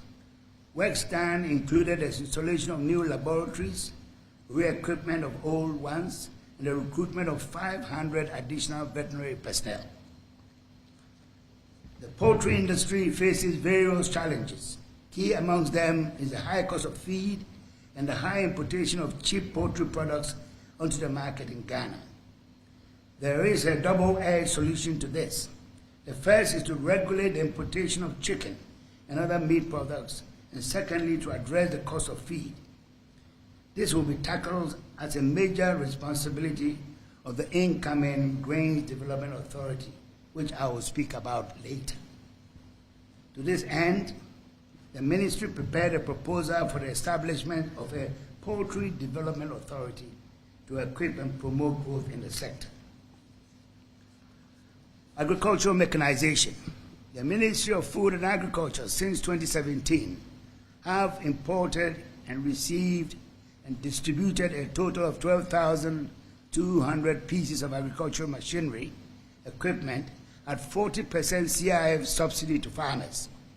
This was a decision taken by the Akufo-Addo government to subsidize farm machinery to the tune of 40% of the landed price of agricultural machinery imported into Ghana. The machinery includes tractors, harvesters, irrigation equipment, food processing, and post-harvest management equipment. Additionally, a tractor assembling plant is being established near Ejuso in Kumasi in the Ashanti region. Processes have been concluded with the Exim Bank of India under my initiative to provide a facility to import $150 million worth of farm and agro-processing machinery. Shipments are expected to commence by the end of this year, 2023. Of the machinery so far received, 32 in the pipeline. The Grain Development Authority is one of them. The ministry prepared a proposal for cabinet approval, and a bill has since been submitted to Ghana's Parliament for the establishment of the Grain Development Authority. This bill seeks to amend the Grain Development Authority Law of 1970, Act 324. The Grain Development Authority will be a regulatory body for the grain subsector, responsible for research and development, production, marketing, and exports. Another key role of the incoming Grain Development Authority is to make all necessary interventions in the poultry industry to enhance local production and costs, as well as protect the local industry. The GDA will purchase grains at the time of the harvest when prices are low, store the grains, and release them to the poultry farmers and other stakeholders in the value chain in times of high prices. Currently, the export of grains, in particular maize, paddy rice, and soya, to the ECOWAS markets are conducted in the informal sector. The sharp increase in grains production in response to the PFJ has increased exports across our borders to neighboring countries.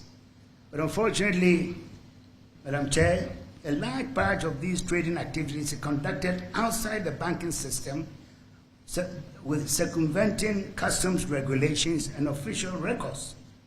The grain trade with our ECOWAS neighbors could potentially be worth hundreds of millions of US dollars as production and trade continue to grow and trading is brought into the formal economy.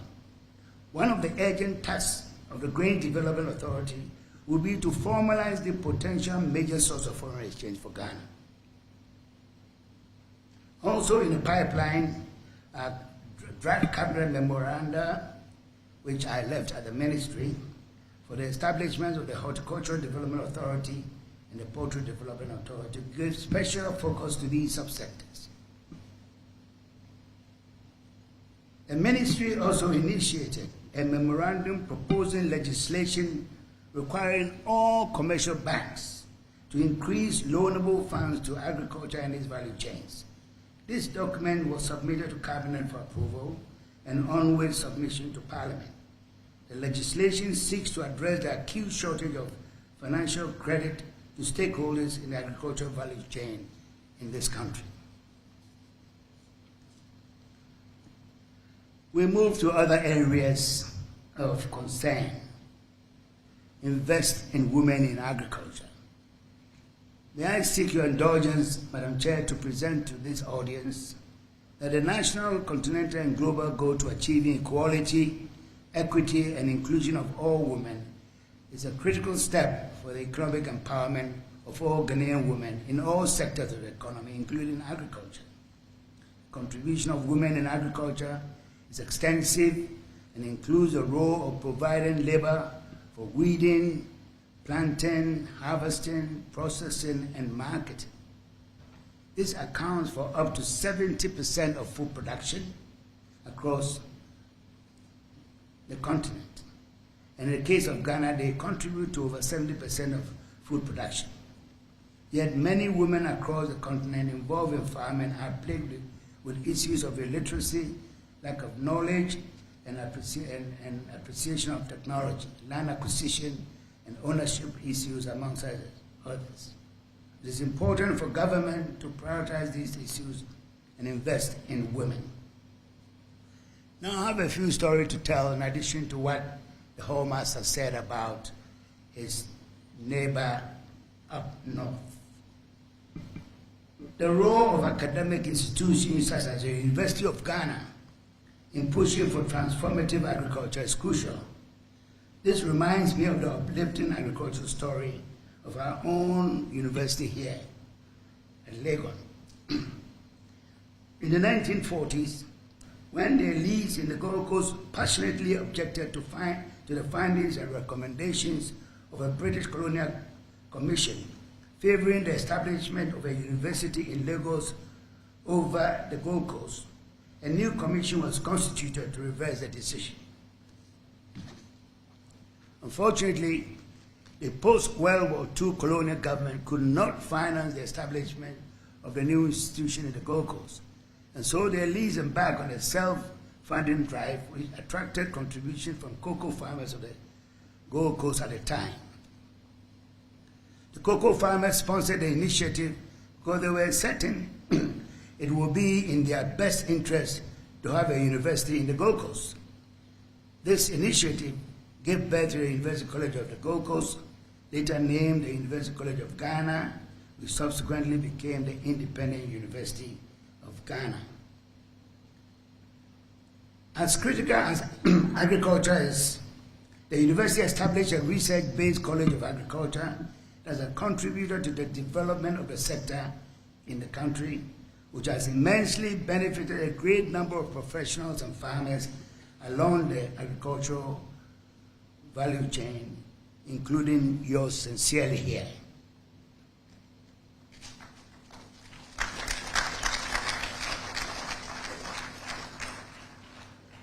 Many farmers across the country have yet to receive the much needed technology and the support they need in order to succeed. And I will still refer you to the story told us by the hallmaster of our hall. For instance, Fozia Garaba, one of the many women in Yendi, cannot afford to buy fertilizer, certified seed, or even gain access to higher tractor services for the timely plowing of her land. Most farmers in Ghana do not have access and all the know-how to operate basic farming technologies and systems. Most do not own phones, and some of the few who do may only use it for just making and receiving calls, but not have the know-how to access basic interventions delivered as alerts via SMS to inform them of the weather forecast, available markets for their produce, etc. On the other side, there are stories to celebrate. Last year in Asamankese, I met two medical doctors who had hung up their stethoscopes to become full-time farmers. One was a coconut farmer and the other a food crop farmer. I cannot end my stories without sharing one personal experience with the king of the Mamproses, the Nairi, who has been a farmer all his life. In December 2019, when I visited his palace in Alerugu, he was full of praises for the PFJ. He informed me that for the first time in his community, stocks of new maize, which were being harvested at the time of my visit, had been brought into his barn when old stocks from the previous year, 2018, were still available. In other words, Madam Chairman, the king was acknowledging the success of PFJ program in his kingdom.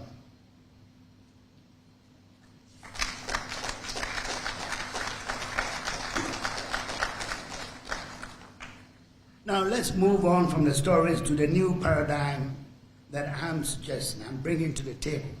The critical, I call them the critical success factors. There's an urgent need for things to be done differently if we are to succeed in transforming our agriculture for the prosperity of all. The critical success factors in our transformation agenda will hinge on the following: the political will. Ghana has to prioritize agricultural transformation at the highest level of government through the implementation of a well-defined vision and strategy.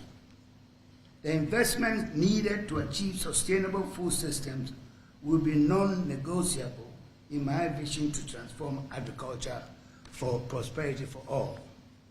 The Prime Minister of India, Jawaharlal Nehru, once said, and I quote, "Everything can wait, but not agriculture," unquote.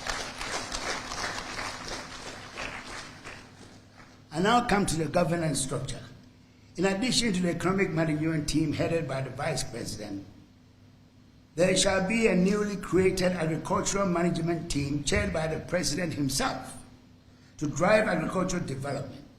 The AMT shall comprise 7 agricultural-related ministries, namely Food and Agriculture, Finance, Trade and Industry, Lands and Natural Resources, Transport, Local Government and Rural Development, and Environment, Science, Technology, and Innovation.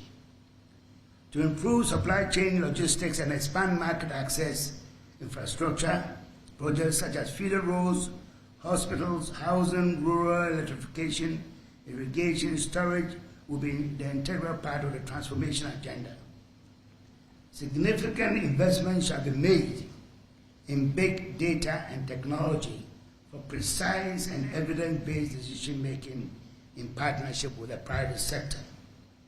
Agricultural policy must be driven by evidence. It is essential that policymakers, farmers, and actors in the value chain are trained to access the benefits of data for decision-making. Precision agriculture that gives farmers the ability to use inputs more effectively to increase productivity will be prioritized. Shall ensure that target users of technology are involved in every stage of the process. This will provide opportunities to empower the youth and create new jobs. Research and development shall appropriately fund the research endeavors of the diverse national agricultural research institutions, including the universities, in areas such as agronomy, extension, plant breeding, integrated soil fertility management, integrated pest and disease management, post-harvest management, and climate-smart technologies. We need to curb the effects of climate change and sustain yields in farmers' fields. We must grow crops that are resilient to withstand drought, heavy rains, and heat. Sustainable investment in science, technology, and innovation in agricultural development will offer prosperity to all. Now, I shall establish an appropriate regulatory framework to leverage private sector investment across all sectors and promote the efficient distribution of agro inputs. In addition, the regulatory framework will seek to develop platforms for agricultural innovations, output market structures, and incentives that allow for full realization of the value of increased production. Human development. A comprehensive strategy will be adopted to develop human capital needed to take innovation to scale along the agricultural commodity value chain. This will include farmer field schools, demonstration plots, development of agripreneurs, training of agricultural extension agents, and value chain actors to improve efficiency. We shall also support social development programs aimed at reducing illiteracy among rural households and farmers to increase the adoption of new technologies. We shall develop curricula in our educational system that equip students with the mindset, knowledge, and skills for agricultural education. Madam Chair, in conclusion, the importance of the agricultural sector to Ghana's economy can be assessed not only by its contribution to GDP, but also by the high percentage of the employed population in agriculture that represented an important source of income for the large majority of households in this country. We must engage to create commonwealth that sees to the needs of the common people. There is a need for a new innovative business model, value addition, productive scale, stakeholder engagement, including the youth, smallholder farmers, and large-scale farmers, and everyone in the agribusiness value chain for adequate and affordable food and high-value export to fully benefit from the gains of the agricultural sector. My overall vision for Ghana is to achieve agriculture-led growth for the structural transformation of the economy.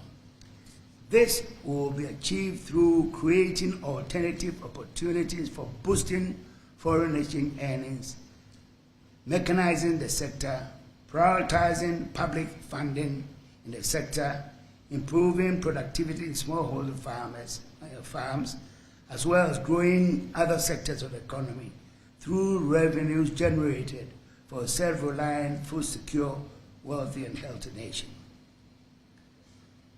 Madam Chair, I must reiterate here that agriculture is the means to our end. The Tree Crop Development Authority, the Grain Development Authority, and other commodity institutions outlined in this presentation can together substantially expand our export earning capacity to fund industrial development and finance social sectors, including health, education, housing, and roads. Expanding our export earning capacity should reduce our dependence on external borrowing to fund our economic development, as has been the case since independence. Long live the University of Ghana. Long live Mensa Saba Hall. Happy 60th anniversary. Hooray! Thank you very much. Thank you very much. Thank you very much. A standing ovation. A standing ovation.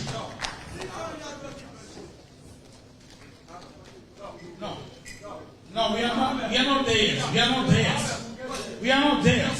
Okay, we are not there yet. All right. So, okay. Another round of applause for our main speaker, Honorable Dr. Owusu Afriye Akoto. Thank you so much, Doc. And then, sometimes, shall we resume our seats? Thank you so much. We are live on JoyNews TV. We are live on Joy FM 95. Next.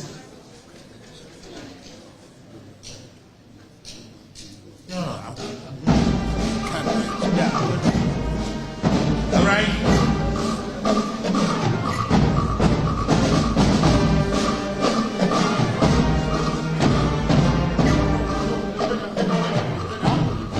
Set up the speech. Give me a moment. Sometimes technology can trick you. When we met at UPSA, I told the organizers, give me a hardcore paper and let me read from the paper. Today you say we are going digital. So they gave me a digital and I brought my iPad. And I was saying things that were not true. Saying things that were not true. So I saw Madam Genevieve look at me and say, Kwame Pa. Dog, Kwame Pa. I was reading and said, is it the man that I've worked with for several years? As a matter of fact, now, Honorable Dr. Owusu Afriye Akoto actually graduated from here, the University of Ghana, with bachelor's degree in agric. He also holds MSc and PhD degrees in agricultural economics from the University of Cambridge, not Harvard. Put your hands together for Cambridge. And there's this rivalry between Harvard and Cambridge and Oxford and all that. So, thank you so much for the correction.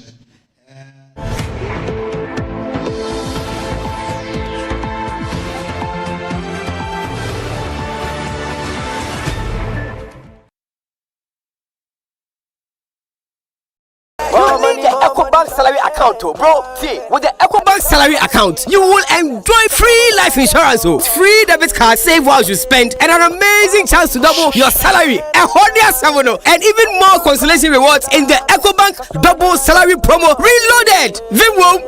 Guy, this EcoBank salary account sounds interesting. What do you think? Yara, but maybe next time, Charlie, you know what? I had to go shine my shoe. Yo, myself, I had to go check my BP. We going up, never go down, and we stay fly. Chairman, you see the white sign it here. Open an EcoBank salary account today for a lifetime of benefits. You also stand a chance to win more than double your salary in the EcoBank Double Salary Promo Reloaded from now till July 31st. Terms and conditions apply. And chop life regardless. This promo is under the supervision of the National Lotteries Authority under the Caritas Lottery platform.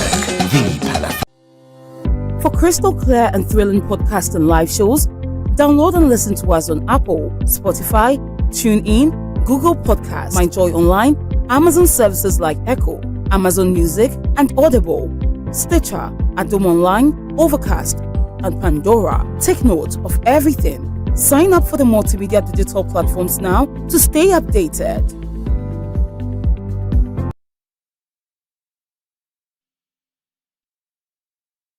Everything has a meaning. If you recklessly and maliciously destroy reputations, you must suffer the lawful consequences. For every story, there are many versions of what is true. If you compare last year, which is 2,589 deaths, added to this year, we've already passed 3,000 deaths in 15 months. Every opinion can be debated. The political construct of the national interest can be interrogated. You cannot call for abolition of the Fourth Republic in the name of seeking constitutional reform. But some facts are hidden in the depths of interpretation. It's Al Maktoum Father Christmas that he'll give you vaccines 20,000 and not receive payment. So we check the facts. The truth is that we are in the third wave. I don't think we should kid ourselves that, oh, maybe it's about coming in and all that. It is here. Raise the standards of intellectual discourse and present the issues on the altar of unbiased scrutiny. This altar is Newsfile, your most authoritative news analysis program. We must practice independent, credible, and fearless journalism. Newsfile with Samson Ladia Yenine.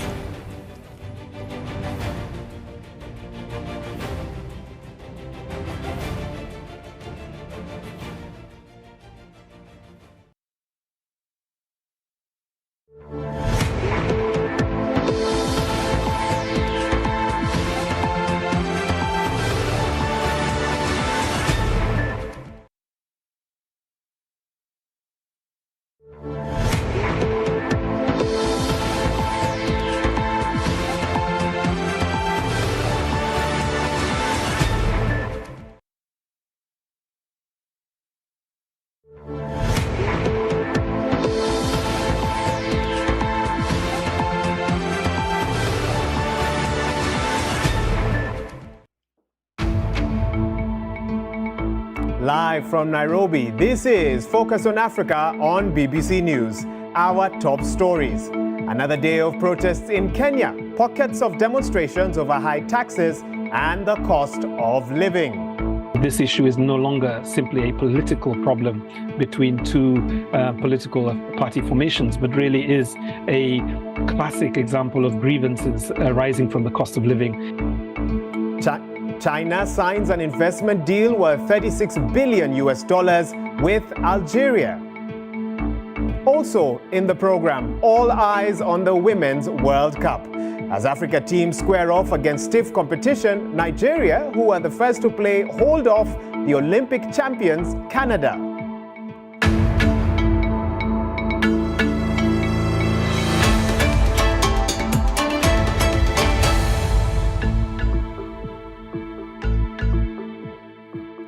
Well, many thanks for joining us for Focus on Africa. I'm Wahiga Mwaura.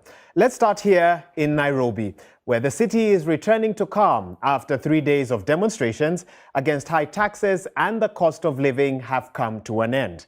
Now, today's protests were more low-key, compared to the last couple of days. But there was some unrest. Let me show you Kibera in Nairobi, where there were clashes between protesters and their police. Now, there's been no sign of opposition leader Raila Odinga, who called for people to hit the streets. He said that he was suffering from a bad flu and denied that his absence was part of a plot to get into a deal with President William Ruto. President Ruto, for his part, has defended the police after the protest turned deadly, saying that they ensured that peace prevailed. The Kenyan Human Rights Commission, however, called the police reaction as an act of terrorism. So how did Kenya get here? It's been 3 days of sporadic protests in Kenya. Political leaders appear no closer to resolving the challenges which have caused havoc in East Africa's economic center. The demonstrations across several towns and cities are against the backdrop of tax hikes, rising fuel and food prices, and allegations of vote rigging in the 2022 presidential election. The United Nations and Amnesty International have reported 29 deaths as a result of police action in July alone. This issue is no longer simply a political problem between two political party formations, but really is a classic example of grievances arising from the cost of living. Now, with the demonstrations easing, culminating in a relatively subdued final day, both sides have claimed victory. The opposition says the protests made their mark as many people were forced to stay home and there was damage to the economy. Now, since the protests began, Kenya's Association of Manufacturers said the country loses about $20 million per day. The government, on the other side, say the quieter second and third days are a sign of the success of their strategic security deployment. So, what sparked the disorder? Well, initially, the opposition protested over what they called a stolen 2022 presidential election. But then Kenyans started feeling the impact of the rising cost of living, compounded by the aftershocks of COVID-19 and the war in Ukraine. The government then defied a court order and increased tax on fuel, increasing transport costs, which then had a knock-on effect on the prices of basic commodities. President Ruto has also accused his predecessor, Uhuru Kenyatta, of funding the protests through former presidential candidate Raila Odinga. It now remains unclear what could happen next, with both sides seemingly unprepared to climb down from their hardline positions. The only endgame that all parties must work towards is a de-escalation of the violence, a step towards policy dialogue, and also a respect for the rule of law. Now, that's an option that both sides say is not on the table, at least for now. Now, during these protests, journalists too became targets of harassment by security officers.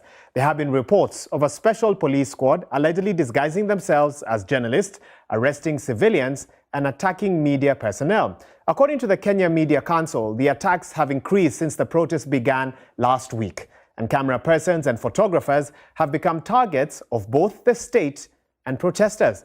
Well, we now want to get more on this, and we are joined by John Allan Namu, a journalist and the founder of independent media outlet Africa Uncensored. John, thanks for making time for this discussion. What's the situation been like for journalists over the last couple of days?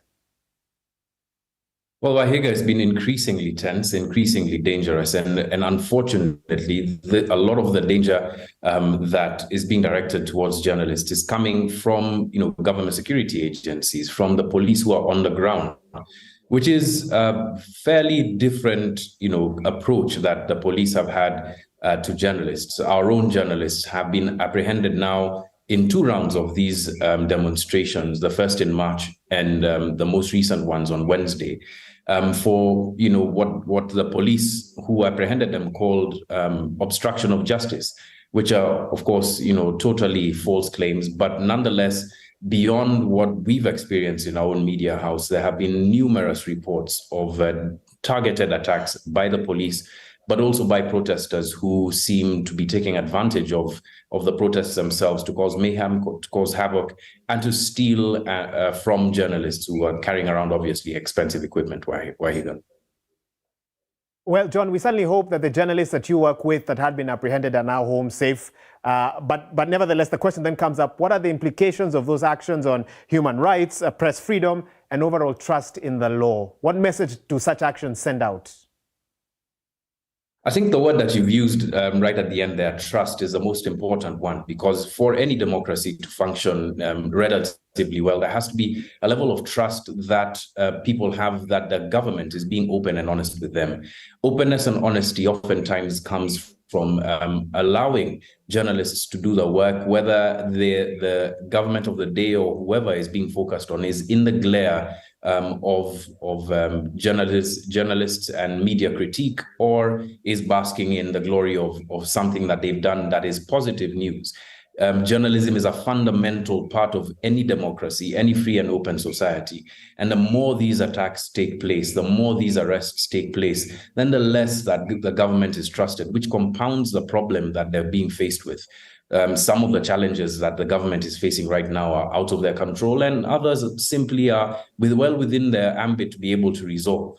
And if there's any currency that, short of the dollars that are needed to pay debts, that the government needs right now, it is a currency of trust, which is very, very quickly diminishing in the wake of these attacks and these arrests. All right, thank you so much, John Alanamu there, journalist and founder of independent media outlet African Censored, painting a picture of what it's been like for journalists in Kenya over the last 3 days. Well, let's now switch gears. And Algeria, it's the most recent African country to partner up with China. President Abdelmadjid Tebboune is wrapping up a 5-day visit to Beijing, where he signed several deals, which will see China invest in a range of Algerian interests from the economy, finance, defense, and national security. Now, during his trip, Mr. Tebboune also used the opportunity to make the case for Algeria joining BRICS, a political trade bloc that was formed by Brazil, Russia, India, and China, which is seen as an alternative to the G7 group of economies. Hajar Chafag now reports. The Algerian president is in Beijing to try to win support for an ambitious bid, becoming a member of BRICS. Abdelmadjid Tebboune's visit is also an opportunity to strengthen relations with one of the organization's key state members, China. Algeria's stance on regional and global issues have largely coincided with those of Beijing.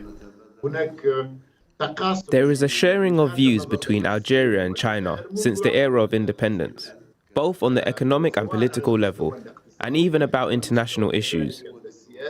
There is always a similarity of visions between Beijing and Algeria. The Maghreb, where Algeria is a key regional power, remains one of the least economically integrated regions in the world, a headache for the government in Algiers. Algeria believes that there are signs of a new international order that may be at its expense. There are new axes in the process of being formed that may overstep the traditional regional and international organizations.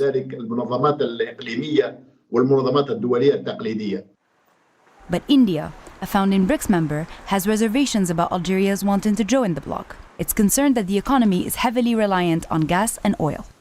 Last month, Mr. Tebboune told business leaders in Moscow that he has set a target of doubling the non-oil exports to $15 billion this year, an ambitious goal.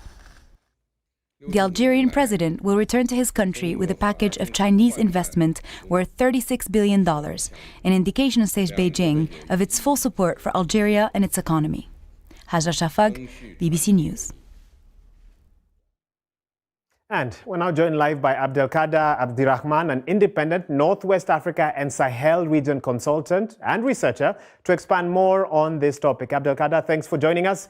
So what stands out for you in this new deal between Algeria and China? What stands out is this is not new. As Abdelmadjid Tebboune said, this is the relations between China and Algeria date back to the independence of Algeria and even before the independence. So this is something to a continuation simply to what's happening. But I would say also that we in the program, the BRICS were mentioned. I think this is also part of the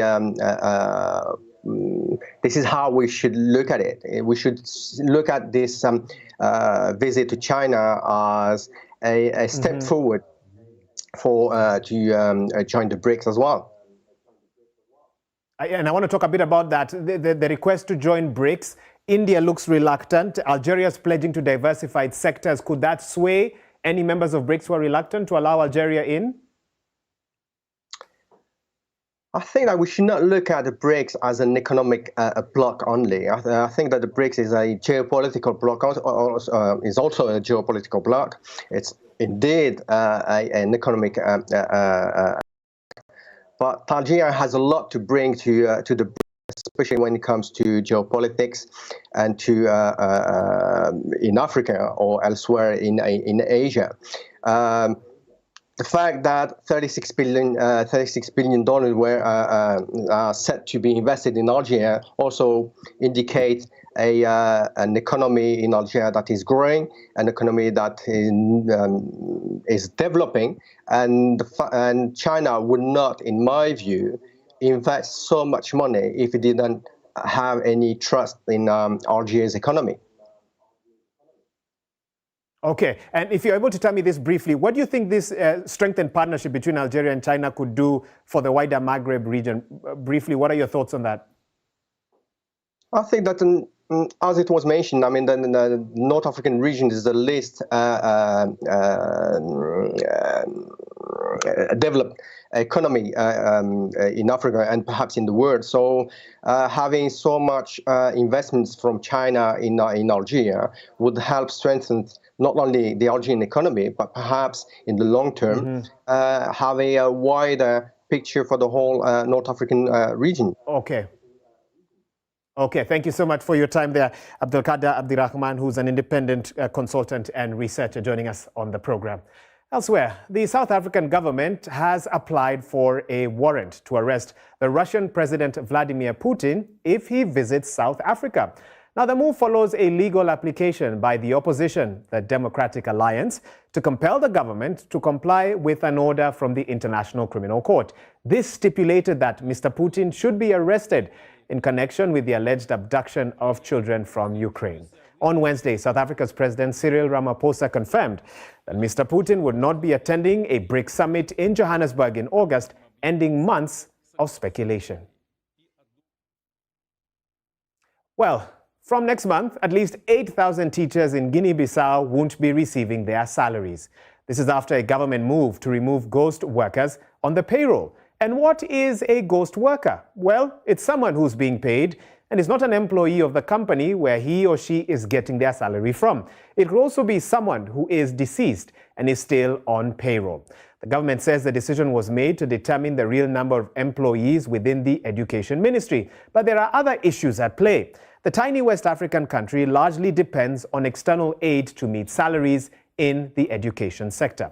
Well, we want to understand a bit more about this, and we are now joined by the BBC's Yusuf Akinpelu, who covers West Africa and is based in Lagos. Yusuf, help us to understand this.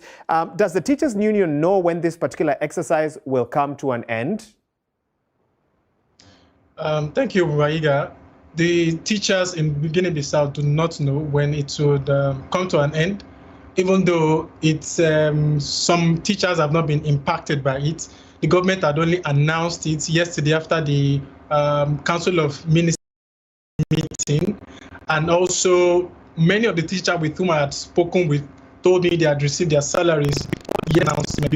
So now they're looking out when the policy will be in full swing.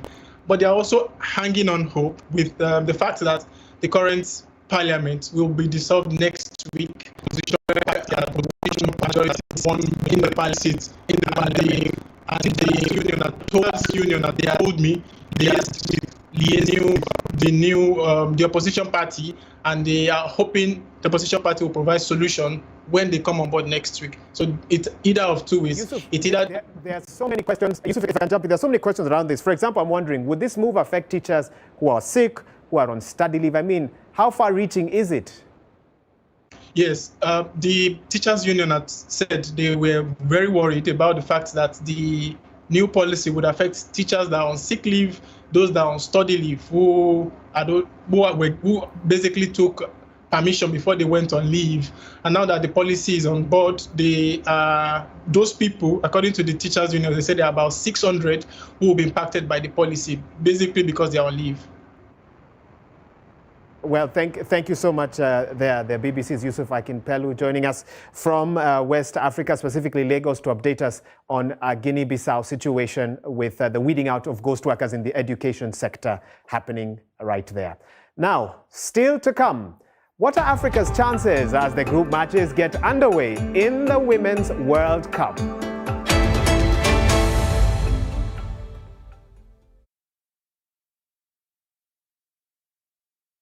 Recklessly and maliciously destroy reputations, you must suffer the lawful consequences. For every story, there are many versions of what is true.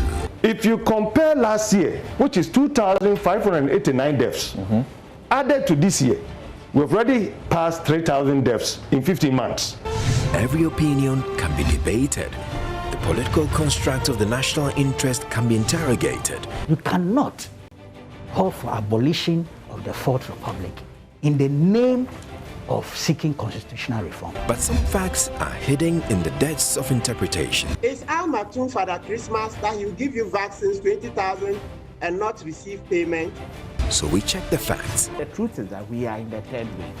I don't think we should kid ourselves that, oh, maybe it's about coming in and all that. It is here. Raise the standards of intellectual discourse and present the issues on the altar of unbiased scrutiny.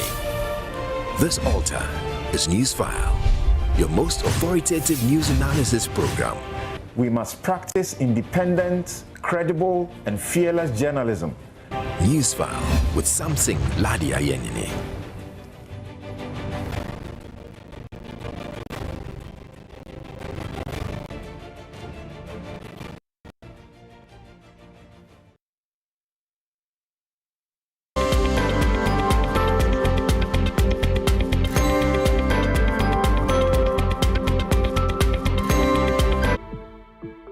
Welcome back to Focus on Africa. Now, the FIFA Women's World Cup is well underway, and Africa's representatives have some tough opponents as the group stages of the tournament begin to shape up. Let's start with Group B, where Nigeria was the first team from the continent to play, taking on Olympic champions Canada in Melbourne. The Super Falcons walked away with a goalless draw thanks to a penalty save by goalkeeper Chiamake Nadozie in the 49th minute. Now, there's more action this weekend. I want to tell you a bit about that. In Group C, Zambia, in their first World Cup tournament, will face Japan at 7 a.m. GMT tomorrow. And you can catch that if you fancy getting up early to watch it. Then on Sunday, South Africa takes on Group G rival Sweden at 5 a.m. GMT. Banyana are chasing their first World Cup win. They're also looking to put an earlier pay dispute between players and the football authorities behind them. And on Monday, in Group H, Morocco are up. They're up against two-time world champions Germany. And that's guaranteed to be a thriller. Well, we want to understand what's at stake and what are the prospects of these teams in the coming days. And I want to now talk to sports journalist Ashley Nakazwe, who's joining us from Lusaka, Zambia, and Sam Ahmadu from Abuja. Ashley, I'll start with you on this one. It's a debut for Zambia, and of course there's been some build-up to that, but what are the prospects out there for Team Zambia at the Women's World Cup? Thank you so much for having me. Team Zambia, listen, it's the first time for them playing, so I don't think there's any much expectations apart from them going there to show the world what they're made of. I think the world will be shocked with what Zambia is going to bring onto the pitch. They are going to show the world what they're made of. That's a very optimistic outlook, even as I bring in Samuel. Samuel, even as you talk about Nigeria, which of course is not a debut for them, who are some of the players that you are looking out for in this particular tournament?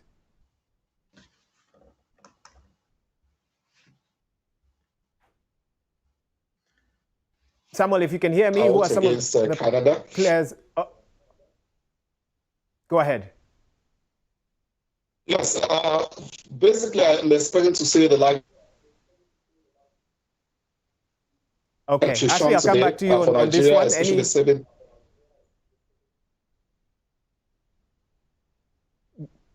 Ashley, I'll come back to you on this one. Any players that you're looking out for? And also, do you get the sense, or when you look at this, in terms of the prominence now of the Women's World Cup, do you think it's getting the right kind of publicity and hype? Well, definitely players I'm looking forward to seeing Everine Katongo from Zambia. She's been a stellar performer in the past couple of years, and she being one of the players that I'm looking forward to seeing from the Zambian side. And then on the South African side, definitely I'm looking forward to see Gabriela Salgado. She did miss the WAFCON, so I'm optimistic to seeing her performance now in the FIFA Women's World Cup. In terms of the... Pardon?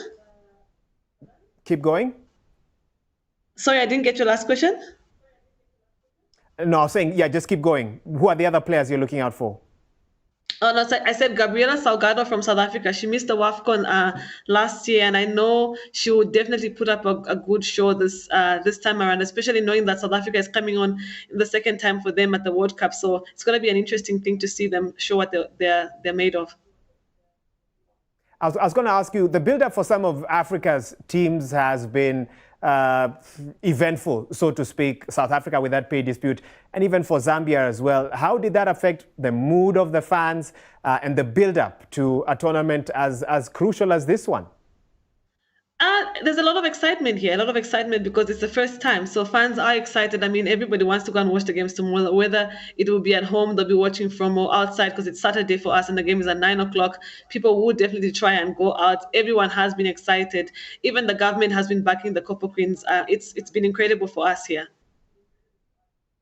So what are your predictions? You said that's the team to watch, but realistically, how far are you hoping to see them go? And also, what are your thoughts of some of the other African teams out there?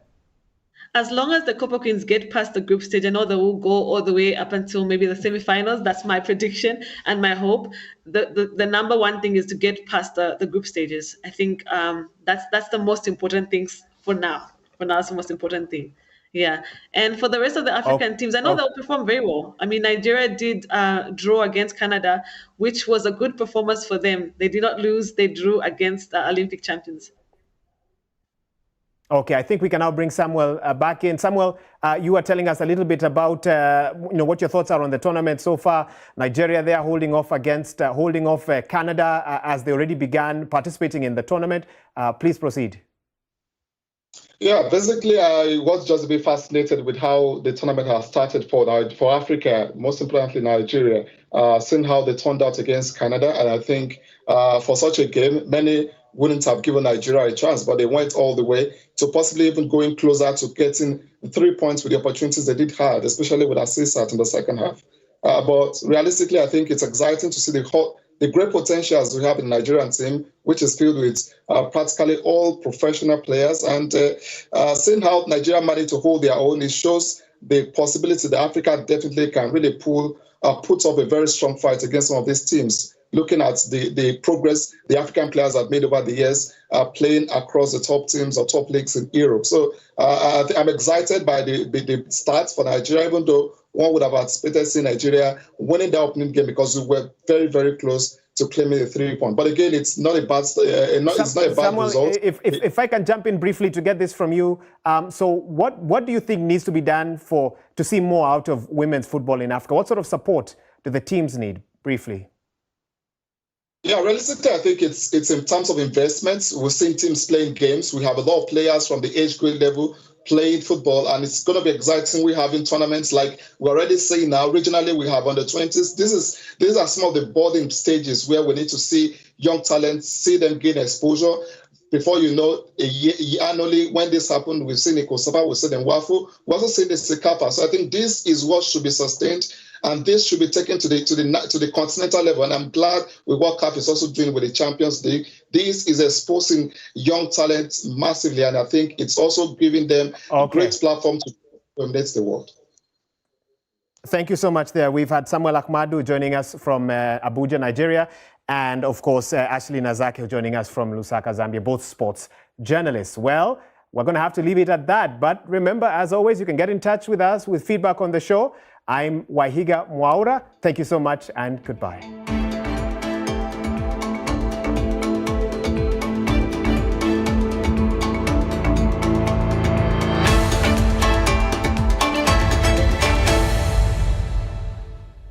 square end of the pitch.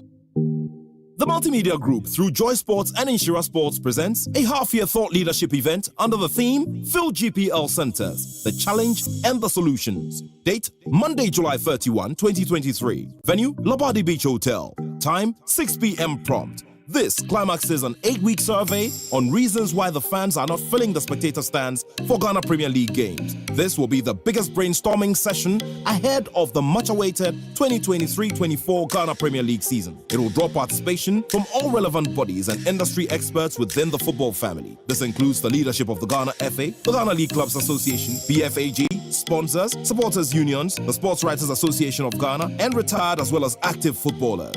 Fill GPL Centers, the Challenge and the Solutions on July 31 will be live on the JoyNews channel and Joy 99.7 FM. Let's come together and help fill GPL Centers.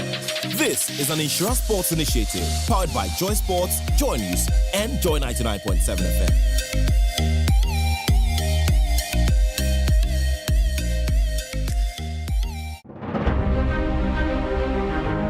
Hello, good morning. Welcome to JoyNews Desk. My name is Aisha Ibrahim. Let me tell you, this is not a small job at all. What can you report from the farmer community? We are still sounding the alarm for people who are hiding to know that help has come. The board is supposed to be meeting this morning to deliberate on this nominee. Yes, this problem has been recurring over time. The people have invested the fruits of their excellence, and you want to throw it away because you think you can. No, it's not lawful for him to do it, period. What's the basis that these financial assurances will be giving latest today? If you follow what had transpired over the week, we got the information when the president addressed the May Day celebration, indicating that China is going to come on board. Everything has a meaning. If you recklessly and maliciously destroy reputations, you must suffer the lawful consequences. For every story, there are many versions of what is true. If you compare last year, which is 2,589 deaths, added to this year, we've already passed 3,000 deaths in 15 months. Every opinion can be debated. The political construct of the national interest can be interrogated. You cannot call for abolition of the Fourth Republic in the name of seeking constitutional reform. But some facts are hidden in the depths of interpretation. It's Almatum Father Christmas that he'll give you vaccines 20,000 and not receive payment. So we check the facts. The truth is that we are in the third wave. I don't think we should kid ourselves that, oh, maybe it's about coming in and all that. It is here. Raise the standards of intellectual discourse and present the issues on the altar of unbiased scrutiny. This altar is Newsfile, your most authoritative news analysis program. We must practice independent, credible, and fearless journalism. Newsfile with Samson Ladia Yenini.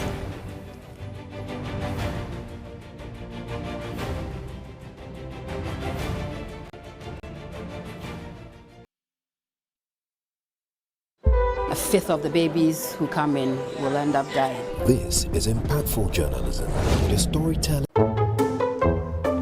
Kwajo, why are you late? Yes, Kojo. Why are you late again? Kwajo. Can't you talk? See, Mommy, I could lie like Amma and say I was doing my homework with my friends. Or lie like Amma and say I was helping Grandma buy food. Mommy, I will not lie like Amma. I was playing with my friends, and that is why I'm late. Homework now. Thank you for not lying to me. Your Calipo is in the fridge. Calipo, the natural fruit juice drink. Abdi, you know that. This advert is FDA approved. You need the EcoBank salary account, bro. See, with the EcoBank salary account, you will enjoy free life insurance, free debit card, save while you spend, and an amazing chance to double your salary. And even more consolation rewards in the EcoBank double salary promo reloaded. Guy, this EcoBank salary account sounds interesting. What do you think? Yara, but maybe next time, Charlie, you know what? I had to go shine my shoe. Yo, myself, I go check my BP. We going up, never go down, and we stay flat. Hey, Chairman, you see the white sign it here. Open an EcoBank salary account today for a lifetime of benefits. You also stand a chance to win more than double your salary in the EcoBank Double Salary Promo Reloaded from now till July 31st. Terms and conditions apply. And the chop life regardless. This promo is under the supervision of the National Lotteries Authority under the Caritas Lottery Platform. The Pan-African. 6 technical universities have set out to lock knives and ladles in the quest for the bragging rights as the Big Chef Tertiary School 2023. We know we are the best and we are not shaken by anyone. Hey. Chinese We are all the way from Takoradi Western to Greater Accra. Oh no, come on. Visitors cannot come from anywhere and come and defeat us. We can prepare dishes that are going to suit the judges all day. We are here to win. We are taking everything back to whole. The battle line is drawn. Big Chef Tertiary shows this and every Sunday at 5 p.m. only on Joy Prime. Big Chef Tertiary, the kitchen has no boundaries. Joy Prime, your ultimate experience.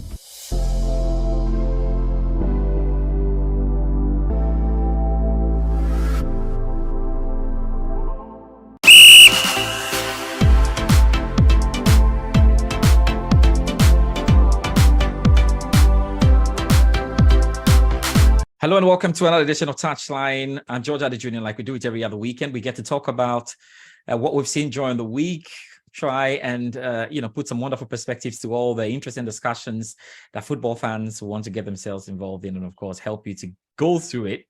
Plus, we look forward to what's to come, and it's really, really good. Once again, I've got the two men, my two friends joining me inside Manchester, and we're always happy to come your way. Josh Akwe, how are you doing? And how's everything going so far?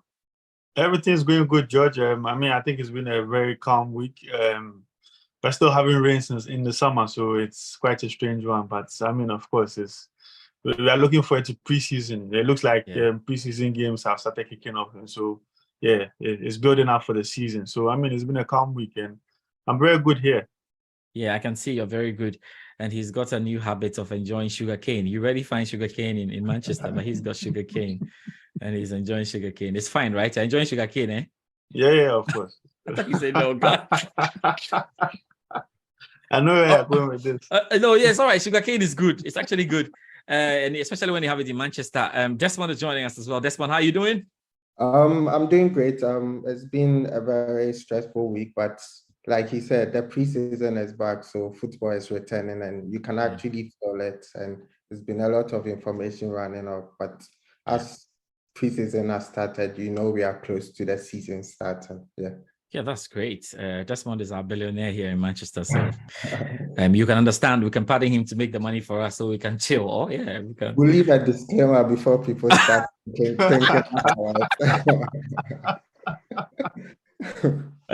Guys, we have to start obviously with the transfers and what we're seeing. Clubs are off for preseason. Quite a number of them off for preseason. Maybe this weekend.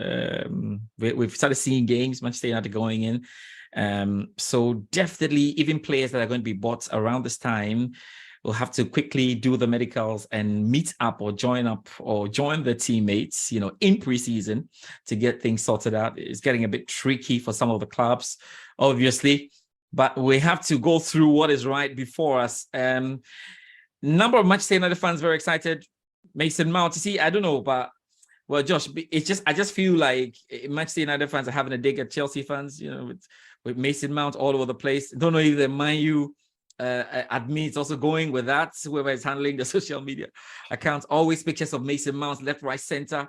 We're hoping that he can go and do well. He's taking a number 7 jersey there for Manchester, obviously. But Manchester United fans should be happy that they've got Mason Mount and are on the way to get Andre Onana. First of all, just a quick one, Josh, on Mason Mount. I bet you watched a bit of that friendly.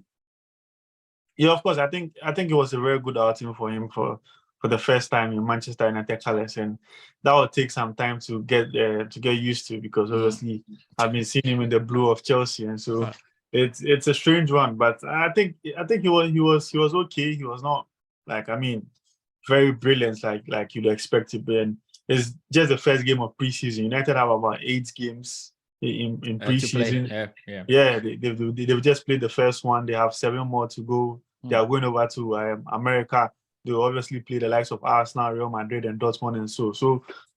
It's just about getting your minutes in the tank and being able to get ready for the subsequent games. So I think it was an okay showing from him, and obviously the youngsters as well who played in the second half. Mainly a lot of youngsters, because a lot of the first team players for United have not yet returned to preseason training, and so it was good to see some of the United youngsters, and I think some of them really did well for themselves, and probably will be playing themselves into the mind of Eric Ten Hag going forward. But I mean, it was a good one for us to see that preseason is beginning to come back. Obviously, I watched Arsenal play Nuremberg in Germany earlier, and yeah, that was also, you could tell that these players are now beginning to get their groove on, because they were all over the place. I mean, they did play well in the first half, but it looked like they are not yet up to speed with what's going to happen this season. So yeah, it's a good one for Onana. I think that transfer has been going on for some time now. It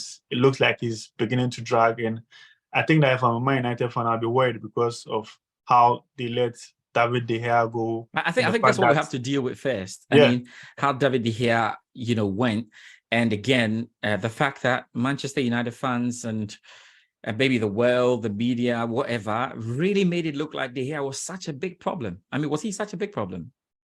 For me, I think he wasn't such a big problem. And when I listen to certain Man United fans, obviously I was listening to a few of them this weekend. In the areas where I live literally, when I look through my window, I can see the Old Trafford Stadium. So I literally live in and around them, and some of them do agree that yes, he's done very well for the club, but some also are happy to see him go because they have this narrative that in the last 3 to 4 years he was not that good for the club. But even last season, there were games, even in their run to finishing in the top 4, even in the Europa League run they had to the quarterfinals and whatnot.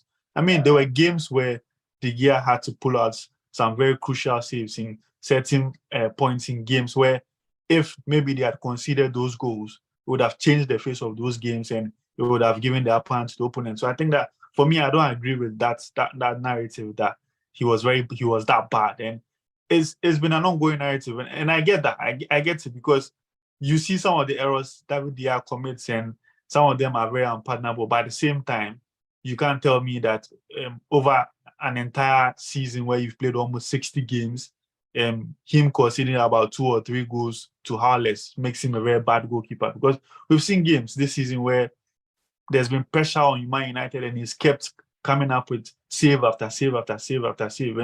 And it was sad for me to see how he was treated and how they let him go, because I mean, he was offered a new contract. He signed his part of the contract, and then the contract later on got rescinded. And so it means that, I mean, and even before he even signed that new contract, he had agreed to cut down on his wages. So you can tell that this is a goalkeeper who he wants to stop. Oh my God! The circumstances were just exactly. And let me just bring in Desmond as well. Desmond, I don't know what.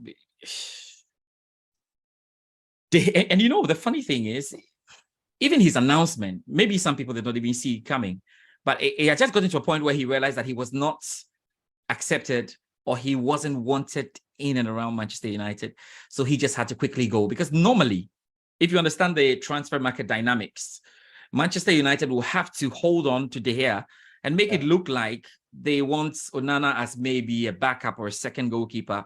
That will not give Inter Milan the kind of power that they've got at this time, because once they realize that De Gea has moved, they're like, Manchester United don't have a number 1. So now they are, they needed more. It's an inelastic demand at the moment. And Inter Milan clearly are saying that if you don't give us this money, we're not giving you the goalkeeper, and it's dragging. I mean, how sad is that? Because De Gea is a club legend, obviously. Yeah, and if you look at his performance over the season, he's been one of the people who has stood up even during the times of having difficulties and all. But The only problem he had was the fact that his weakness overshadowed his performance, because these silly mistakes from passing from behind, which the manager or currently most teams are playing, was what was worrying him, which I believe if he had put in much effort to adapt to the new changes, because there's a new era where every manager or most managers want to start playing from the back. But he lacked that effort, and that definitely affected him. And also, if you look at what's currently happening, because Manchester United know that Inter Milan currently have the same power. They trying to make it seem like, okay, Henderson is still going to stay for the club and he's going to be the keeper. But we all know he's nowhere near Manchester United. So obviously they've given the power to Inter Milan for them to decide on what to do. But it's just sad how he left, because it was out of the blue. Like you said, usually you'd expect them to bring the keeper in and make it seem like he's going to be the second keeper and try to usher him. But it was just abrupt, and he being tricked into contract, and afterwards you don't fulfill your part, was a bit of a disgrace for such a big club to treat their legend like that. And you know, normally when these things happen, like we discussed the last time at Barcelona and at Chelsea, there's something clearly wrong at the top, and that needs to be sorted out, because who started the process of wanting to sign him? And because during the season as well, I heard Erik ten Hag continuously saying, this is my number one, not just going to change about it. So what changes in the process? And for a big club that goes and deals with due processing, how does this even happen? Like, I mean, it's just, how does it happen? That's question number one. Question number two is, yeah, he made some mistakes, howlers, which every goalkeeper in the Premier League, most goalkeepers had howlers. I mean, definitely one or two or three. The passing bit has also got to do with the men in front of him and whether they're providing options and whether they are unnecessarily putting pressure on him. Josh, it cannot all just be De Gea being that bad. Obviously, it's not all just about De Gea being that bad. And you've hit the nail right on the head. Ten Hag has come in his very first season. It will obviously take some players a bit of time to adapt to what he wants to do on the field of play. And you look at some of the defenders, and they have not really helped De Gea in his course. And sometimes it might be Maguire, the other time is Varane, the other time is Lisandro Martinez. They are not really giving him the options and the chance to be able to do things right, give the right pass or something like that. So I think that for me, I really don't believe that De Gea has become that bad overnight. And I dare say he's a better shot stopper than Andre Onana, because I look at the Onana deal and he's probably just coming into Man United because, one, he's worked before with Erik ten Hag, and the fact that he's also very good with his feet, and we've seen what he can do even in the Champions League last season when he was brilliant against Man City in the final. And so those are the reasons, the two main reasons why Onana is coming in. But at the end of the day, if it's about shot stopping, if it's about the primary role of a goalkeeper, I don't think Onana beats David De Gea in that category. And so for me, well, yeah, a lot of United fans are very excited about it. I have a friend who says that he speaks and says things about Andre Onana as if when Onana steps into that Man United team, all their problems are gone away. And for me, it's a funny one, because even David De Gea, when he came in his very first season or two, he struggled a little bit to adjust. And so it's the Premier League. And mind you, Onana might be doing great things in the Serie A, but when he comes to the Premier League, it's a different ball game altogether. There's a lot more pressure on you. There are a lot more eyes on you. You are playing for a massive club like Man United, probably arguably the best club in the biggest club in England and in the United Kingdom. And so it's going to be an interesting one. I want to see how, if they do get Onana in, how they are going to be able to blend him. And you look at this on a David De Gea situation, and this is the second time something like this is happening under Erik ten Hag. Because when I remember the Ronaldo situation very well, he kept on saying Ronaldo was in his plans. He kept on saying it. But when the season began, we all saw that his decisions were not aligning with what he was saying, because he kept Ronaldo on the bench for very big games. some of the games he was coming on for 5 minutes and 2 minutes, and Ronaldo didn't really like it. And so that's why he went in on him when he had that interview with Piers Morgan. And now it's shown again.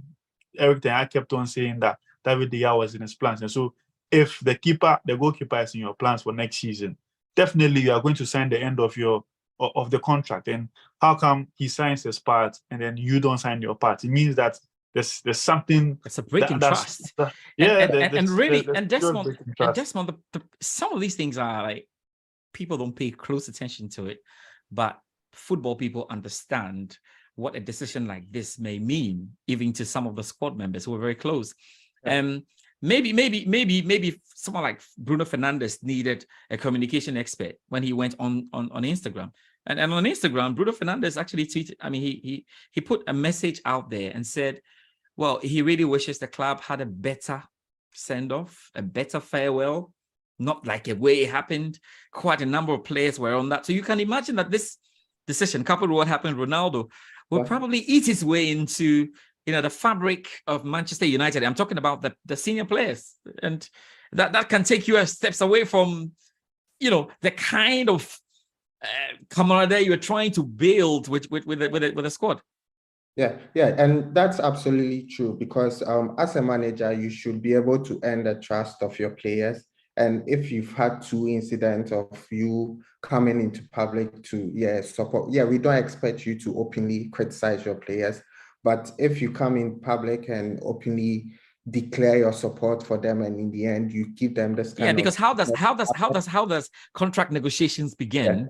There are talks between the manager. I cannot attempt to sign Josh without telling the manager of Manchester United if he's a Manchester United. So we can't put a contract together with the manager not being aware. Yeah, definitely, because once you've started a contract, it means that yes, there's some negotiation going on, except maybe the person feels medicals or there's some something that happens that you feel, okay, this person. But once you start the process, especially for someone who's been at the club for so many years, ready to accept a pay cut to even stay at the club, I don't think he would have had a problem being the number 2 of Manchester United when he knows that, yes, his time is going to come. But if you give such a player or a legend such treatments, it's really unfair. And definitely most of the players would have second thoughts of whatever decision this manager takes against them. Well, yeah, that's up to them. Manchester United, they will try to sort it out. They look like they'll get over the line somehow. Deals like Declan Rice to Arsenal still dragging. Because the players and the clubs are now saying we need our cash, and it's not. And for those who are not really enlightened when it comes to transfer moves, it's not just about the money going through. It's got to do with insurance. It's got to do with agents being sorted out. It's got to do with family being sorted out, player being okay, terms, and then the structure. And I think, Josh, to be fair, that's where a lot of the things happen. The structure for the payment. I mean, whether you're paying 80 million or 100 million pounds outright, and you're going to pay the rest, or you're going to be paying gradually as it goes, and that's really where it all goes in there. But Arsenal clearly seem to be doing some good job, isn't it? The young man in Ajax, Timber, he's obviously joining Arsenal right now. All things are set. Definitely that's coming in, but that's a huge. What should I say? An option. He can play a right back. We've seen him play we've seen him play a right back. He's very good with the ball on the feet. Like he's able to handle the pressure. He may have to deal with the one-on-ones when he's like one left with a striker. But obviously, Timber comes in with a lot of experience, even though he's a young man, with what he's done at club level, national team level. Josh, what do you make of that? Yeah, I think it's a brilliant signing for us now. I think that when you look at the signings they've done so far, you look at Havertz, you look at Declan Rice, even though they are yet to announce both Timber and Rice, I think that I look at that Timber signing and it's an excellent one for Mikel Arteta, because last season, when Saliba was out, they struggled to manage to replace Saliba on that right-hand side of centre back. And so it's a big one for them. And he offers them the option of right back, like you said. He can also probably do what Zinchenko does on the left by tacking in alongside the defensive midfielder to form a pivot when when they're on the attack. And so he offers them a lot of options.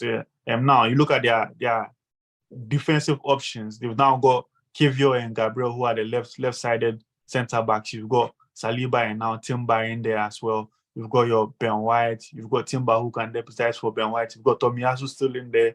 You've got Zinchenko and Tierney on the left. And so there's a lot of options in defense for Arsenal. And so if they are able to keep all these players fit, obviously, that is always the big one for Arsenal. They're able to keep all these players fit. I think they could get closer to Man City. I'm not going to say they are going to oust Man City, but they'll probably get closer. They'll get closer to Man City. So I think it's a good one. It's an exciting one. And I like the signings that Arteta has done so far. Most of the players he's signing are very versatile. You look at Havertz, he can play in different positions. Timber as well can play in very different positions. And so it gives the squad a lot more flexibility when they need to change their tactics or when there's an injury or something, or maybe even a suspension or so. You can always vary your tactics. And so I think it's a very good signing for Arsenal. Yeah, we'll see how Arsenal are going, getting in all the players, getting all the great players. They got Kai Havertz, they got, oh my God, Chelsea players all over the place. Eh? He looks good in red. Who told you that? I mean, there's been chaos in Chelsea, and yeah, Chelsea definitely needs another 3 hours to discuss, obviously. So I wanted to put them on there. But, you know, sometimes players really suffer, like one key mistake. And can you imagine Thomas Partey played a fantastic season, and then in key games when he didn't show up, I mean, the same fans who were like, he's the best. They're like, Thomas was not bad. He did games where we needed them, you know. And so maybe players who are watching us can understand or should understand that for the fans, some games mean more. And I think Thomas Partey probably scored a lot of points when he scored those wonderful goals against Spurs. That was the enemy. So that's a big one. But at the same time, if you don't show up on the nights when they are playing against Man City with the title on the line, they may never forget as well. So hopefully we can forgive them and, you know, get into that. But there's another one that I want us to, you know, kind of pay attention to there. Jordan Henderson, the Liverpool captain, may head his way or may head into Saudi Arabia. Looks like the Cardinals are probably all set. They needed a bit of a word from him because I know Steven Gerrard, who is an artifact, actually is certainly the man, you know, making sure that he can get him there. So he's got someone he can trust, of course, in Saudi Arabia. He would like to go. But Desmond, what have you made of this? Because I have seen here in England that the pressure that is being mounted on Jordan Henderson is not even one of a footballing, it's not one of footballing reason, because footballing reason, he's got 2 years left on the contract with Liverpool. You brought in the likes of McAllister and Supersly. Clearly, you are telling him that he's not going to be that important. But they say he's been a great advocate for LGBT, great advocate for human rights. And now he's bending and going into Saudi Arabia, who don't have a not so good human rights record, in quotes. That's the feeling of the Western world thinking that they own football. And if you can recall, during the World Cup, it all started. Qatar. They are not going to allow alcohol in their stadium, you know, and they had one of the best World Cups we've ever watched in our. Yes, I was there. Best World Cup, really, indeed. One of the best. With all the stadia are so close and. Yeah. So if you he openly coming out to criticize, it was definitely within his right to do that, and for as to whether he has the principles to reject such an offer, looking at what the country start.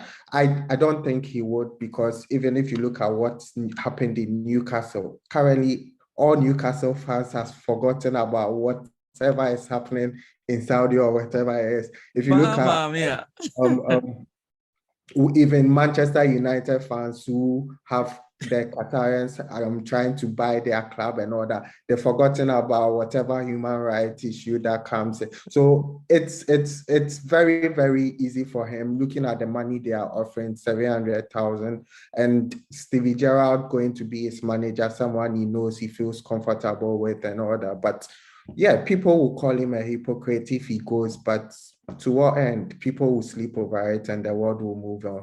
Yeah, that's Desmond. Yeah, you see, that's a typical billionaire, you know, attitude. But Josh, to be fair, and maybe we have to talk about it, because sometimes it feels like Europe think football is theirs and they should set the pace. Because to be fair, buying players from Africa and using them in your leagues, in the top 5 leagues in Europe, and stopping Africans from even watching their own leagues, and they are hooked onto the European leagues because you have the best. And every football fan is not concerned about whether the football is Saudi, whether it's Arabian or it's Ghanaian, or they're looking for the best football. So wherever the football stars have assembled, they just go. Is it Europe really feeling a pinch of what they have been doing to Africa right now? And then because it feels like they're very uncomfortable with this Saudi movement, with too much issues with human rights. There's cash and they're buying players. Simple as that, isn't it? Yeah, of course. I mean, I think Europe are beginning to feel the heat from the Saudis. And at first, when it started, it looked like they were going to be signing players like who are on the wrong side of 30 and who are coming to the end of their careers. And it was looking like it was a similar thing to what China did, what Russia did in the past, and what's not. But now the Saudis are not really joking, because if you are pulling away Ruben Neves, who is about 26 from Wolves, you are pulling away Sergei Milinkovic-Savic, who is about 28, who is in his prime years and who can play literally for every big club in Europe.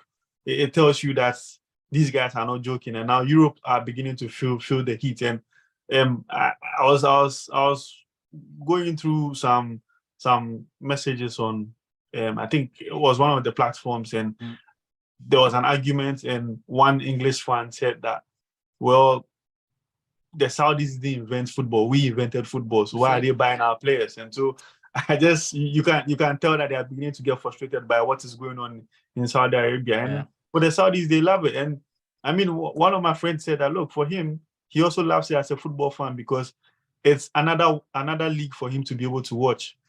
He now has more football to watch, and it looks like it's an exciting prospect. Now you have N'Golo Kante, you have Jota, you have Benzema in one team. So you go to Al Hilal, you've got Ruben Neves, you've got Koulibaly, you've got Milinkovic-Savic in another team, you've got Ronaldo on the other side. I mean, it's a funny one, and for me personally, I want to see how the likes of Jamie Carragher and Guy Neville deal with this one, because when they started the crusade against the Saudis buying players from England, there was no Steven Gerrard to Saudi, there was no Robbie Fowler to Saudi, there was no Henderson to Saudi. So now I want to see how they're going to deal with it. And the thing is that with the difference, like all these are the difference between Saudi Arabia and what the rest have done is that Saudi Arabia have unfettered passion for football. And so there is no end to what has there's no end to what has begun. They have loved their football. Like they flooded Qatar. Like you remember Saudi Arabia, Argentina, unbelievable. There were a lot of Saudis in there. Half of them were supporting Argentina, half was supporting Saudi Arabia. And you know, funny enough, you know, I work with 2 Saudis, and they are both footballers, and so they've both been brought from Saudi to come and learn football in this country. Right. And so it tells you that this is a mad football country. Oh yes, they are not. It's not like your regular MLS, like the US of in quotes, or China or Qatar buying players. These guys are really they have a plan. They are doing something.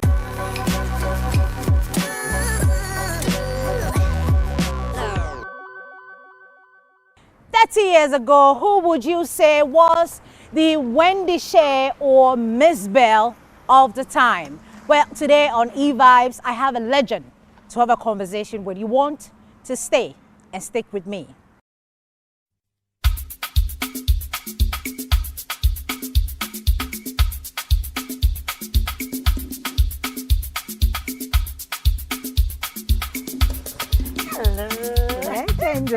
Legendary. Yes, I am so excited. Same here. I am so excited. This is not the first time I'm having, this conversation with you. Okay. I've had several conversations, and this one, Edamakumaso. Mommy. Thank you so much. You're welcome. So we're currently in Dansoman. In Dansoman, yes. This is where I grew up. Yes. This is where I grew up, and this is where I live. The conversation is better when we have a location like that. Okay. As a legend, living legend, I thought, let me bring you back to you know, where you grew up. True. Where everything started from.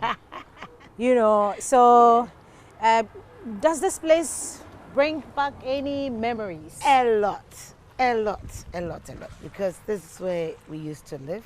I remember there was a place here called Cadillac. That place, no sister, every 12 o'clock the place is packed. Because remember, as a piano call, no seed, you know, there were so many different Chinese movies. So by 12, you know, you have to be at Cadillac to go and watch the latest Chinese movie with Bruce Lee or Jackie Chan. So you grew up with sort of entertainment. Yeah. But this house, yes. This house, you all grew up here, the whole family? Actually, my mom gave birth to 4 girls. Okay. And we used to live at Abekan. That was my dad's place. But when you get to secondary school, then you have to come here because Oba better tell. Because in the secondary school, you know, things will be changing in your life. So you have to be with my mom. So that was when I was in Form 1, anytime we come home during the long vac, make sure that we go to Cadillac to go and watch the latest movies. Then there was a nightclub called Mystic. Mystic was somewhere in there. It was a nightclub. Okay, we know my mom made sure that we don't smoke, we don't drink, but we go to Mystic to see the latest dancing. So that when you go back to school, that time they say mess up, they call no building who some mess up na. No one say mess up na ba. And to go do be mess up no. So kana old man boogie. They call it say. Old man boogie. Te do ho na. Oko show say asape na ba. To miss mistake on okwa you see all the latest dance to do school no be so see latest dance we must have old man boogie it's one that was how we used to go to miss yes see kwakwa bibia but we go there to see dance saba and everything. And the holiday there's so much memories. Just say look at me watching movies here, nightclub or mistake or not me mama so just say she was such a hard woman. Tell me because about her. Hard, I loved my mommy. Oh, we 1994. Why did we love her? Because she was so hard on us. Whereby, Anopa, so oko mistake, not kind of party and fan. By 4:30, so sorry. Now we pra. Now once a what Pia Banwa Brea, Uncle Juman Temu. Oh, what heading? Or Musa or Quantum and Obina Quayada. Uncle Mantem. Two bones a bad end of the day, no, now watch them. Uso to one, no one who said there be a no man could. Now one cast what pepper. What preview no one have been no journey or so no basis in them or so could send a demo until we all had something doing. And that we always say thank you to her because he knew a boy and no mercy. Adriana Noah, if you say see, and no they will never go wrong. So this is what they didn't fear mommy. And our mom, what about our mom was she made sure say my mom didn't buy brown carpet in her room. She bought cream carpet. Okay. So that when it's dirty, she asked you to wash. You would wash it. You wash it well. And she had African wear, so when she moved all her clothes down and you have to pack them well. So anytime I come around and I see the house, it's like I just remember my sweet mom because she really brought us up in the way that every mother should bring up her kids. Has the area influenced you in any way? Say your music career, your of course dancing. And everything. Has it influenced you in any way? Yes, it did. It did. How? As I told earlier, because of going back and forth from Mystic to see, because let's face fact, those that always bring the dancing are those that we call those that don't really go to school. You know, book kubolo. Yeah. They can't be kubolo. Yeah. Street. And they see they always bring us something new, and they come there. So when they come there, we just sit down, we watch their moves, we ask for the latest dance, they mention it, and then we are good to go. But my mom, she not allow you to go to a nightclub. So do you know what we used to do? No. We look for invitation card. Invitation card, maybe before we go to the party, and then we change the date, and then we write a new date. They are going to a party. My mom said, okay, you can go to the party. I don't have any problem. You go to the party, but make sure that by 4:30 you are awake. They used to show concerts. No, they used to act this concert on stage. That time, maybe an Peduma and AAA for J, they will come and do the concert at a place called King Solomon at Dansuma Sahara. They will go and watch. Concert close at 3 a.m.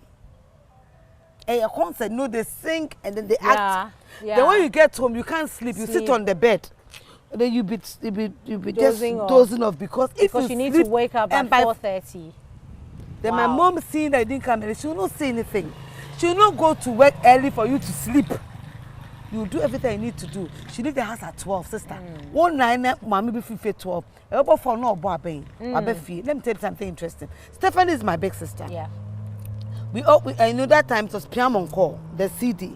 Yeah. No, it was the cassette, the big one. My mom had fun in the house. Okay. So as soon as there's a new movie, we'll go for it from the library. You know, you have to go and order it, and then they'll give it to you. They'll write your name, then they'll put that you have come for that cassette. Oh yeah. And then if you want to watch the movie, when my mom comes home, she'll put her hand on the deck to see whether it's hot. We used to call it deck to see whether it's hot. Yeah.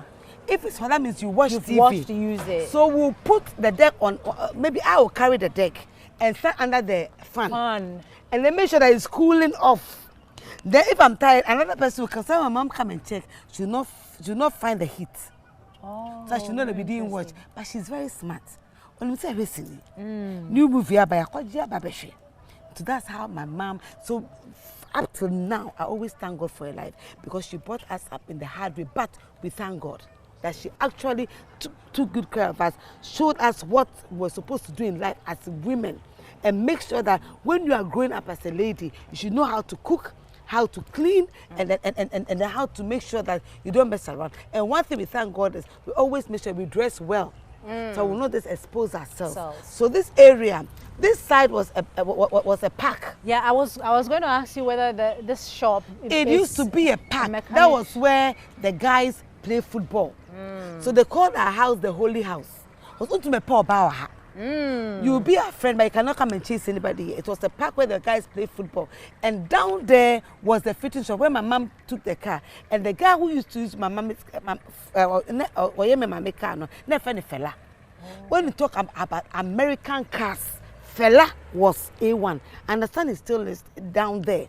Wow. Look at all these years. We used to go to school, but my mom used to use Mustang, the Ford one. Yeah. So anytime there's a problem, we call fella to come and repair it for us. When coming here today, you've brought my memories back because I remember this place was just a park, and then fella was down there, and he used to repair my mom's cars. I mean, from what I've heard so far, you didn't come from, say, like a poor family. No, normal, because my daddy, I mean, at the time.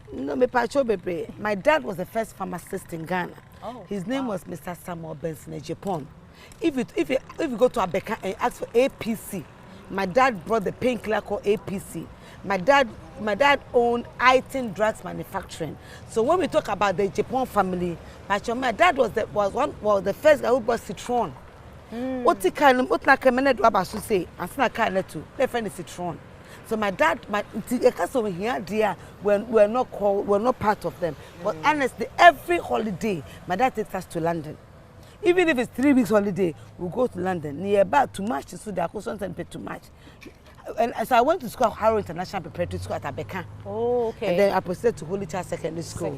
Yes, at Cape Coast. How did the whole entertainment thing come about for you? Did you plan it when you went to school? Did you decide that, okay, because I love dancing, or I have to go and check which dance is the newest in town so that I can go and show my friends? And also, did you say that, okay, because I know how to dance or I love entertainment, let me just do entertainment? With entertainment, way back in Harrow International, I used to perform. Those days, there's no stage, remember? Yeah. So it was like the tables. We put the teachers' tables together. And then we perform on it. And I was actually doing more of the cultural dances, the Adwa, the Otofo, the Agbaja. People always ask, did somebody teach you? No. It was natural. When I see somebody doing something, I just watch your legs, watch your hands, and I'm good to go. Okay. So I was actually the leader for all the cultural dances way back. Wow. So when I go to Holy Child, when you get to Form 4, unless you get to Form 4 before you can go out. But when I got to Form 1, I went out because I could do the cultural dances. So they took me to the University at Cape Coast to go and dance. That day that they took me to University at Cape Coast, that day was the Homos Night. So I'm one person that never did the Homos Night because at that particular time I was at Cape Coast University doing the cultural dances with the seniors. Wow. So way back, I have been an entertainer. I entertain people with the cultural dancing, with you name it. And then I told earlier on, I get to see what the latest dance is. And then people just follow what I have. And way back in Holy Child, I used to train my colleagues. So I would go and do any competition that was in the schools. There was one called Black Santa. It was with Infansipim, Adisco, Augustine's, Wesley Girls, Infansiman, National, Agri. All these schools come together. Over 5,000 students. There's a competition among the schools. Yeah. Holy Child FM is small robot. Because yes. That was your nickname. Oh, let me get robot. Let me movie cry. I do the robot as if say it's not a human being that's son. So they call me small robot. And then because of that, I was really into the entertainment already before I started my first song that came out with Frema. So entertainment, let me pet that when I was young. So how did the music come in? I mean, because I compose, you're dancing. It's not just dancing. I compose songs at school during the intercol. Okay. Intercollege, yes, I compose songs and I teach my friends. So when we go to intercollege, we can sing something. And so I kept on writing and I wrote a song. But there was one teacher that I was troublesome. He was a history teacher. Okay. Most of the time, when he's saying something, he says something. And then the master was a little bit short. I'm sorry to use the word. Okay. No, what? Petite. Yes. Sorry. And any time that it's lunchtime, you see the two of them going for lunch. They are the two that will go first for lunch. So what happened was, I wrote a song and I taught my mates. So our school is like that. We have the story buildings. Okay. So I said, when they are coming, there will be bass, there will be treble, and then the main thing. I said, something in about amotia.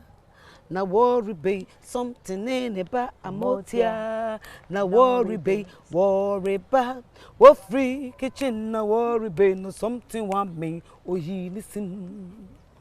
Neba amotia, neba amotia, neba amotia, nebu fu. And so this song, we sang it. So anytime there's a wedding among our friends. Are they aware that your teachers, are they aware if they're watching right now, even if they are? Hello.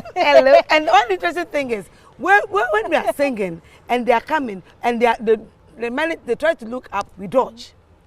So anytime any of our mates is having her wedding, what we do is, when we meet, then we'll be singing. Even the bride will come and join us, and we'll be singing something in the ba amotia. No worry, babe. Something in the ba amotia. No worry, babe. Oh, so this is Kala. This is where we used to watch the movie, and then we just watch there. Yes, we see at the same time. So this is Kala. And so we used to, enjoy ourselves here. We come and watch the movie. It's not too far from your house. No, that is why we just do. We just Chinese movie. Oh, this hello, was his house. How are you? He used to sew my things for me, my performance and everything. Oh, wow. Yes. Oh, wow. What's Oh, boss, Patron 96, Casa de Dindina, and call your microphone. Oh, nice to say. Patron, yes. Not here. Not here. Oh, no, pump and hair. And I met me.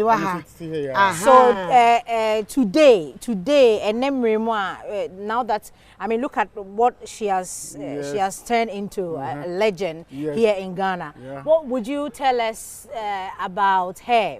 Those days that she used to sew for her. Yeah, she was those days a big legend. But now she has become more legendary. Because the thing that I've been sewing for her, she used for programs. Yes. Yeah. And I think it was marvelous. Yes. Yeah. Did she? Will she tell you what to sew, or where does the creative idea come from? Sometimes we discuss. Okay. And sometimes we discuss, or sometimes I give him the style that she wants. She knows. I know what she wants. So anytime she comes, we say, "Oh, come now, let's discuss. Let's do." Yeah. Or maybe give me the style, then we do the style. In the olden days, we don't really. Well, people don't believe in children's craft. When they set out to become, say, musicians or dancers, they say that it's maybe for a woman they'll say that she's spoiled. you know, there's so many things, you know, that our parents will restrict us from doing in society. But you decided to collaborate with her and all that. What did you see? Oh, she was a childhood friend because I live here and she lives here. Yeah. And we all grew together. So when I learned that she was singing, I was, the whole area, we were all happy. I go to Japan, You see, I was proud when people see me sewing for Japan. You see, so for a long time, we are all happy for her. So those days, there was no problem. And the house too, they are dusted. So if you see, so if you are such a musician, then you see, then So today that we're celebrating her, we've realized that, I mean, she's done a lot for the industry, and so we're celebrating it. We decided to bring her back to her former area. What would you tell, the people who are watching, Ghanaians? You have seen a very fair share of who she is. You've even started with her by sewing for her and all of that. Tell Ghanaians what you think that, you want to say to her this day. Akosua Japan really is a good lady because since the time memorial where we've been together, anytime after we left, she left me. Anytime we meet, the way we talk, so she said, she's good. She's good in everything. She's calm. And I like the way she talks to me. I like the way she talks to people. I think Japan, she's good. So before I let you go, you have to sing a song or one of the songs. then I can let you go. Then we can go ahead.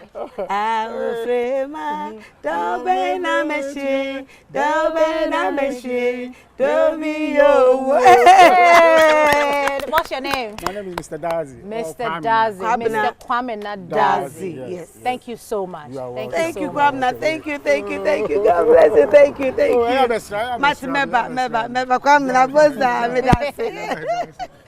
Wow. I know. Yes. It's good that I brought you here. It's good. Yeah.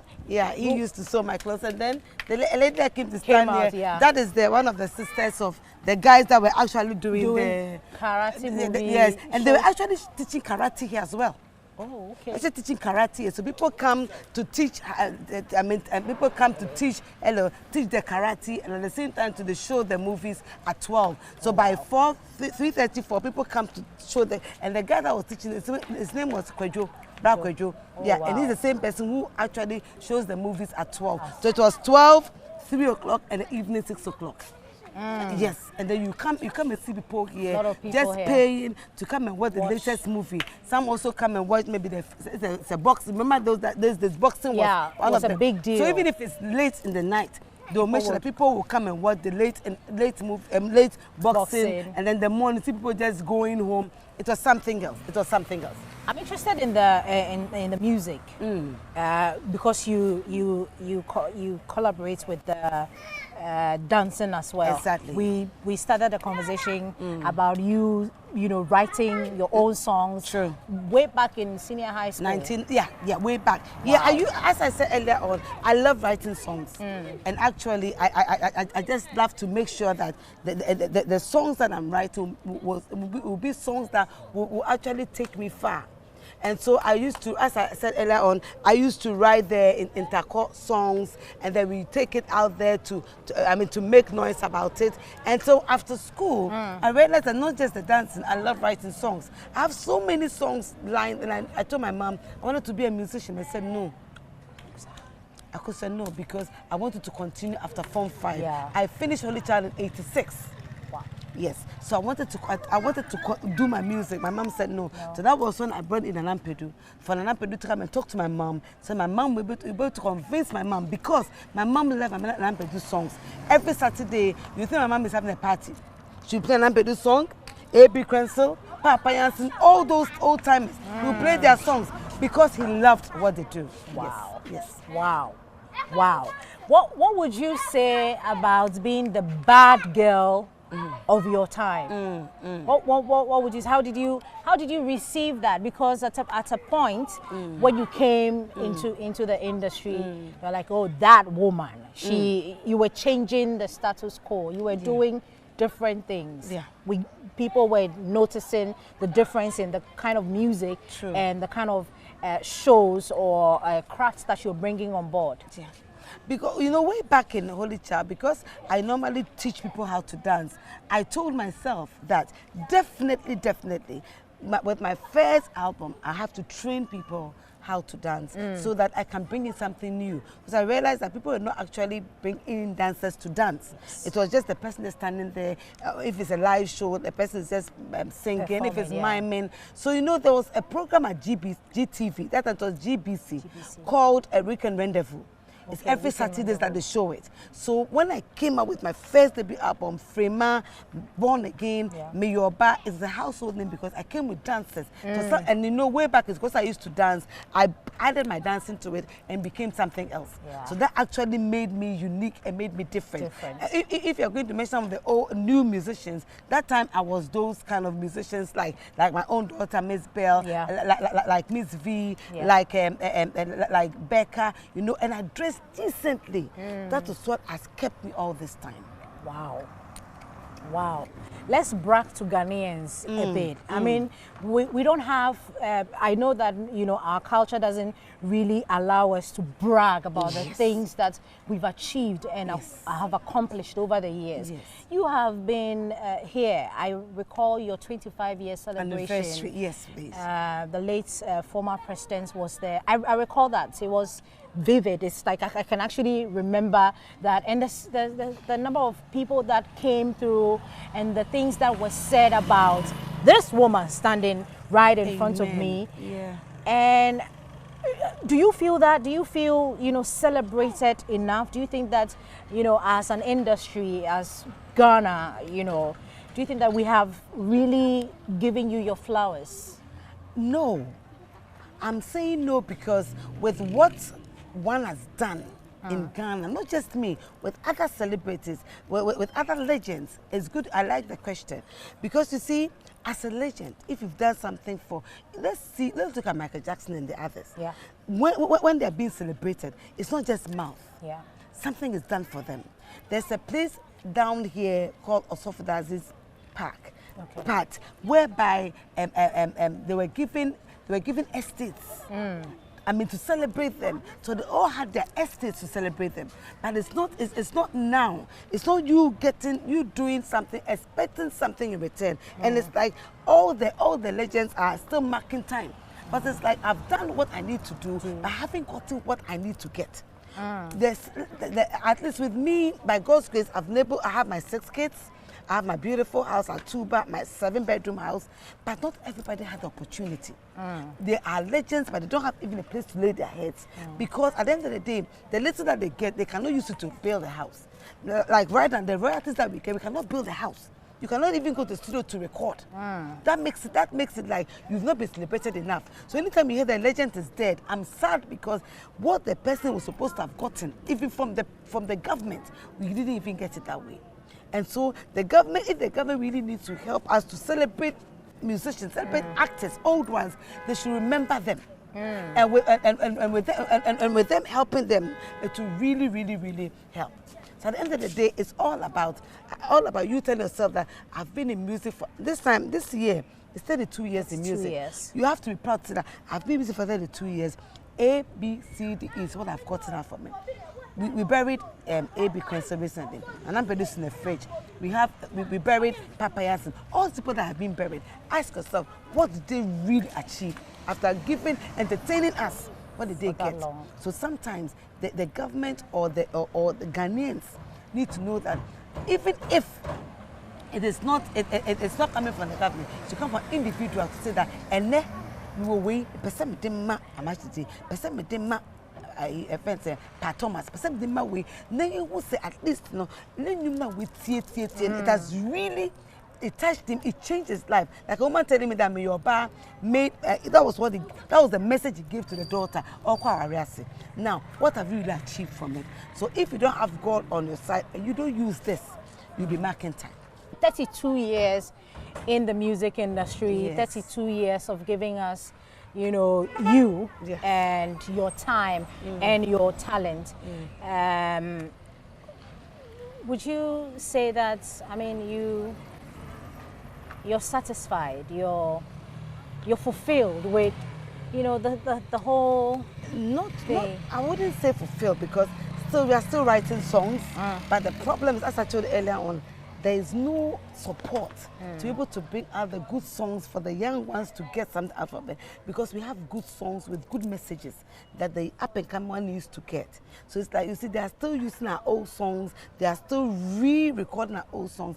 Meanwhile, there are new songs there that they need to listen to. Like my latest album, Our Rebone, I will miss out to go. Ojuma asejanwa junjun and no man from the sermon jiweni na jiweni messages that people need to hear. But if you don't get people promoting it, like your TV stations, like the radio stations pushing it for the up and coming ones to listen to the message and use it as their own, now you just be marketing. But so how do you promote it yourself? Have you done anything, tried any ways? My sister, the minute you give the song to somebody to promote it, there's a person expecting you to give him or her something. At the end of the day, they should remember that there are good songs out there that people need to listen to. Then will be born you say, hey, yeah, bro, no somebody. I just got phone born your phone. You understand? So at the end of the day, the old ones, I think that it should be a BBA to be able to release and record their good songs, so to help the up-and-coming ones to know what is good and what is bad. Because the profane alone is nothing we try to them about. So, your sister is a musician. Stephanie Benson. Stephanie celebrated her birthday on 16th of August. Yeah. So happy birthday to you, sweetie. 16th of August was her birthday. And are you the only ones, in the family that are creatives, or you have other people? I have my siblings, they dance, but they're not musicians. Okay. So that's what I can say. Okay. And your children, are they following your footsteps? I have my first and second, they've released a beautiful album, and I'll let them come to your good office, your TV station, for them to show you what they have. So your first and my second born, they've recorded an album. I mean, their own songs. They wrote it themselves, and you will love it they have sweet voices, and you just love them.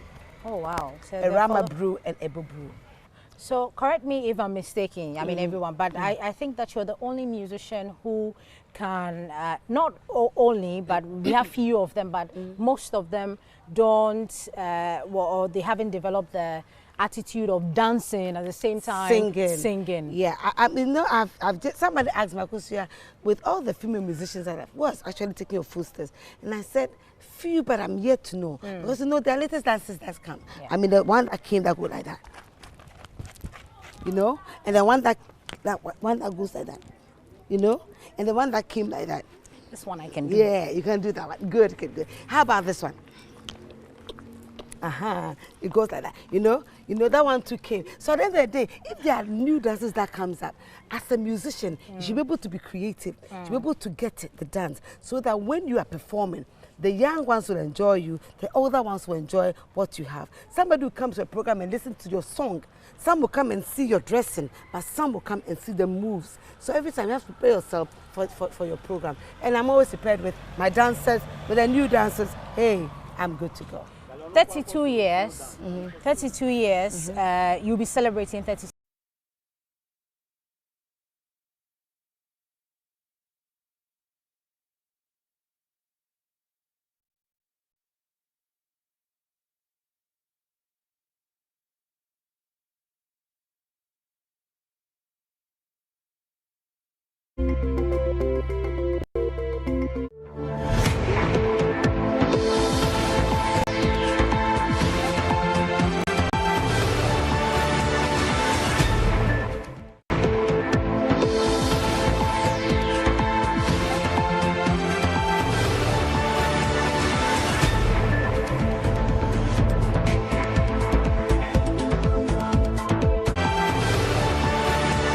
JoyNews Prime Headlines is brought to you by... Don't take risks. Use a condom every time. And thanks to Malatu, I kicked out malaria one time. Some spices. Yes, sir. We are your home of independent, fearless, and credible journalism. Hello, this is JoyNews Prime with me, Samuel Kojo Braze. Our lead stories this are tonight, Sanitation Minister under intense pressure to resign or be sacked as anti-corruption campaigners call on the special prosecutor to conduct an immediate lifestyle audit after it emerged she kept $1 million, other foreign currency, and several millions of cedis in her home. NDC MPs demand sacking of Cecilia Dapa after it emerged money amounting to millions of cedis were stolen from a private residence as the case triggers call for a probe. We have details of all of those matters here. Now also, the minority demand an expedition of the parliamentary inquiry into leaked tape that exposed a conspiracy to remove IGP George Ekufo Dampare and rig the 2024 elections. We have details into that story. Now at 8 p.m., I'll hand over the baton to Pius Kojobaka to bring us prime business. And only 11% of Ghanaian workforce are optimistic the media budget will introduce policies to address the issues facing the economy. Later at 8:30 p.m., Razak Musba will be joining us with Prime Sports. Well, an executive council member of the Ghana Football Association refutes claims that the association is planning to replace Chris Hughton as head coach of the senior national team following a run of unimpressive results after only 3 games in charge. From our studio here in Accra, we're live on DSTV channel 421, GoTV channel 125, around the world on myjoyonline.com. Stay with us for details.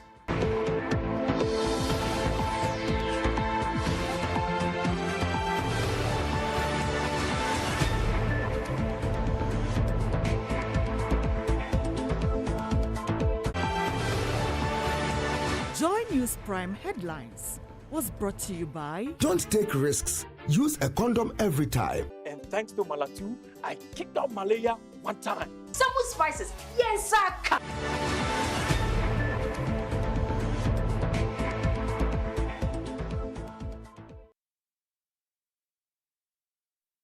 Now, the Sanitation and Water Resources Minister, Cecilia Dapa, is under intense pressure to resign or be sacked. In fact, in the last few hours, anti-corruption campaigners have been demanding that a special prosecutor conducts an immediate lifestyle audit.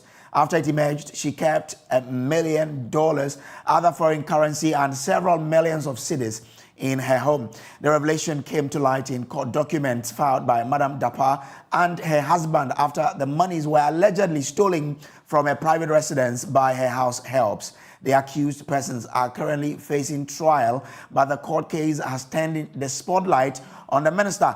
We'll be speaking with lawyer Bobby Banson and banking consultant Richmond Etuahene. But first, let's go through how the event is alleged to have occurred. Now, according to the amended charge sheet and brief fact presented in court, Ms. Boche, also known as Mabina, was a house help of the complainants, Daniel Osei-Kufuor, and his wife, Cecilia Abena Dapa. The court heard that Ms. Ajay was also a former house help of the complainant. The complainant reported the case to the police in June of this year after detecting the theft of cash and their personal effect.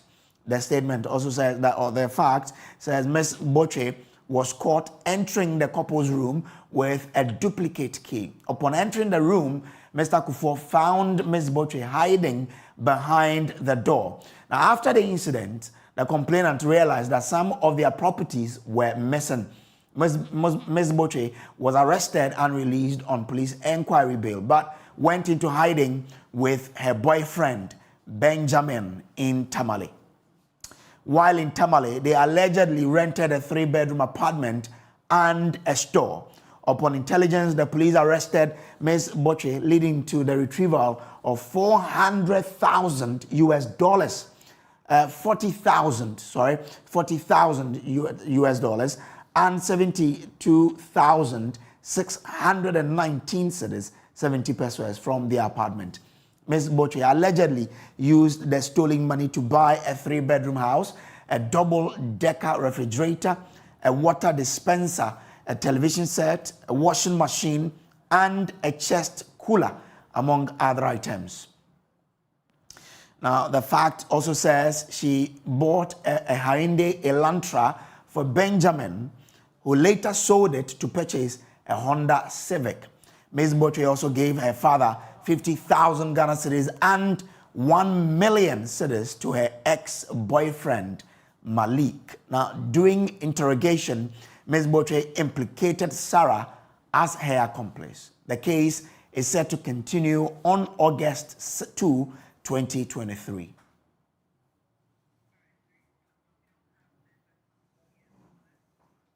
So those are the facts of the matter. We will revert to the story shortly and bring you interactions at the back of the story. But let's go to Parliament now, because there's growing calls for Minister for Sanitation and Water Resources, Cecilia Abinadapa, to be sacked after it emerged that millions of cedis, foreign currencies, were stolen from a private residence by her house helps. Now, the accused persons are currently facing trial, but the report have triggered calls for her to immediately be sacked by the president over how she made that amount. Listen to NDC MP for Sola, Tuna Kalba, Andrew Dari Chiwete, MP for Gomua West, Richard Jan Mensah, and Kumbungo MP, Professor Hamza Adam, demanding that she resigns or be sacked.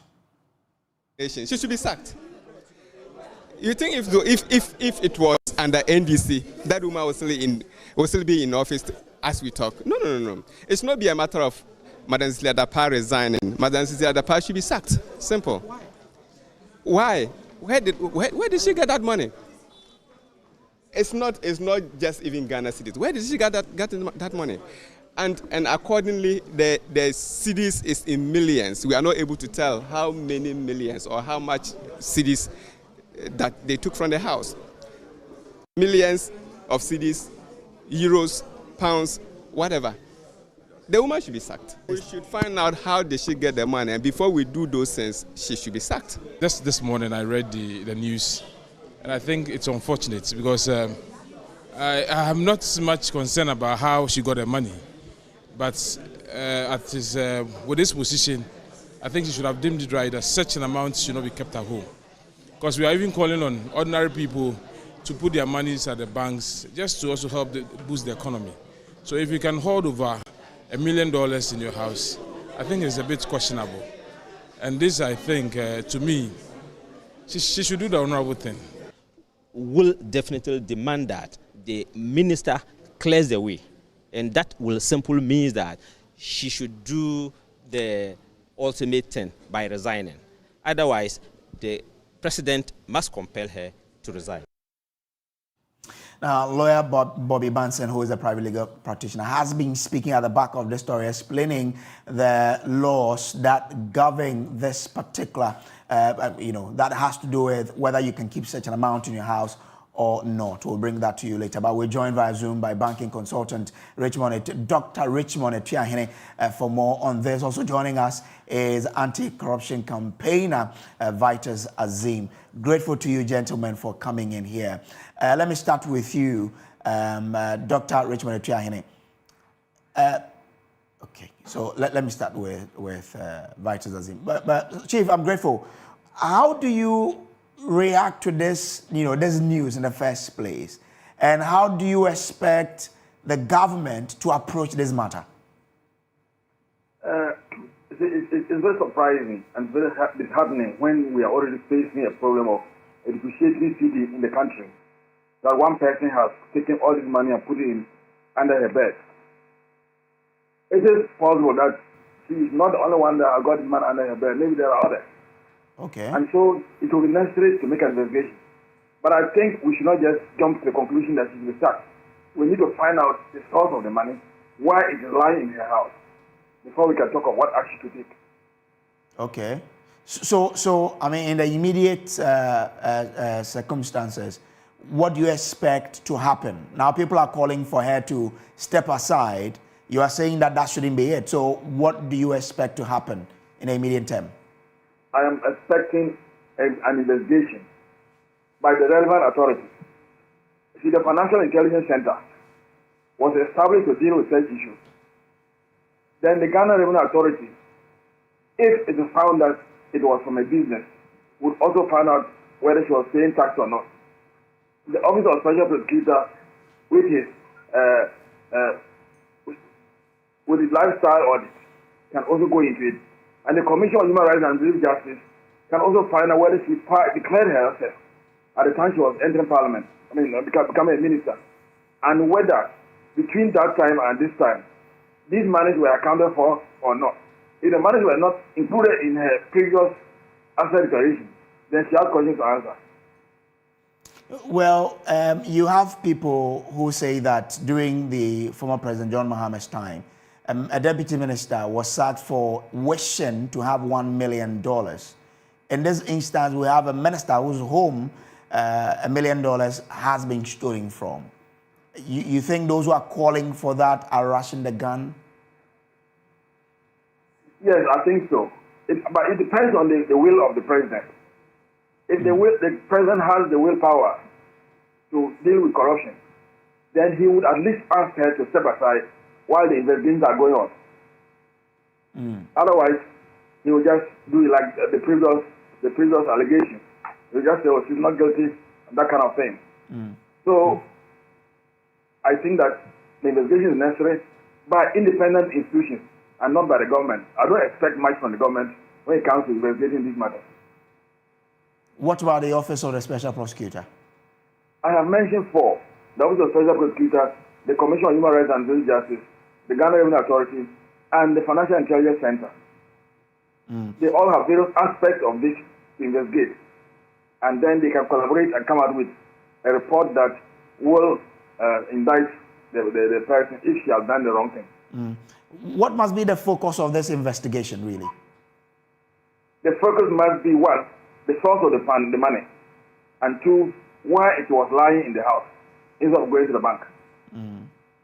Because there's this issue about money. We have a anti-money laundering act, and when you are keeping so much money in the house, the immediate suspicion is that this money has not been legally acquired, and that's why you're hiding it from the public eye, hiding it from the bank.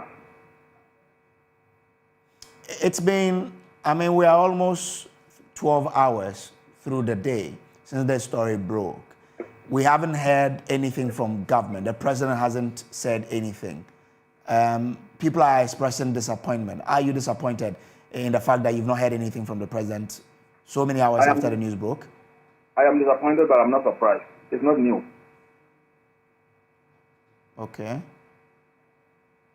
Wow. There were similar cases in the past where we were expecting him to investigate or ask the person to step aside, and he didn't. Or he did, but did not do anything on the findings.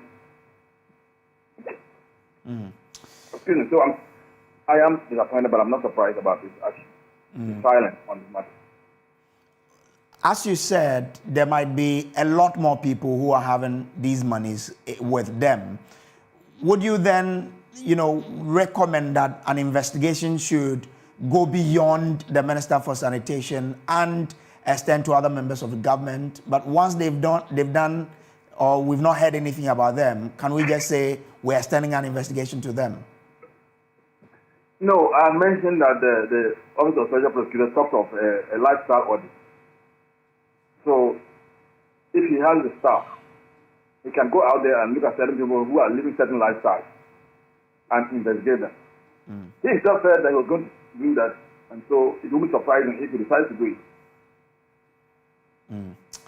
Interesting. Okay.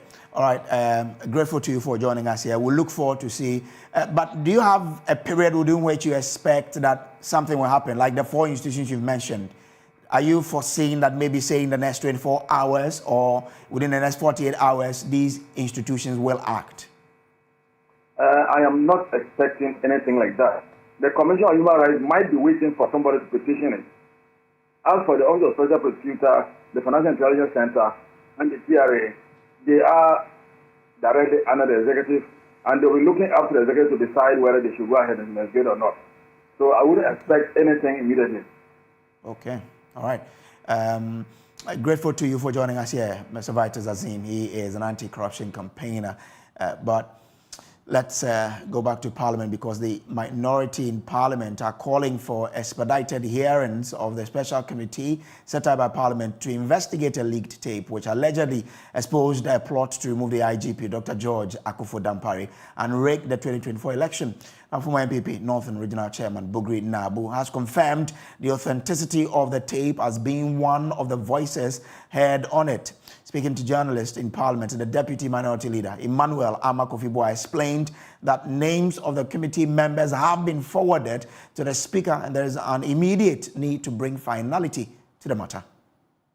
If anybody had any doubt on the authenticity of that leaked tape, yesterday in that interview, our senior Bugri Nabu basically cleared that doubt and basically confirmed that indeed that meeting took place and that leaked tape was authentic.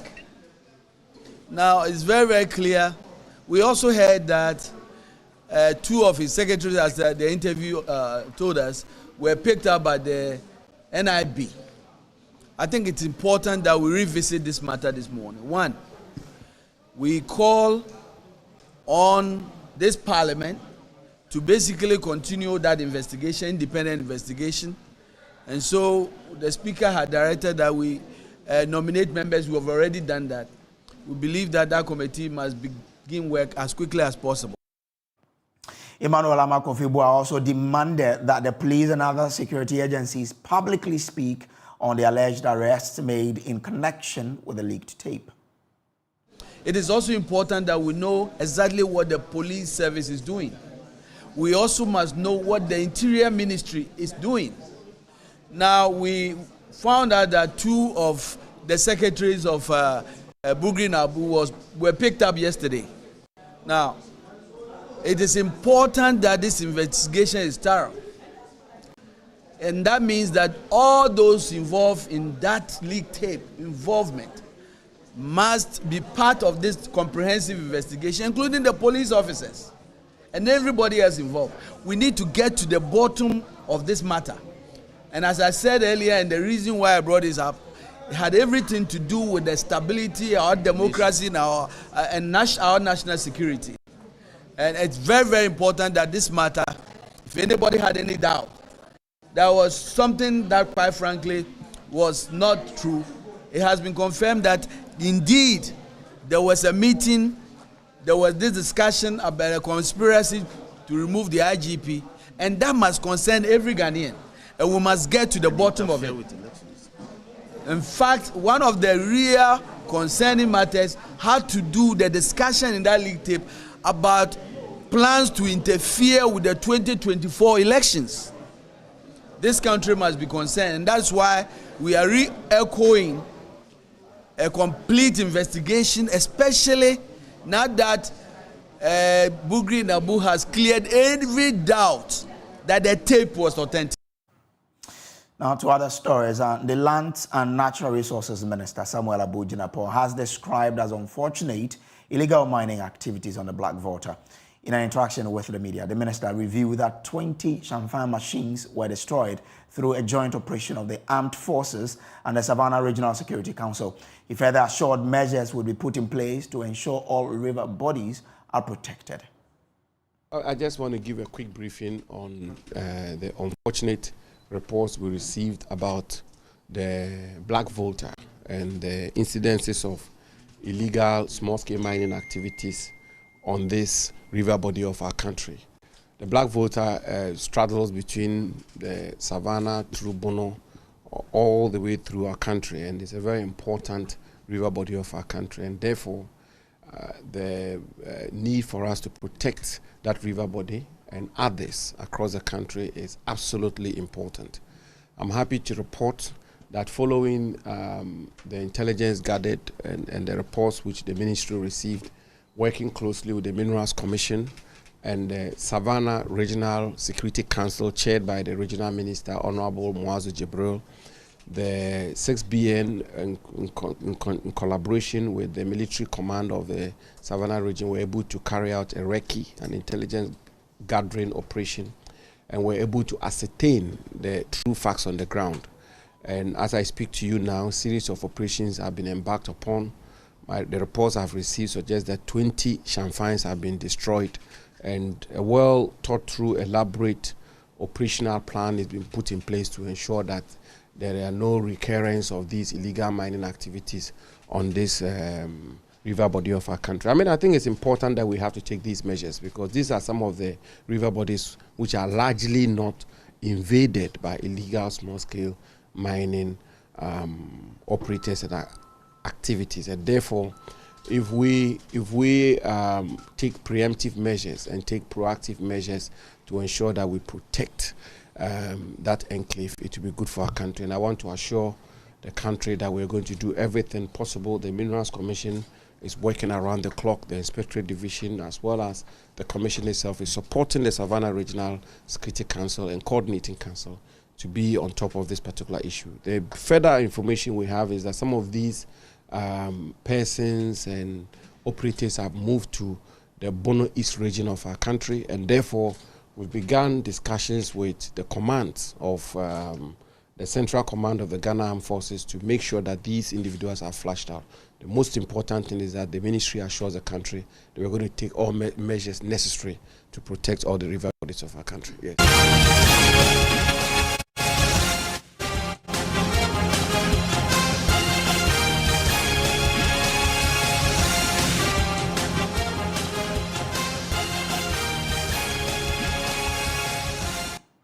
This is your election headquarters, and former Trade and Industry Minister Alan Kojo-Kyerematen has ended his tour of the OT region with an appeal to delegates to consider him among the first 5 aspirants at the Superdelegates Congress in the coming month. Correspondent Peter Seno has followed his campaign tour and a wrap of events. 2-day delegates tour entered its 3rd day on Thursday. Alan met delegates from all the 9 constituencies who hardly received him with cheers.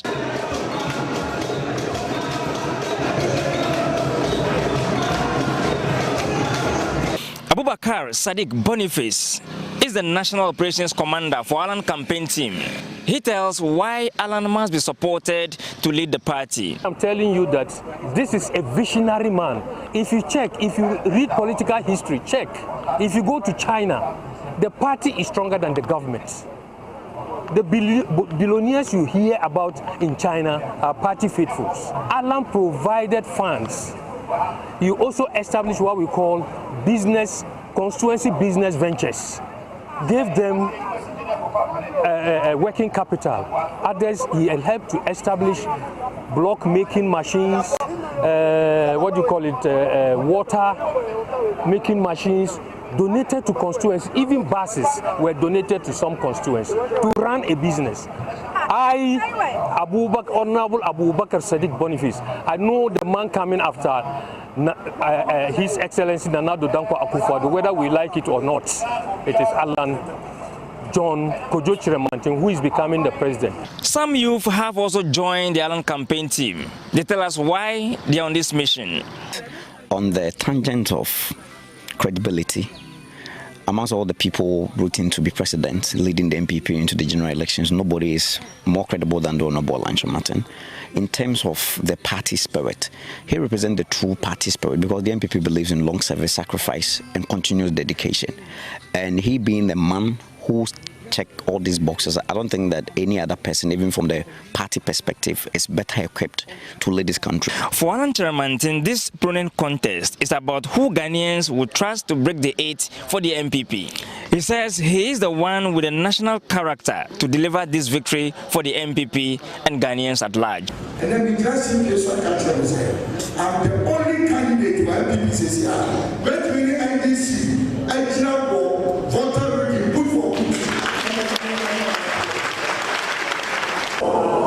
I say, I have flag bearer on your show. I am myself flag bearer and Mukoyi. Mukoyi Obia, a person more torn on Magana for Beto. Nipo Duno. You're fine people. Nemo Nipa Bakubi Oma. Samoto on Magana for.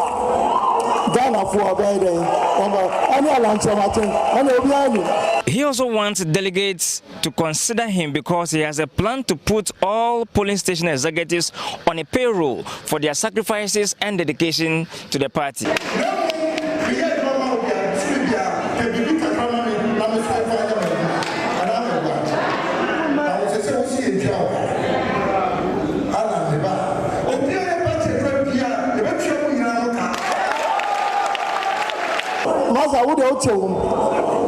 Pension, party more pension, uni pension. Now, embrace now, could you a honia? Next, I will cook. Hey, next, I go here, no coca. The bomb pension will be a bit amount. Apart from that, he again intends to raise 2 local contractors to execute local contracts to create jobs and strengthen the economy. But how feasible is this intention to put party workers on a payroll? Yao Boabia Samoa is one of the campaign coordinators for the Alan campaign team. Alan has been emphatic about politics being divorced from the public purse. As we speak, he is running this campaign, and not on public funds, but on support from well-wishers and supporters. He's not using government money. And he stated it ad nauseum, said he is not going to use public funds as president to support the party. That he is going to found the party on private sector principles. That is what powerful parties worldwide do. The ANC of South Africa, the Chinese Communist People's Party. From Alan's 3-day campaign tour of the Oti region to appeal to voters to vote for him during this pruning exercise. My name is Peter Sanu for JoyNews. Now, to many, it is a family feud, a political battle between an uncle, Yusuf Osman, and a nephew, Manaf Ibrahim, in the MPP parliamentary primary in the Asawase constituency. With the opening of nominations for MPP orphan constituencies, the thought of an easy race for Manaf, a former contender in the race, has turned to be a rather fierce contest. Others are also joining the race, including Hajia Zainab Salo, the Ashanti Regional Financial Secretary of the MPP, who doubles as regional head of Maslock. Nana Aljima put a spotlight on the Asawase constituency days into the opening of nominations. Asawase has been a safe seat for the National Democratic Congress in the Ashanti region. It is one of the 2 constituencies in the region never won by the NPP. The closest the party has come to victory in the constituency was in 2016 when they lost to NDC's Muntaka Mubarak by less than 6,000 votes. NPP leaders are optimistic of victory if unity is fostered. Noah Ousu is first vice chair of the Asawase constituency. The party is convinced that when we come out with unity, anything can be achieved. Muntaka isn't a small person when it comes to politics, but we know that gradually, as we fought him previously, we can now, come together and then do something positive for ourselves. A staff at the office of the president, Yusuf Osman, is the latest candidate to have picked forms to contest the primary. A Mamprisi from the home of the Sariki Mamprisi of the Zongo community in Kumase, Yusuf is well known among residents of Sabun Zongo. To his supporters, he is a unifying candidate because he is the only one who has refused to align to any faction in the party at the constituency level. Baron Atuguba touts the ability of the aspirant. We went to 2020 election, lost like 20,000 votes. So if you continue doing the same thing, you continue to get the same results. And there's some saying that people do some skirts and blouse in Asawase constituency. So in case we present the same candidate and the other candidate who thought that people do that underground campaign against him, what will they do? They will go the same way, go and do campaign against him. It won't affect the candidate, but rather go and affect the party at large. So thinking that new face is the person that can unite both factions. From the household of the Sariki Mamprisi also is Manaf Ibrahim, who has long worked towards leading the NPP in the constituency.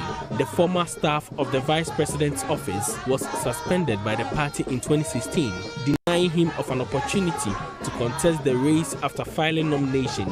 His supporters, who contend his suspension was not justified, say Manav holds the party's key to success. He is a unifier and he's a philanthropist of this Aswansi constituency and the nation at large.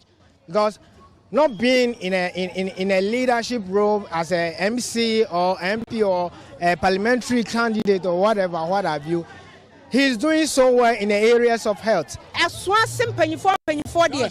Obi ani hwa obetumi aka se brother no omwa aswansi mpanyinfo. We ma yenya ni mu gidie se obetumi abeye MP.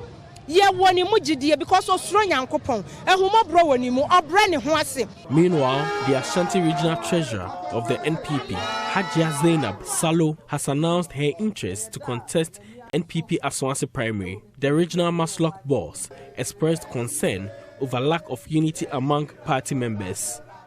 Or if I was to start my campaign, I'll beg them that they should vote for me so that we're able to bring unity among the party. Our intention and our agenda as an MPP is to break the 8, but you can't break the 8 without unity. As I see MPP, we are more than even NDC. It is expected that others will pick nominations in the party's bid to wrestle power from the 5th term incumbent MP, Muntaka Mubarak. For JoyNews, Nana Ojima reporting.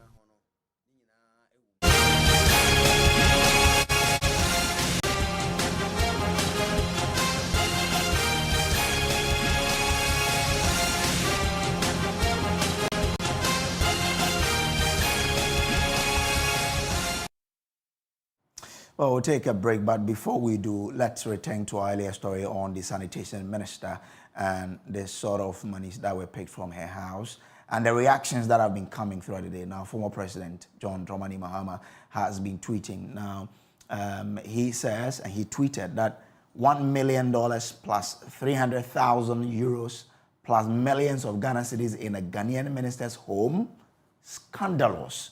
Even if genuinely acquired, why keep millions of hard currency at home?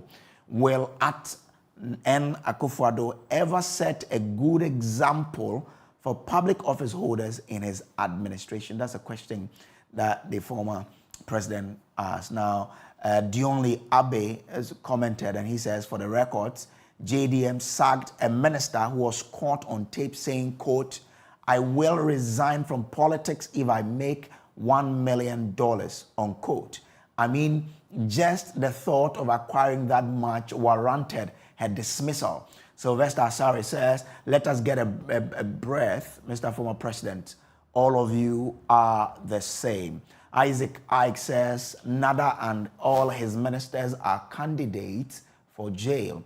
Prince Peck says, let's begin to ask ourselves, really, is this the kind of visionary leader we envisaged when we went to the polls in 2020 to elect this president?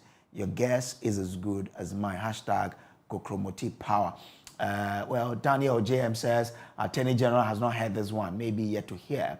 Gideon Mensah Yorson says, irrespective of the fact that the Minister's Act is fictitious, Mr. Mahama should not have the moral right to talk about matters like this in this country. This man is okay. Like how? Hey, Fidelis Anyagre says, this is just a sanitation minister. What about the finance minister's home? We are finished as a country. Francis Frimpong says, it's only shallow-minded people that will support this minister. This is the IMF money that has been shared among themselves. Well, those are some of the comments that you have been sharing on our Facebook page. We'll take a quick break. We will be back with more stories. Stay with us.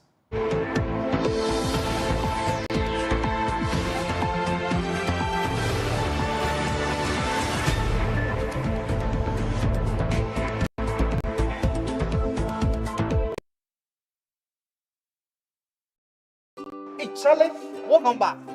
The malaria really knocked you down, eh? Charlie, no joke. Fever, headache, vomiting, loss of appetite. I couldn't even eat my usual fufu. You and your fufu. But I hope you got tested before the malaria treatment. Yes, I did. And thanks to Malatu, I kicked out malaria one time. When malaria strikes, take Malatu, containing artemether and lumefantrine. Comes in tablets and suspension for effective treatment of malaria. Great to have you back. Thank you. No problem. Mala 2 is suitable for adults and children. Manufactured and distributed by NS Chemist Limited. This advertisement has been vetted and approved by the FDA. It feels like becoming an entrepreneur aside academics is never going to be possible when you're in school. Mainly because we feel that we are young and we don't have the resources and the guts to be one. But if you believe in yourself and you have the passion to become an entrepreneur, then you already are. Staying ahead in a highly competitive environment requires applying creativity and innovation to every aspect of your journey to becoming an entrepreneur. Presently, entrepreneurship is driven by creativity and innovation to attain business objectives. The explosion in technology, business, entrepreneurship, and consumption in this new era is as a result of the ongoing application of innovation. Milton Bell once said, "If opportunity doesn't knock, build a door." So, if you are ready to be an entrepreneur, Heritage Christian College is ready for you. Heritage Christian College moves you from a wantrepreneur to become an entrepreneur.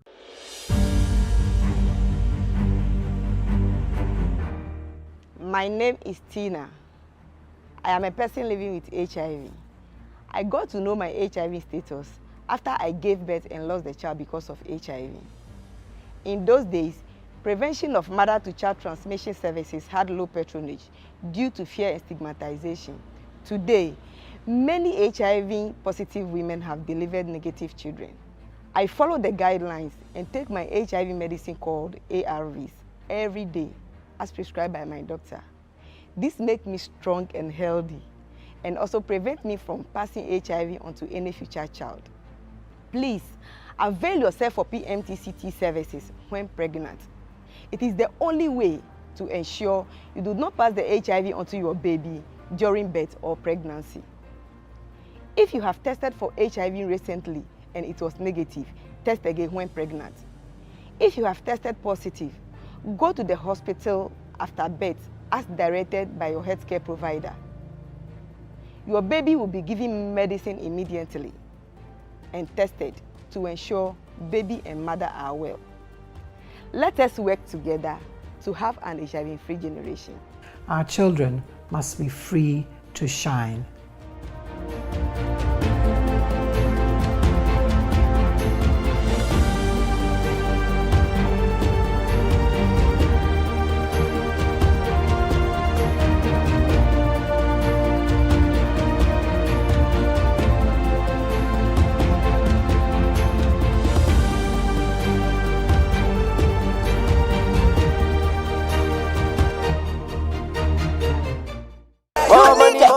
Salary account, bro. See, with the EcoBank salary account, you will enjoy free life insurance, free debit card, save while you spend, and an amazing chance to double your salary, and even more consolation rewards in the EcoBank double salary promo reloaded. Guy, this EcoBank salary account sounds interesting. What do you think? Yara, but maybe next time, Charlie. You know what? I'd go shine my shoe. Yo, myself, I'd go check my BP. We going up, never go down, and we stay fly. Hey, Chairman, you see the white sign it here. Open an EcoBank salary account today for a lifetime of benefits. You also stand a chance to win more than double your salary in the EcoBank Double Salary Promo Reloaded from now till July 31st. Terms and conditions apply. This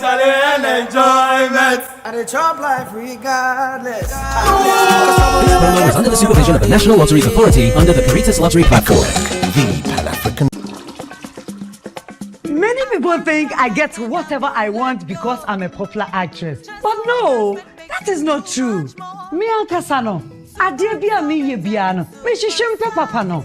And when I find it, I stick to it. My shishimenya Bell Pack tissues. Bell Pack ewe tea roll. Bell Pack tea roll. Soft but not weak. Strong but not hard. It is smooth. Me yusua me hot tummy. It's just perfect. Same as the kitchen towel. What about what? What me the papaye? What me soaki? Echimu esa pepa. One Bell Pack kitchen towel lasts longer and saves you money. It's time you switch to Bell Pack today. Say here pocket tissue, table napkin, tea roll, and a kitchen towel. Bell Pack is simply the best. It's just perfect. Nothing feels so good like Bell Pack. Daddy, this tank is big. Yes, that's true. It can store a lot of water. That's so true. Wow, it has a working tortoise on it. That's so true. I can see F-I-N-T-E-X. Syntax. That is so true, my daughter. When it falls down, it will spoil. That's not true. But why? Hey! Syntex was the first to introduce double-layer tanks in Ghana. Syntex again was the first to introduce white inner layers in Ghana. Syntex gives you the biggest warranty, 7 years. No matter your water needs, Syntex is the answer. Syntex tank. Are you strong? Are you tough?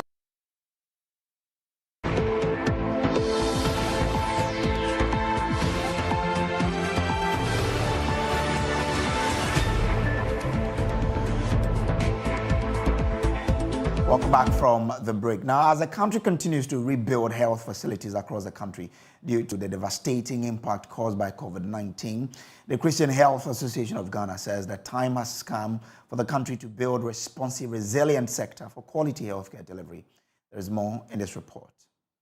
The maiden edition of the Safe Care Awards has been held to honor deserving stakeholders in the health sector. With the help of the Health Facilities Regulatory Agency, the awards are to honor and recognize health facilities and internationally certified safe care assessors who have championed healthcare quality improvement. 15 individuals and facilities were awarded, with the country director of Safe Care, Dr. Bonifacia Ej Benefo, being adjudged the overall best. Speaking to JoyNews, the executive director of CHAG, Dr. Peter Yeboah, emphasized that quality is an important factor in the health delivery system. Dr. Yeboah added that the country is pushing to attain the utmost level of safe care according to global standards. The CHAG Pharmacist Safe Care Quality Improvement Program is an important portfolio within the CHAG network as an implementing partner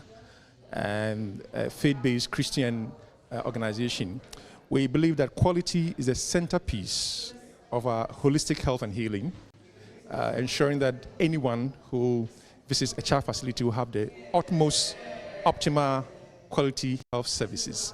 And so for the past 3 years, in collaboration with pharmacists, we have adopted and embedded the Safe Care Quality Improvement Program to ensure that our systems, our environment, our staff, organizational environment reflect our ideals and values of our highest accountability with respect to the mandate that we have to promote health and healing. And we do so aware that quality is probably the single most important structure, system, process, or outcome that is expected within the entire health sector. We believe strongly that for CHAG, we are the anointed and appointed guardian of safety, best experience in healthcare, and of course, effectiveness in the way we package, define, defend, and we deliver health services. Karen Obing's report read to you. Now, fishermen in Ghana who are currently observing the closed fishing season continue to receive support from government and other benevolent organizations in order to cope with the closure of the season. Ghana's Ministry of Fisheries and Aquaculture Development, together with their counterparts in Côte d'Ivoire, closed the fish season to both artisanal fishers and the industrial trawlers on the 1st of July.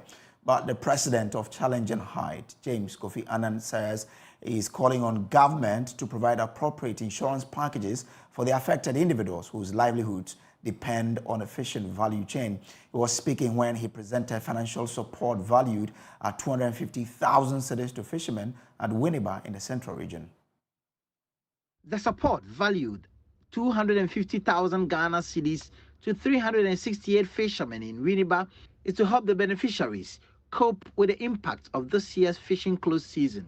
According to the president and founder of Challenging Heights, James Kofi Annan, the beneficiaries were carefully selected from among those who are caregivers of children of school-going age and those whose sources of income have ceased as a result of the close season. Presenting the items, Mr. Annan expressed his displeasure towards government for not doing enough to mitigate the impact of the close season on the fishermen and fishmongers whose livelihoods are being affected.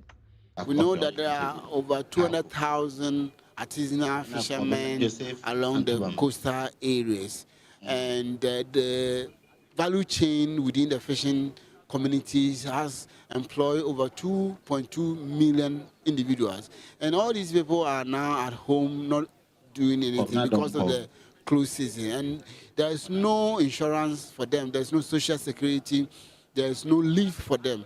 So we have seen the hardship, we have seen the difficulties that they are facing. So we decided as an organization, Challenging Heights, to provide the support for them to mitigate the hardship. We are standing on this to call on government to implement carefully this close season program. We believe that there must be some appropriate mitigating policies that should come with it, because these fishermen have no other alternative livelihoods apart from the fishing that they are engaged in. So the government must provide appropriate alternative mitigating livelihoods for them. He lamented that in view of the consequences of the close season, his organization is calling on government to provide appropriate insurance packages for the affected individuals whose livelihoods depend on the fishing value chain. This money is for free. It's a grant that we are using to cushion them, and thanks to people who support us, we are able to support them through grant. It's not a loan. We are not taking it back. We are giving it to them just to cushion them, because it's very difficult. Poverty is endemic. I mean, instantly, once the close season is applied, because these are fishermen don't have saving schemes, they don't have social security, they don't have any insurance mechanism. So as soon as they don't go to work, then they are instantly plunge themselves into poverty. And so this support is just pushing them to be able to live meaningful lives within this 1 month period that they are not going to work. This year, the organization has so far supported 350 senior high school students, 245 TVET students, and 235 tertiary students across the country. The organization has also supported 320 farmers with farm input during the farming season and is currently supporting over 500 children who have been rescued from worst forms of child labor and trafficking situations, as well as over 600 women in various livelihood programs. Reporting for JoyNews, Richard Kwejenyako. This is still the JoyNews Prime. We'll take a quick break. We'll be back with Showbiz.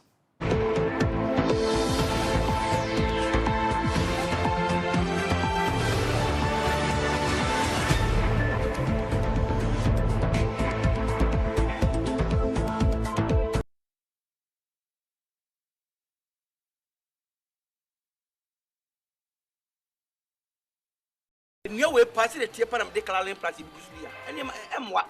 And then no. Can you not with them? They are dear seal, factory.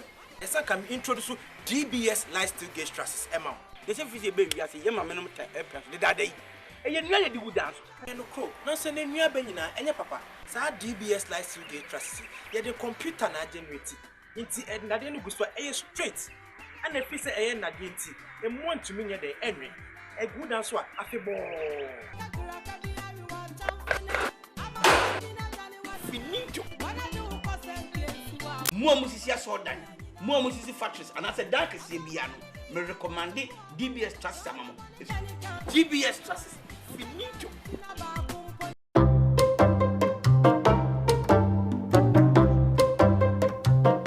Nephi, it's my calipo inside the fridge. Don't touch it, okay? Fifi, it's my calipo inside the fridge. Don't touch it, okay? Don't worry, darling. I won't touch your calipo, okay? Okay.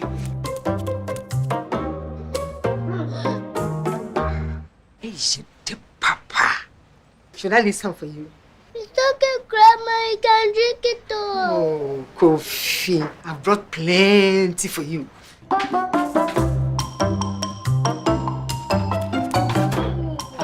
You know that.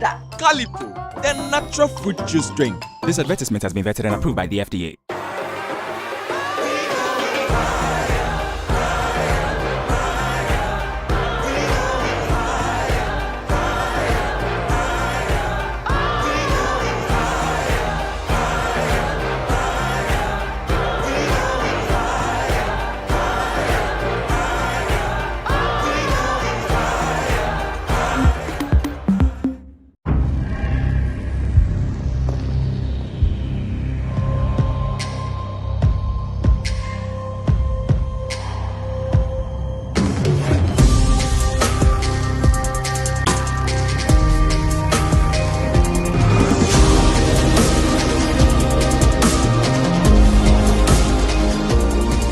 Day by day men, strong and refined, the skincare you deserve. Dream.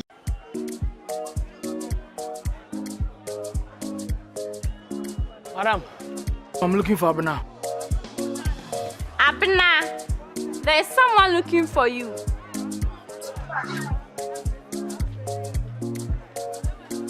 Madam, please, where's Abena? Abena, yes, ma'am. Is this who you are looking for?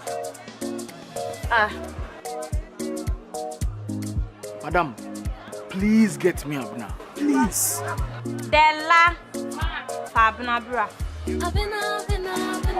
Oh, Abena. If it's not Abena rice, I can't eat any of that. Abena rice. Energy and kwa. FDA, Ajayadi in Kratso Yatsum.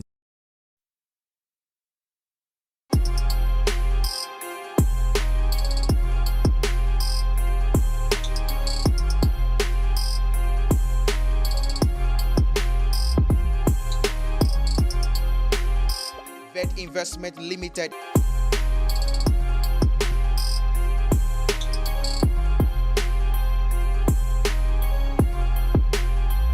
All right, so time for us to bring you Showbiz, and Becky Beggs is in the house. I don't know whether she's seen $1 million before. Yeah, Becky, welcome. Oh, I'm working towards it. I'm cutting SOTs and praying so hard that $1 million would be in my possession soon. One day. Yeah. Well, we'll get there. We'll get there. What? I'm only thinking about what to do with the $1 million. $1 million. As for me, I think that I'll use part of this to sponsor the needy. You know, like set up an initiative where you can train people. Relax. We'll get the money. Relax. Oh, yeah. The way you're telling me your dreams and no, it's not dreams, everything. but it's things I'll do when I get the money. When you get the money. Yeah. When I get the money, I'll have, I'll pray. You pray. And say a very big thank you to Jesus. Allah. Praise pay the your Lord. tithe. So pay $1 my million, tithe. like the tithe will be $100,000. Well, let's talk about Patapa Brace because he's been in the news. He's been doing his media rounds and all of that, and he's been having loads and loads of conversations. He actually has a song out, but he says that he would love to collaborate with Rick Ross. Why are you smiling? No. I mean, he actually met Rick Ross back in the US, and he thinks that he's the only person that he would love to collaborate with. Patapa. International artist, would you love to feature? International. Oh, me Ghana, they me shows me future be our Ghana. That's why he's asking which international artist. I think say me Rick Ross are you good. Yeah, because Mira US mo say Rick Ross. Kasa me mani me boss no me kwere no. On the ochem ni fi ona go hu ni pa no say because you be a you went to meet Rick Ross. Or you be a simple on put it on pentally show on one table na is in da ina kakra kebi ni table na kakra kebi but uboko no simple abone space on shut up ni fundum you see and I mean who say sana artist na waka celebrity a enye hihye ho enya di bia eye gaga bia like you focus on what you are doing and you get money to take care of your family. You focus on what you're doing and get the $1 million for your family. Patapa in the spirit. Race, let's do something about cues and lyrics. You know, we've been telling you all about cues and lyrics, and now we have the grand finale of Joy Prime's most talked about music reality show, Cues and Lyrics. And it's finally here. The 5 finalists, Limuel, TM Music, Lovette, Kwabena Mufasa, and Tregan are all poised and enthused to mount the final stage of the competition with electrifying show on Saturday, July 2022. So the grand finale, which comes off the Silicon House production, Tesano, will witness performances from Yacht hitmaker Paluta and some evicted contestants, among others.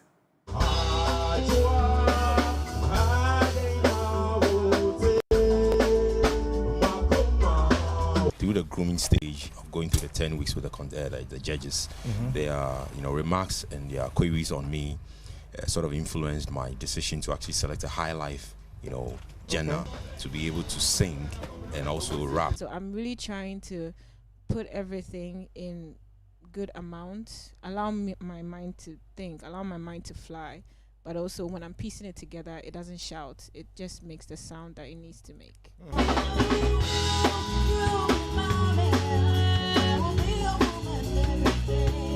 We have our tough times and then good times too. We've managed to the finals, so it's been good.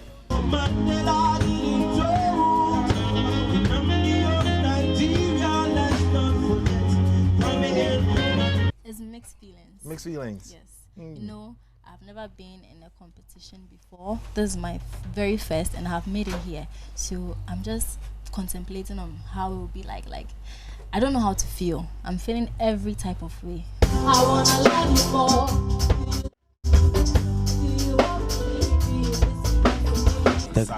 The grand finale, Charlie. Same old vibe with something spicy.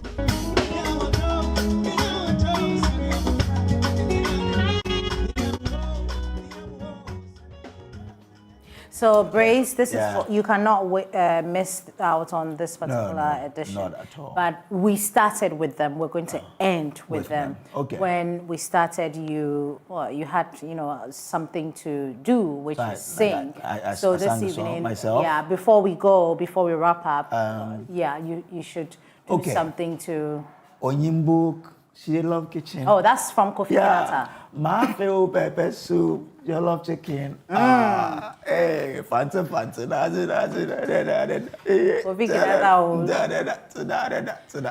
on that beautiful note, we end JoyNews Prime here on the JoyNews channel. For more news, log on to myjoyonline.com.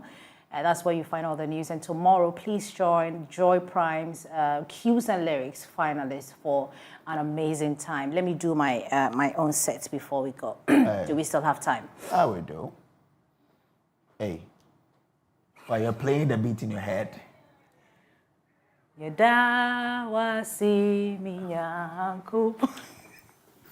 Okay.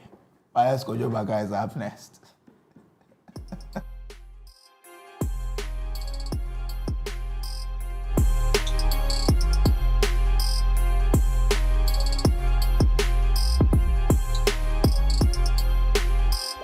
Investment Limited.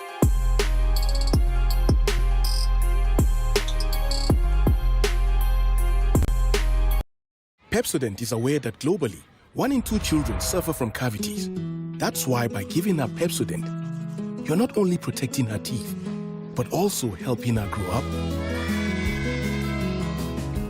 and thrive at every stage of her life with a healthy and confident smile, so she can succeed and achieve all of her dreams. Because every smile matters.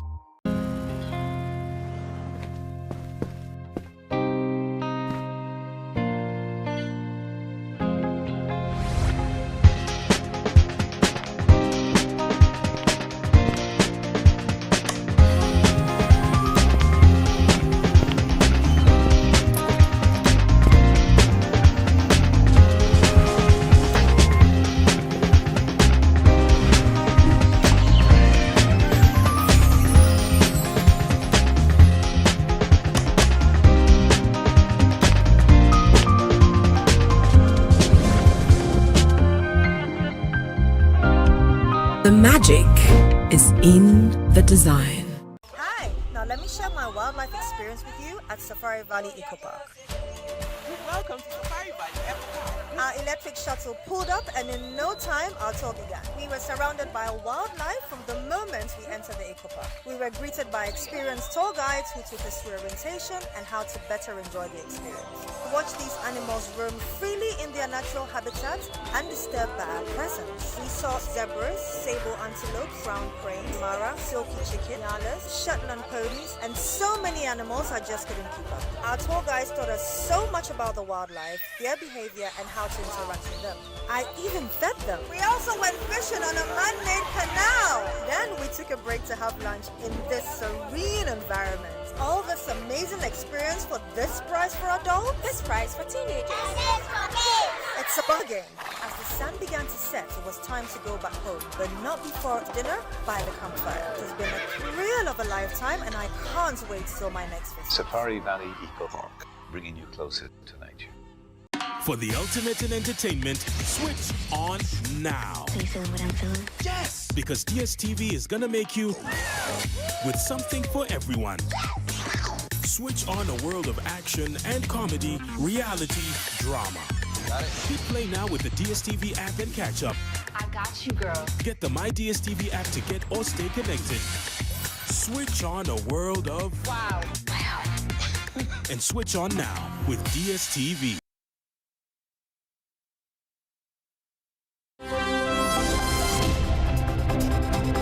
The business segment is brought to you by EcoBank, the Pan-African Bank. For your QR code. It's time you switch to Bell Pack today. Hello, tonight on Prime Business, only 11% of Ghanaian workers are optimistic media budget will introduce policies that will help grow economy. We will hear from a report by auditing and accounting firm Deloitte Ghana. Also in this bulletin, Ghana has no strategic petroleum reserves for crisis moments.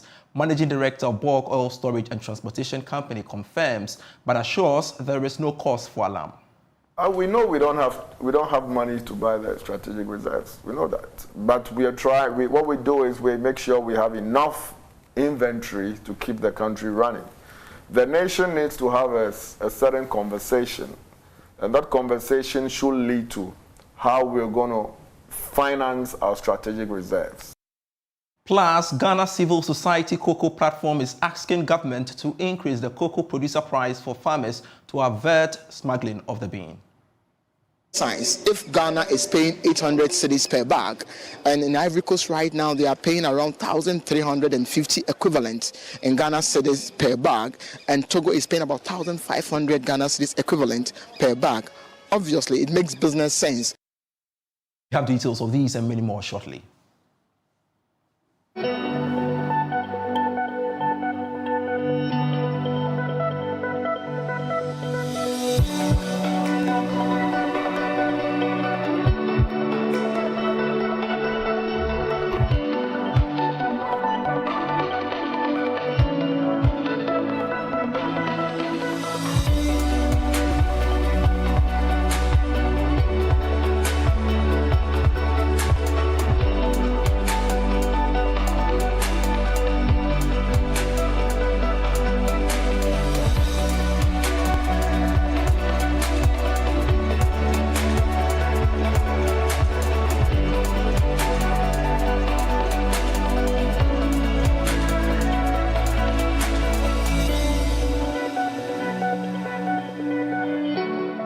Thanks very much for your time. I am Pius Kojo Baka, and look now at our stories. Only 11% of Ghanaian workers are optimistic about the media budget introducing policies that will help the economy grow.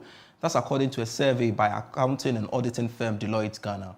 Again, some respondents are pessimistic about the introduction of policies that will drive growth. There is more in this report.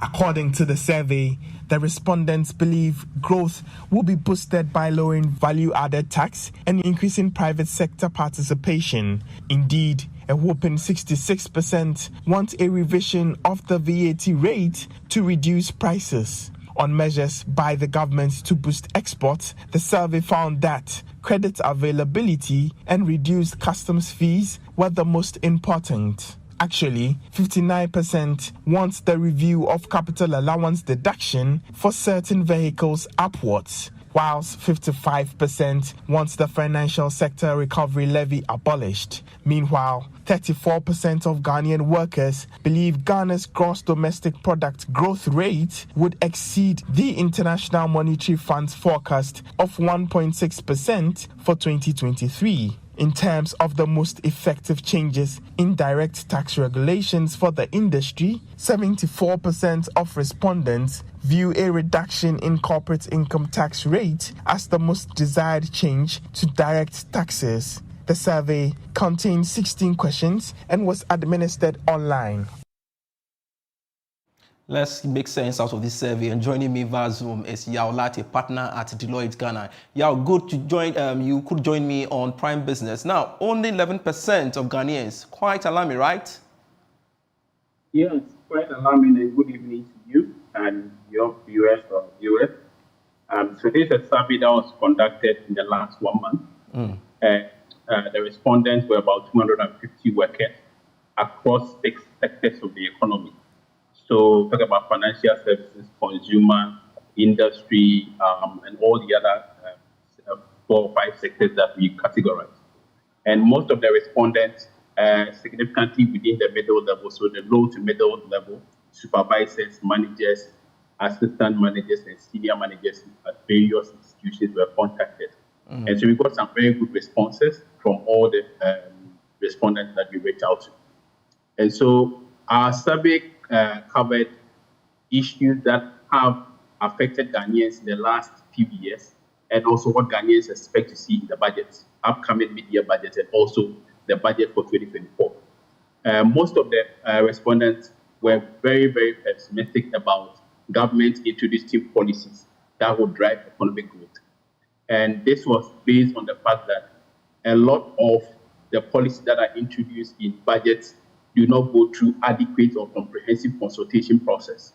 And so some of those policies are introduced based on government expectation of achieving a certain revenue level without adequate consultation with the stakeholders that are going to be affected. And so a lot of them were quite pessimistic, not because government is not able to introduce policies that will affect growth, but because their voice are not heard when government is introducing policies that will affect growth. And so in their view, some of the policies that have been introduced in the past were quite retrogressive, and some of the taxes that were introduced were fought out by stakeholders, even in Parliament, and yet government went ahead to introduce them, and they didn't really get the result that they were looking for. So there is some pessimistic view from all those who responded, particularly, based on the 11% respondent that only 11% of people were positive that government will introduce policies that will drive economic growth. Quite revealing there. But what other revelations did the survey provide? Yeah. So, as rightly stated before, most of the respondents were concerned about taxes that have been introduced in the past. So usually you would have instances where existing taxes are amended. So when there's a rate that has been existed, for instance, the VAT was 12%, it was increased to 15%. And so that is something that a lot of respondents were concerned about, that amendments in taxes are likely to affect economic growth and affect their business adversely. So that's something that a lot of respondents were expecting. So over 74% were expecting a reduction in the corporate income tax rate, because some industries are paying effective rate of more than 30%. So if you look at all the other levies and taxes that are being paid, new taxes that were introduced recently, the corporate tax at 25%, other levies added on to it, take them all the way to 35%, particularly the financial service sector.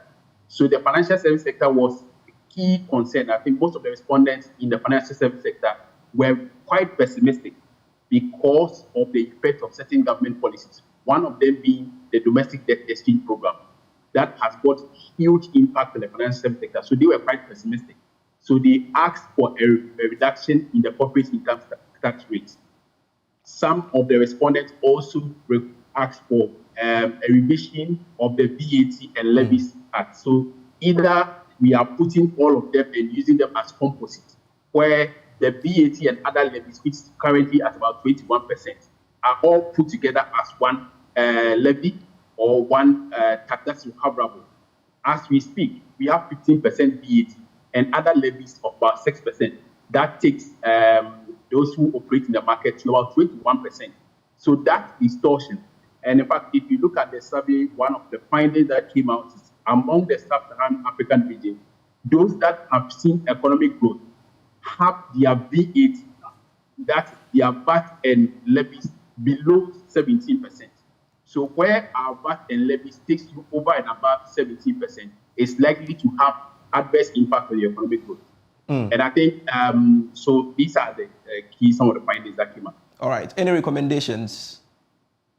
So what we recommend based on the survey findings is, one, in the mid-year budget or the main budget for 2024, we have to look at the corporate tax, income tax rates. So historically, you would have 25%, and there will be a recommendation about increasing it to 30%. Government should be strategic about some industries. So for certain sectors of the economy that we expect to drive economic growth, we can have them enjoy some concession about 5 percentage points. So whereas all other industries are paying 25%, some strategic sectors of the economy should be paying 20%. So that's a strategic initiative that we expect to happen. The second proposal that we have based on our survey findings is that we should review the tax regime, particularly on VAT and levies. So either we are putting them together as one composite levy that is recoverable through the input-output system, or we are reducing the VAT rate. So it allows consumers to enjoy the benefit of the reduction in tax. And then the last one is credit financing. So as we speak, a lot of industries are looking for credit, struggle a little bit. One, because interest rates are very high, and then also venturing in certain sectors. So we want to do green finance, we want to build green economy.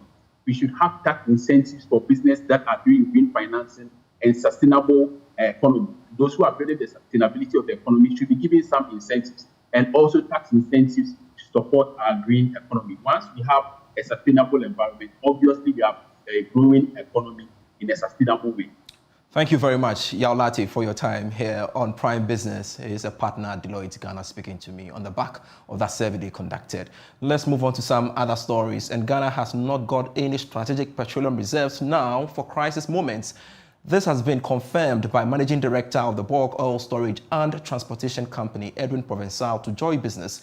But he insists there is no cause for alarm for now. He's been speaking on PM Express Business Edition with George Yafe. We know we don't have money to buy the strategic reserves. We know that.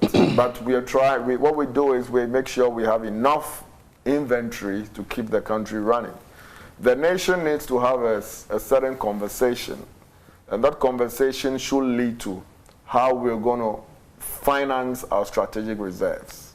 It's a very critical information. If you ask me whether does Ghana need strategic reserves, I say yes, Ghana needs strategic reserves.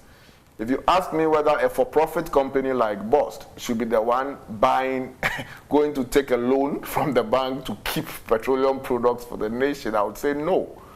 We can't do that, because the strategic reserve, like I said, is like an insurance policy, and you and I, who benefit from the insurance policy, we need to finance that reserve.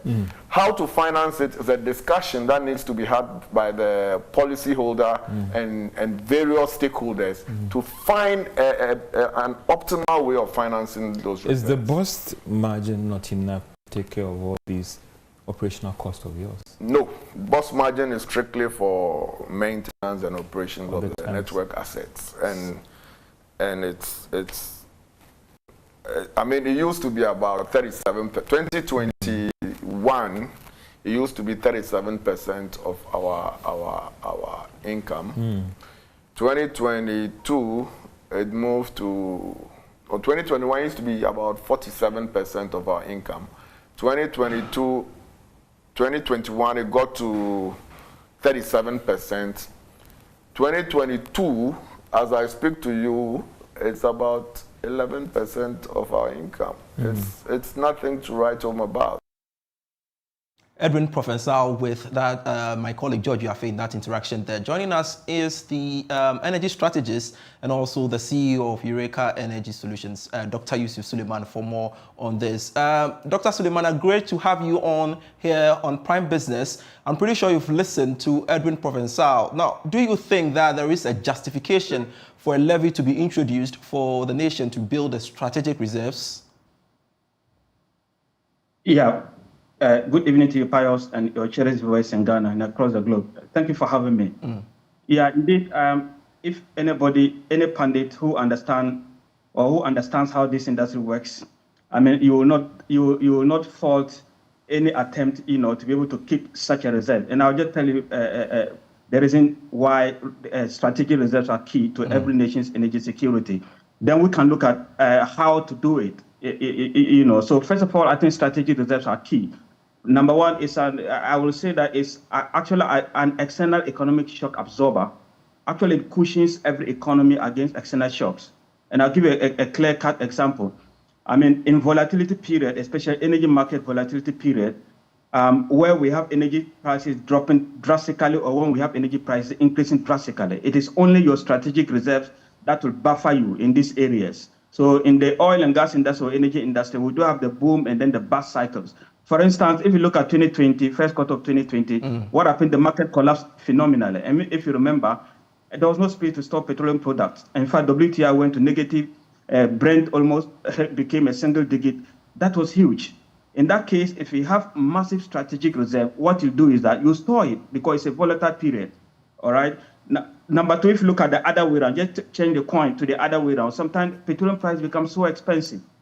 For instance, in the U.S., if you remember, just in the lead up to Russian crisis, oil prices skyrocketed, and that had a lot of impact on pump prices. What did the U.S. do?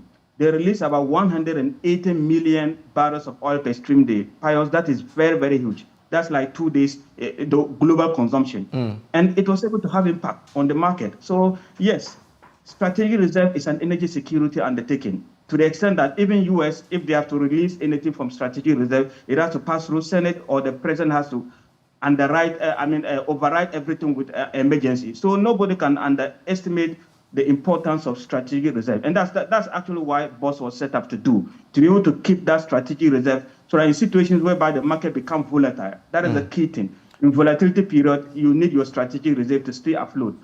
Other than that, you will not have strategic advantage in both areas when oil prices are dropping and when energy prices are going up. Pius. Great education there. But what do you think should be the alternative to funding strategic petroleum reserves? Yeah, so that's another good question. We can do that from both the upstream side and then the downstream side. I always feel that I want to minimize or take away or zero out the temptation of putting in more taxes. That would have been the easier way, and the government will only look at the easiest way in the price buildup. But if you ask me, I'll just tell you that in the price buildup, just restructure. We have a lot of components in the price buildup that we can restructure to take some component to for such a reserve, because it's critically important. In the upstream also, we can take out some portion of our oil remittances. It's very crucial. Maybe 0.01% or 0.1%. That could be huge. Let's put it and use it to cater for strategic reserve, because like it or not, as much as it's a key energy security requirement, it is also very expensive to keep. But I think it's worth it if we're able to do that. All right. So, Yusuf, I'll plead with you to hold on for me as I engage the Executive Secretary of the Chamber of Petroleum Consumers Ghana, Duncan Amwa. He's the Executive Secretary of the Chamber. Duncan, good to have you on here on Prime Business. First of all, are you alarmed that Ghana does not have any strategic petroleum reserves as confirmed by Edwin Provençal? Good evening to you. Good evening to my brother Yusuf and to your viewers across the world. Indeed, it is not shocking that BOSS would not have a liter of strategic reserve.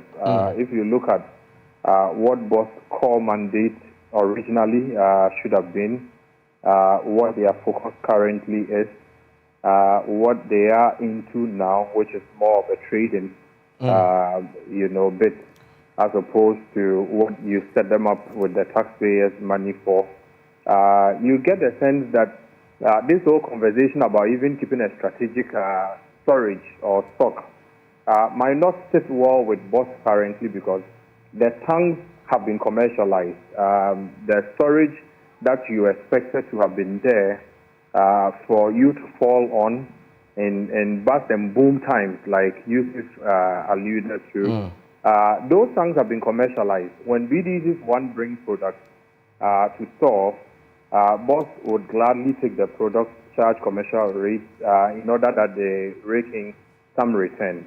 Boss on its own also, with the recent focus on gold for oil, clearly is also buying and selling products. It's importing products, it's trading products.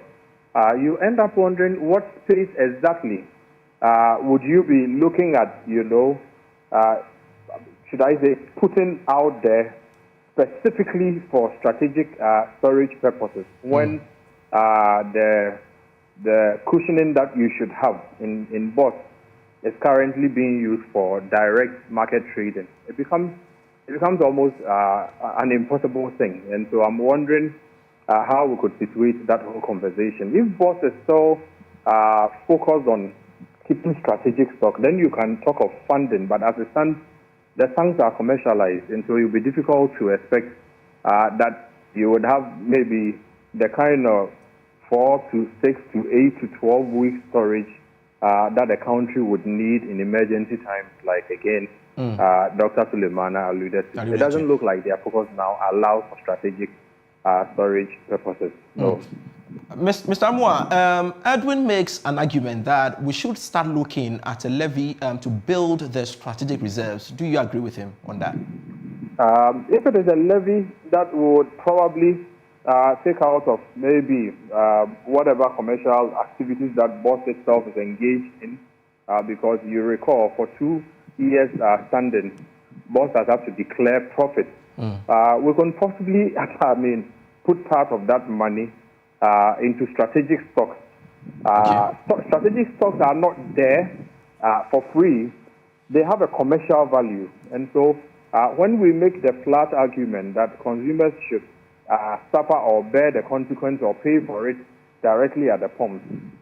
So we pay for it at the pumps, you get the stocks, and then you sell the stocks when the bust and boom periods are with us, or the price, fluctuations are with us. You still sell for commercial value. So what I paid for in direct levies, what would it amount to for me? So I think that, yes, now that Boss is doing quite well, now that we probably able to get profitable, maybe government should also decide that part of whatever profit Boss is making is because the public is paying to maintain the tanks, which as we speak are commercial. Because like I indicated, when BDCs store products, Boss will charge them. When Boss brings in products to trade, they are equally engaged in some commercial activity. Yet it is the taxpayer, it is the transport driver, the taxi driver who would still pay the Boss margin to maintain Boss tanks. So it's like Boss has a free ride. Whatever profit Boss is making now, I'm sure government could decide through SIGA that let's apply 10% of that. Let's not take everything from them. We can leave 10% of the 200, 300 million profits made to store some products in there because it is still our money as a state. But to come down to the consumer to say consumer should pay more money, I don't think that will happen. All right. Thank you very much, Duncan Amwa, for your time. He's the Executive Secretary of COPEC speaking to us there. And Dr. Suleimana, you have the last word. Should governments look for a strategic partner for such a move to build reserves finally? Yeah, so whatever alternatives available that are viable, we can explore that. In fact, I had called severally some time ago because I know in this industry storage is key, and storage is one of the key energy security, like it or not. So there was a time I called that if a private player should come in and build mini tanks, the person is going to rig in more profits. Though it's very expensive, but I think it's potential. So yes, if a private player can do that and then commercialize the tanks, that's the way to go. All right. I always say that, Pius, you see Boss, you see TOR, you see GMPC, these infrastructures are key to our energy security. But unfortunately, we haven't run them optimally to the best, to give us that positive, return that we require. So yes, If there's any possibility to do that, why not? If you look at US, like I always mention Oklahoma Cushioning, it's structured like bust with depots dotted so many areas. We haven't used these depots, So yes, we have to retool bust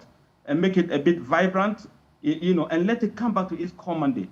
If there is justification that bust can do its core mandate, then people will say, okay, there's a requirement for any new levy or whatever. But at the end of the day, but as we speak now, the core mandate, as alluded to my good brother Boss MD, it's not there. They are not able to do the core mandate. All right. So it is very difficult to say if you need any new levy. But of course, strategically, if you have a partner, why not? All right. That should be able to do that. Thank you very much. I guess your point is well made. Dr. Yusuf Suleimana speaking to us there. Let's quickly touch on this story before we wrap up. The Ghana Civil Society Cocoa Platform is asking government to increase the cocoa producer price for farmers to avert smuggling of the bean. Co-convener of the platform, Obed Owusu Adai, says the current producer price of 800 cedis per bag is not only woefully inadequate, but fueling smuggling of the beans to neighboring countries. Ohiming Teria has more. Government increased the cocoa producer price from 660 Ghana cedis to 800 Ghana cedis per bag, representing an increase of 21% for the 2022-2023 main crop season, which begins in October. But the Ghana Civil Society Cocoa Platform insists the amount is low compared to the same quantity bean sold between 1,300 and 1,500 in neighboring Cote d'Ivoire and Togo. The platform is the umbrella body of all groups working around the cocoa industry. Co-convener for the platform, Obed Owusu Adai, tells JoyNews the development has given birth to cocoa smuggling syndicates that work with some licensed cocoa buying companies in Ghana. It's something that happens regularly, but this year has been a different level altogether.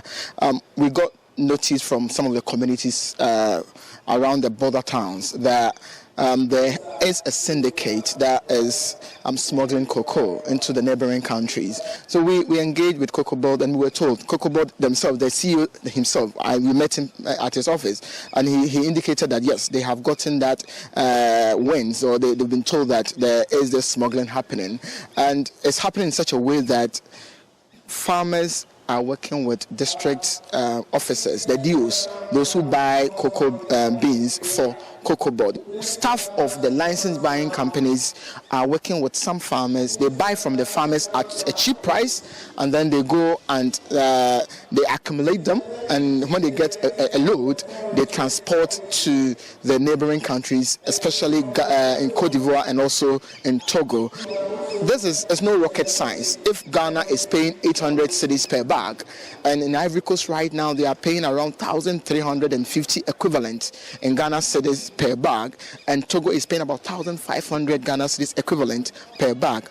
Obviously, it makes business sense for farmers to sell to deals who might come in and say, I'm buying your beans 1,000, and when they know they take it to the border, they will get higher price. So that is what we realized was accounting for this whole smuggling. According to him, though some arrests have been made, that alone is not enough to curb the widespread smuggling, which is common in border towns of Elubo and Nkrankwanta, among others. Right from Elubo, all the way through Dadieso, Enche, Dwabuso, up to Nkrankwanta in the Doma area, and it's across all the border towns in the west. Mr. Owusu Adai, who spoke on the sidelines of a disbursement of $4.8 million carbon emission fund in Kumasi, said the practice, if not checked, can affect Ghana's syndicated cocoa loan program. Ghana, sometimes we get what we call premium. The premium is based on your production and the quality of beans you produce. So if you tell your buyer that I'll give you 20 tons, and the year comes and you only give them 10,000 or 10, they will say that you are not credit worthy. So next year, when they are buying, they will depreciate your premium, and so you not get the money that, and it will go down to the farmer. The farmer will also not get good price. So there is a real challenge with us not getting the quantity of beans that we anticipate that we'll get. It will really disturb the farmer. It will disturb Ghana's foreign exchange earner. But is this a concern to the Ghana Cocoa Board, and how is the board dealing with the issue? From Kumasi, for JoyNews, Ohimiri Teria reporting. Pius Kojo Baka. Prime Sports is next with Ms. Blau.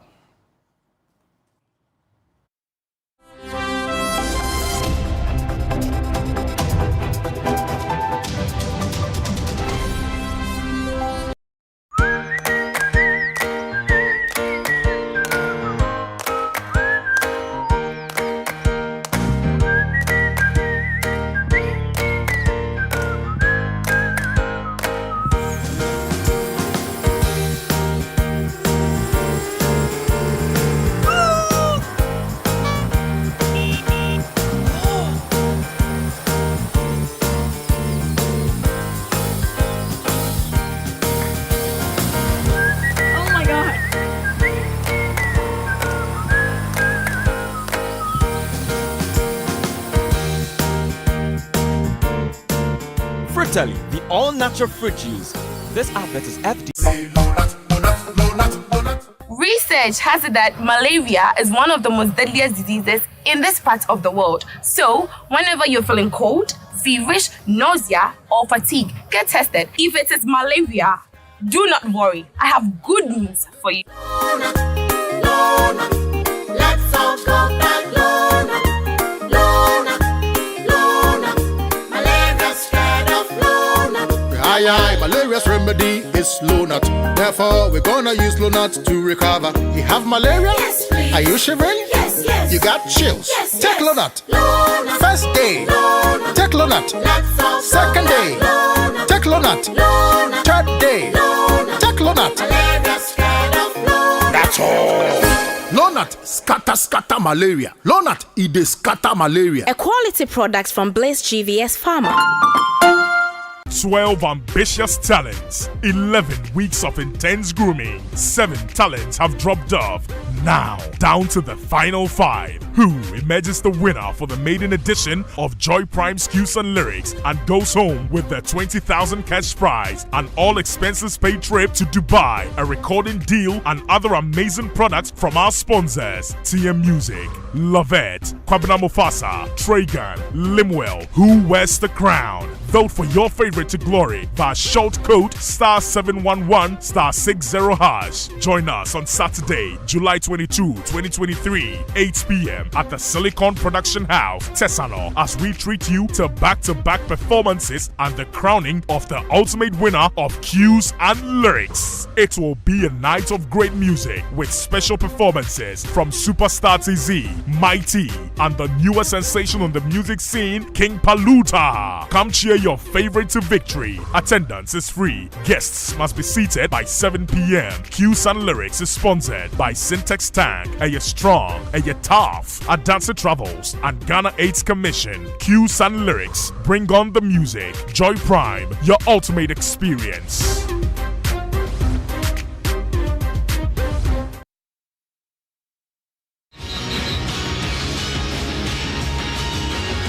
Sports segment is brought to you by Commended DBS Industries to you. Let's go to DBS Industry.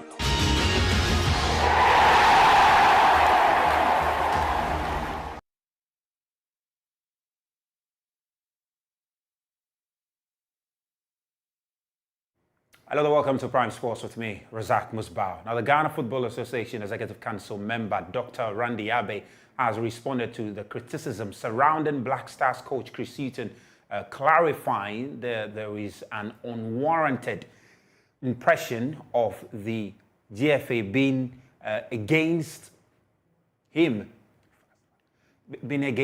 Now, this comes after Abe's public remarks about Hughton needing to improve following 1 win in 3 games since his appointment. Now, Randy Abe's statement followed similar sentiments expressed by George Amwako, who remarked that the Black Stars' performance under Hughton had not been impressive. Additionally, Black Stars team manager Aminu Shadow suggested that Ghana might have been better off with Otoado in charge, although he acknowledged Hughton's current leadership. Now, their remarks have been interpreted as implying that the GFA holds a negative view towards the former Premier League manager and desires his removal from the position. However, Randy Abe claims that this is not the case. According to him, there is an unwarranted impression that there is a gang-up against Chris Hughton. He spoke to Original FM, Accra-based radio station, and he further stressed that the association have not even considered a discussion about the coaching role of Chris Hughton. Hence, claims that the association is considering to replace him should be dismissed, for they have no substance. Meanwhile, former Black Stars captain Stephen Appiah has called for patience with the Chris Hughton-led technical team of the Black Stars following criticisms of the team's performance by some members of the Ghana Football Association. Now, in recent weeks, Hughton has been criticized by his team manager, Amene Shado, and some members of the Executive Council, notably Randy Abe and George Amwako, former management committee chairman of the senior national team. Now, they claim the team has not improved since he took over in March this year. But Stephen Appiah reckons the technical team is deficient in terms of personnel and wants stakeholders to be patient. The football that we are all seeing is not about what we see on the pitch. The force is about the people who are on the bench, the technical staff. That's why today you will see that Chelsea, Man City, they are even more than the team itself. The backroom staff. Yeah, we have people who... Italy went to the Euros. We did the Euros together. Yeah. With 37 backroom staff. So you have a particular person who is focusing on Haaland. You have a particular person who is focusing on Messi. You have a particular person who is trying to look at the goalkeeper. But I don't think that we have the... So our technical team is deficient? No, I'm not saying that because I'm coming there. So I'm trying to say that at the end of the day, all this thing is money. Do we have the money to do that? No. So we are deficient in our technical team. But there are other people who also talk about the chop and change. Yeah. There hasn't been that consistency. Is that also a challenge? No, it can be because, you see, I think we are living in a country where we don't have patience. We saw when you read Ferguson books, when he started, I mean, it wasn't good. But they allow him to do his job. And we have to know one thing, that any code that you bring, it comes with a different style of play. So the players will never get used to a particular play. That's why maybe it looks like we are not getting like what we want to see. Our time, it was one code that we had. Yeah, we had. And look at the way we played. I can close my eyes and I know where Asamoah Gyan is or Matthew Amwa is, and I'll give him the ball. But today it looks as if we are not. I don't want to use the word confused, is too harsh. We are not getting it. So changing coaches to it distracts the system of the play of the team.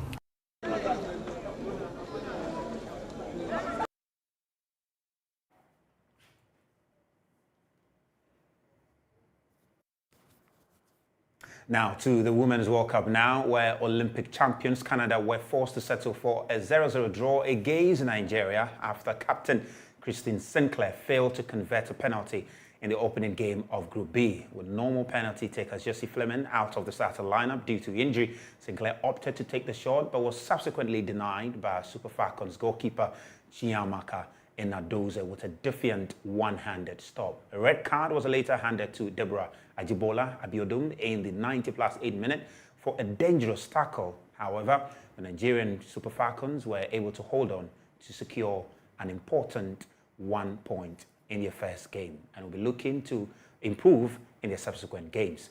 Also in other games, it was Switzerland who got the better of the Philippines by 2-0, and Spain also managed to defeat their counterpart by 3-0. Here are highlights of that game between Spain and Costa Rica. So this is where another FIFA World Cup begins for these two nations, and just as it was in 2015, Spain and Costa Rica start their group campaigns against one another. And Bajeo with it. Aruelo back across goal, brilliant save to turn it over to top Solera. flick through, which has found its way all the way through for Esther Gonzalez, across goal and into her own net. It's Valeria Del Campo who scored Spain's opening goal, the Costa Rican defender. And they might be able to get a second here. It's loose in the box, it's another goal, it's a brilliant finish. It's 2-0 to Spain.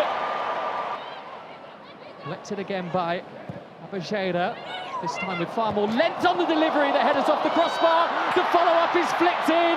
There's that Esther Gonzalez goal. Spain are 3-0 up in 27 minutes. This is Carmona, and she's gone down, and Spain now have a penalty. And there might be further damage to come for Costa Rica. Hermoso, saved by Solera, and Costa Rica have a moment. Well, Matty's joining in as well, and Carmona nearly got the rewards herself. Still Paraguelo. Solera, I think, got a touch on that. Hernandez low ball in, fizzing ball in. Really brave goalkeeping again from Daniela Solera. It has finished in Wellington. Spain 3, Costa Rica 0.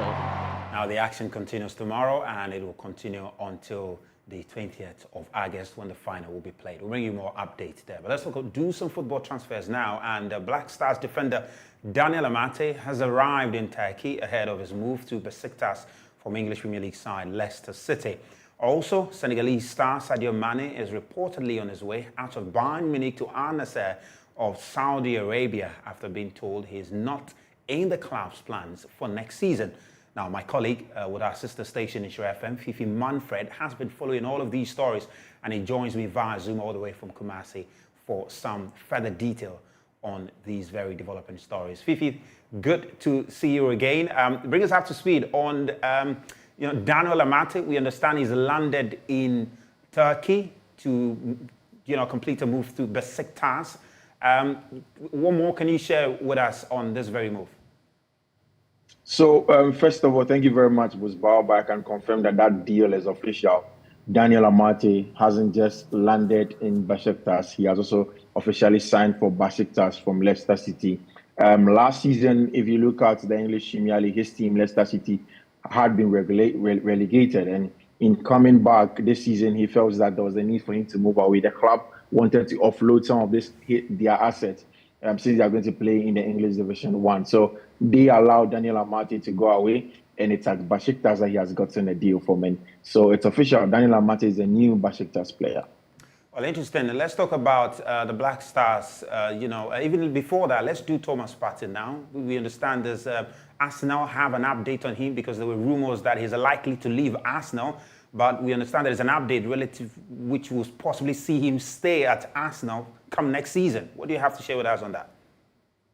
So Thomas Partey should have traveled first time when Arsenal were leaving England to the US of A, but he wasn't with the traveling squad. 2 days later, he traveled from England to the US of A, and the reason was that at the time, he had to complete some regular tests that are supposed to be done at Colony when they report, and also to do the first few days physical fitness test before he joins the team. He has joined the team in the US of A for pre-season, and my colleague Muftar Fento did reports that Arsenal seem to have changed their mind with respect to that. They are not planning on letting him go again. I mean, Arsenal were looking to get in Romeo Lavia to be a replacement for Thomas Partey, but then when they realized that it was going to be difficult to get that job done, especially after all the money being taken away from them by West Ham for the Declan Rice, though they know that they need to hold on to the Ghanaian, and Thomas Partey looks like he's staying. Earlier on, there were reports that he had agreed a deal with Al Ahly side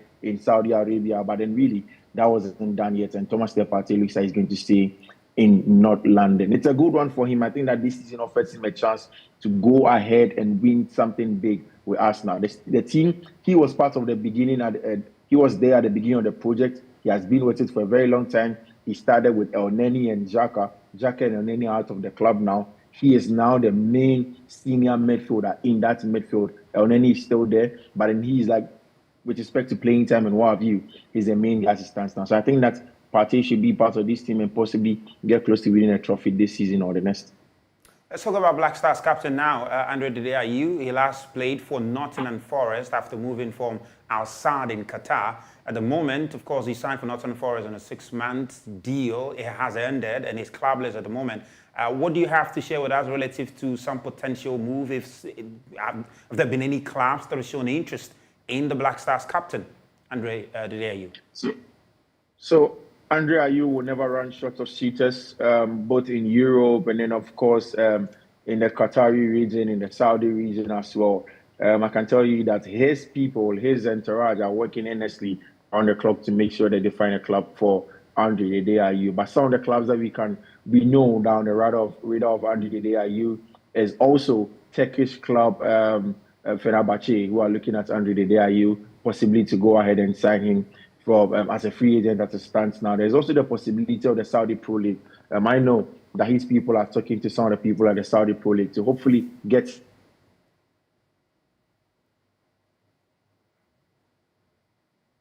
We'll try and reconnect to my colleague Fifi Manfred there. team in there because men have to go.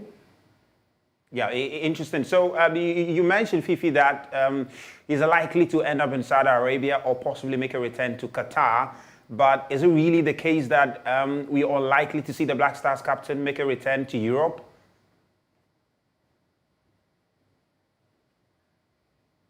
Well, like I said, I don't think Andre Dideayu will be short of European suitors. There are going to be people that would want him in Europe. Albeit it isn't going to be in the mainstream Europe, like the German Bundesliga or the English EPL or even the French Liga or something like that. But I think that in clubs in, say, Czech Republic, in Serbia, and what's not, he's going to get suitors. The problem is, especially in Turkey, which is also in Europe, he's going to get these suitors. The problem is, does he want to play in Turkey, in the Turkish Superliga, or he'd want to go for some good money in the Gulf region? Interesting. Let's talk about, Senegalese star Sadio Mane. He's one person whose transfer has been, on the radar, been back and forth. He wants to stay at Bayern Munich. However, we understand Bayern Munich want to let him go. And at the moment, what we understand is that he's likely to end up at Al Nassr with Cristiano Ronaldo. What do you have to tell us about that potential move to Saudi Arabia by Sadio Mane? So, at the beginning of this transfer window, Sadio Mane to Al Nassr or even to any club in Saudi Arabia was far-fetched. A lot of the people that are in control of Saudi football felt that Sadio Mane was an outlier with respect to the players that they wanted. They knew that he had just joined Bayern just a little over a year. They knew that he was just trying to settle down in Germany. They knew that he was going to be a player that maybe the Germans would have loved. But then you remember what happened to Sadio Mane, and then of course his Senegalese counterpart, Leroy Sané, when they played in the Champions League. When he had a confrontation with Leroy Sané, actually was physically assaulted Leroy Sané as reported, and then he was punished by Bayern Munich. And for some reason, since that, Sadio Mane has come under a lot of backlash in the German media, and of course Germany themselves, Bayern Munich themselves, have mentioned that Sadio Mane, with respect to his disciplinary issues, he got injured just before the World Cup. They haven't really gotten exactly what they expected to get from him. And if you look at how Thomas Tuchel wants to play, he doesn't want to be playing with false number 9s like he did in the past. This time, they are looking to get Harry Kane into the team. So if they can offload, quote and unquote, a troublesome Sadio Mane and get in Harry Kane into their team, it looks like that's something that the Bayern people, the Bavarians, are going to love. So that is how come Sadio Mane looks like very likely to go to Al Nassr to partner Cristiano Ronaldo. So as it stands now, it's very close. We hear that he has even agreed personal terms with Al Nassr. Well, we'll talk about Andre Onana now. Big move, is possibly the biggest transfer this week. But before we do Andre Onana, just a little bit on Ghana's darling boy, Fatawu Issahaku. We understand that he was sidelined. He's not part of the senior team at his side in Lisbon. He was not added to the team for the preseason. He's still going to be with the under-21 side. I mean, Fifi, what's your candid position on this? Should Fatawu Issahaku consider moving away from the club and or possibly on loan or on a permanent move, or he should continue to stay there and develop, like some people are suggesting?